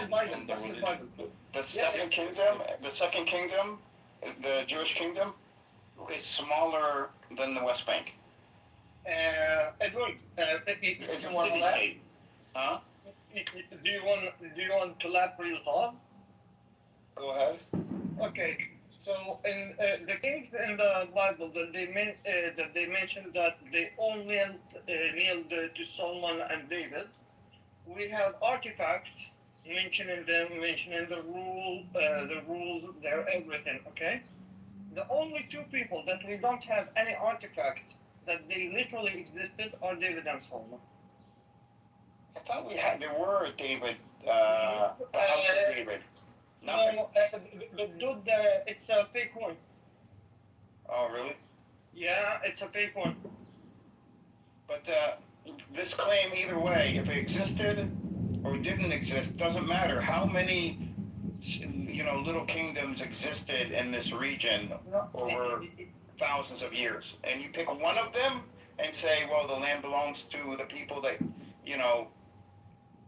are not even associated with this kingdom, but follow the same religion. So therefore, it belongs to. This is how you built an entire nation out of these talking points. No, That's why I won't last. Like imagine, they make him look like he ruled the whole earth. These kings of the great nations knelt for him. They used to fear him. Blah blah blah blah blah blah blah. Any artifact about him? Never. Okay, so he's the king that no one has ever mentioned. Exactly, and the later kingdom, Judea and Samaria, there were two different, but these were, one was near Jerusalem, Jerusalem and the hills, the surrounding hills area, maybe a little bit further down. And the other one, I don't know where the other one was, but somewhere else. Eduard, you know that there is many theories about the land of the Torah, right? What? Like what? Like one of them says that the land of the Torah and all the stories has happened in Ethiopia. Yeah, I've heard. And one of them says that it happened in the north of Saudi Arabia. Yes, I've heard this too. And one of them says that it happened in Yemen. And one of them says that it happened in Morocco. And one of them says that it happened. Is Martin still in the room? Mozzie? Yeah. I'm away from my phone. Okay. And one of them says that it has been on Zagros Mountain, which is in Iran. You know what's funny? What's crazy? Back in over 10 years ago, 15 years ago, I read, because I like reading science fiction. And the science fiction book I read took place in the Middle East. It was about, some artifact that was found, whatever. I don't remember the whole book now, but part of the story talked about that Jerusalem, or the land of the Jews, was actually in Saudi Arabia, and it was this particular village area of Saudi Arabia, and I read the book and everything, and I went to check this village, and a couple of years previous, the Saudi government bulldozed the entire village and removed everybody from the village. I thought that was really strange. What year was that? Late 2000s, late 2000s, I want to say. Like late 2000s, there were Jews in Saudi Arabia? No. The book, it's science fiction. It wasn't real.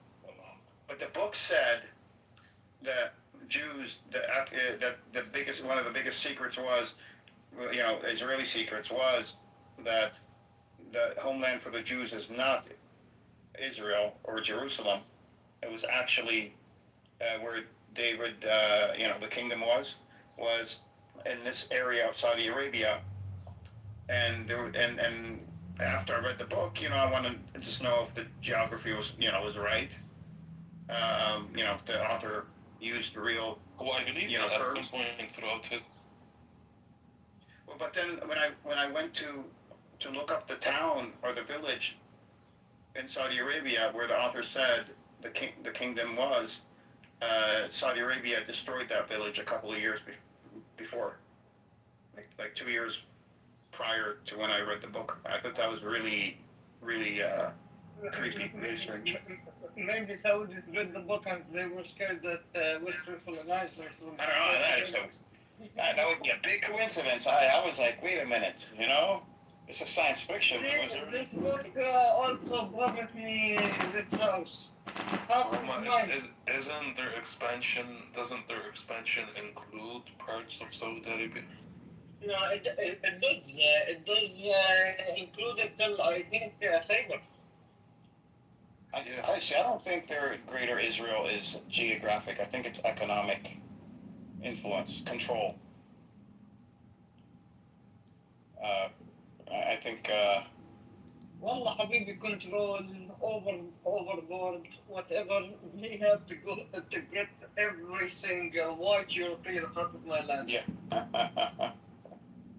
Like, you know, Edward, when you were earlier talking about, that we need to, that the Palestinians have to demand a state and all that stuff. Like in my head, I'm like, bro, like they're literally expanding in Lebanon.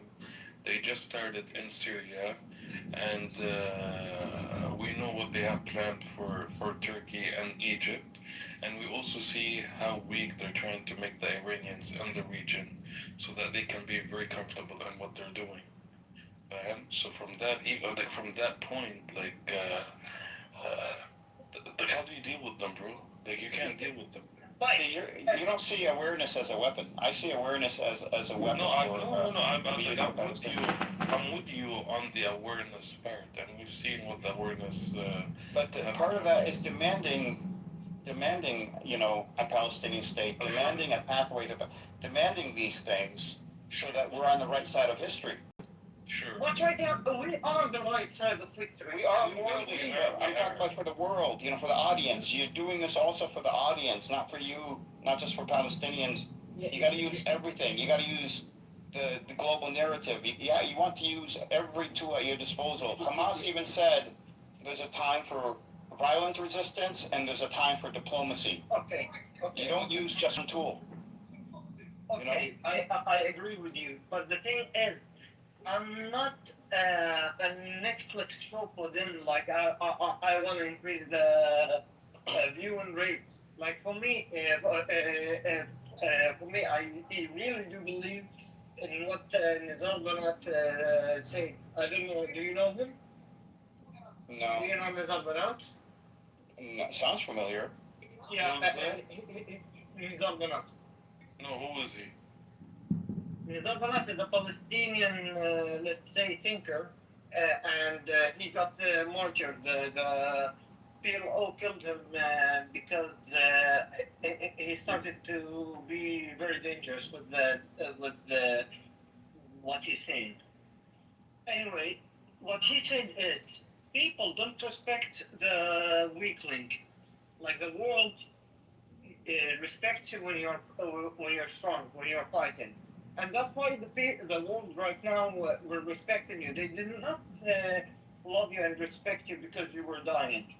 Yeah. They respected you. They respected and loved you because there was the red triangle that became a fetish and an icon for everybody in the world. Like, yeah, these are the people that are getting back to these monsters. Blah blah blah.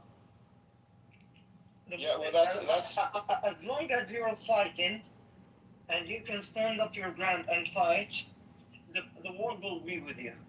That red triangle, though, is exactly. Is exactly my position. I mean, Hamas,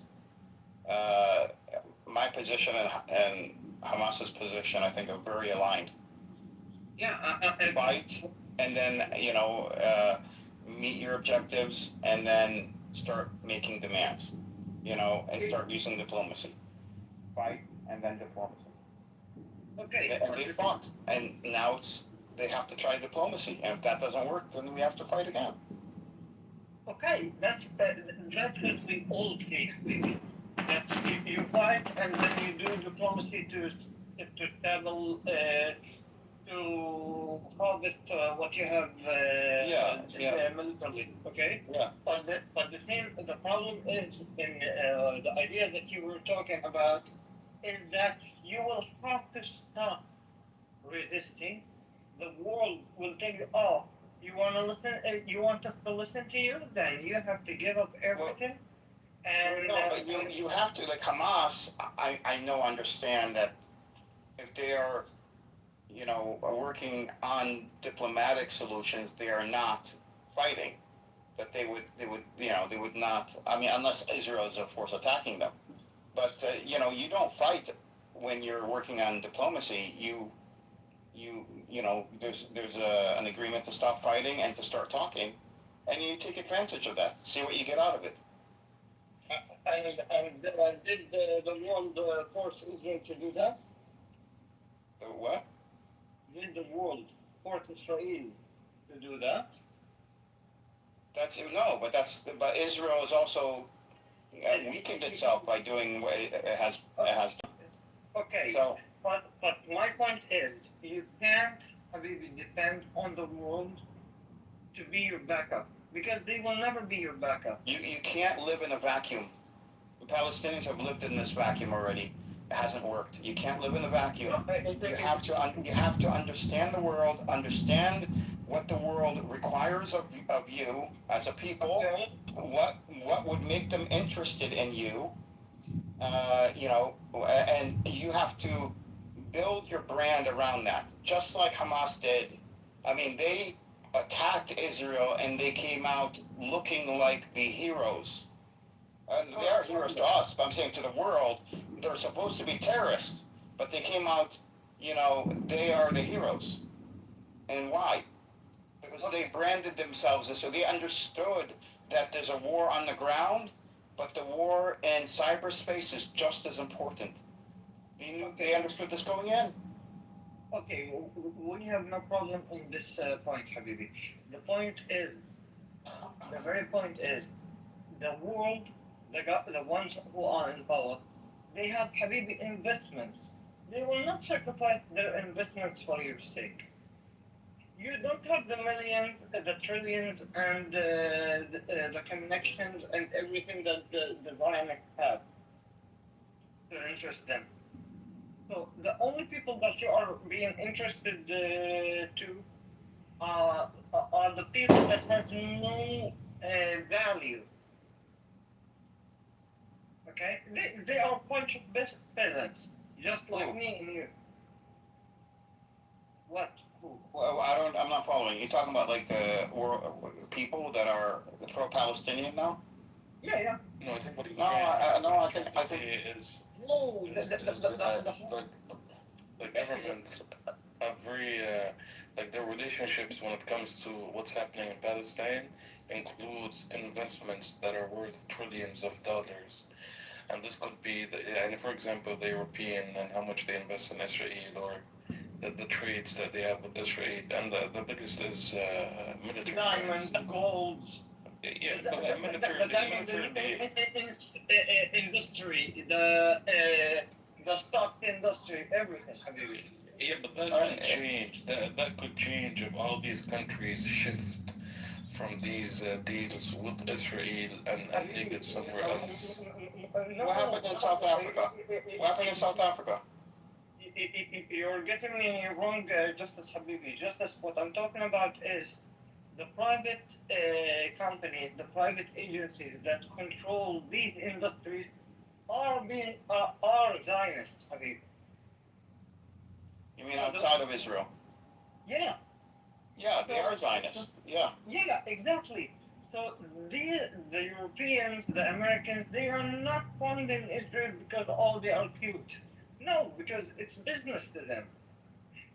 They have no business to you. You have no value, no market value.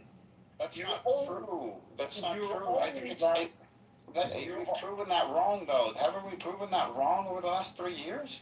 No. I mean, we haven't. No. Is Israel now a pariah state? No, haven't countries reduced their trade with Israel? Habibi, what you're saying is fact and true, but for normal people, people who doesn't have power, people that doesn't have trillions, people that doesn't have millions, normal people, just like me and you. Yeah, they go out in the streets, they cry, they blah blah blah, and that's it. And they vote. Do you really believe in voting, for fuck's sake? Yeah. Yeah. Okay. Yeah. Okay. Yeah. Voting does work. Okay. I mean, you live in a Western country, you know voting works. No, I know that it doesn't work. It does work. No, it doesn't. You don't live in a dictatorship. Okay, so the illusion of freedom is freedom. Freedom isn't an illusion. It's what you make of freedom. That's where the illusion comes in. Okay. Let me ask you a question. In Germany, then the normal German has the right to express himself in any way, and he can talk in anything Well, he wants. what's that got to do with freedom? There is no freedom, that's what he's pointing out. Wait a sec. I mean, your freedom sounds different than my freedom. I don't believe in people expressing themselves any way they want. I didn't finish. I'm talking about what's the Western value and what's they say it's freedom, the freedom of speech and the freedom to express yourself. You can talk about Muhammad however you want. You can talk about burn the Quran however you want. No problem. It's freedom of speech, freedom of religion, blah blah blah. But at the same time, the same government that is voted, quote unquote, wink wink, by the people, so that the German people are going in rallies for Palestine. They went out, they beat the shit out of them, and they fucked them over, and they oppressed them just like a dictator. I don't think it's that bad. I mean, I know they're going after Palestinians, but to say that we haven't made progress in the last 3 years and no, I'm not saying that. What I'm saying is, Habibi, that we have made progress on the normal human, on the normal being, the one that got his head brainwashed from the news, and yeah, we fixed that. Good. No, it's a great accomplishment. You know, like Israel has paid trillions of dollars to advertise for some bullshit, and we have destroyed it. Like, imagine you have destroyed the work of trillions of dollars. We should use that to our advantage. You use it by continuing to fight. Continuing to what? To fight. What? You can't call the resistance the best of us, but throw them away as if they were the worst of us. No, I'm not saying throwing them away. That's why I started. When it's time to fight, this is a very important decision. It's not, you know. And that's why when I started the whole discussion, and you told me, what's your plan? I told you, my plan is let the resistance stop. They know the best. You told me, no, that's not a plan. I told you, this is the plan. No. They know what they are doing, and the only solution is to fight. No, it's not. That's not what the resistance solution is. It's to remove the occupation off of the Palestinian people. And how do they do that? And how do they do that? By fighting. No, they do it by other means too. Really? It's not just fighting. Well, what is Edward, do you talk Arabic? Maybe it's easier for me to deliver the... No, English is better. Okay. I know what you're saying. Hi, Lula. Sorry, let me say hi to Lula. Good evening, gentlemen and General. Hope you're well. Got it. Hope you're doing all right, everyone. I'm listening, but also watching France versus Paraguay, as I'm sure Justice is too. I hope Paraguay wins. Me too. That's exactly what I'm just going, miss France, miss. Anyway, It's okay. Yeah, so Habibi Edward, okay, We agree that we have to fight. We agree that we need diplomacy. We agree that there is a time to fight. There's also a time not to fight. Exactly, which is after you fought to cement what you have accomplished through the fight. Did you ask Edward earlier if he speaks Arabic? Yeah. And he said no. That A little bit. Yeah. Why? Upset. What? Yeah. What? Move on, Justice. Move on. هاي مشكلة العرب اللي بروحوا بالضبط. يعني You understood that one, Edward? No, but I'm about to kick you out. like just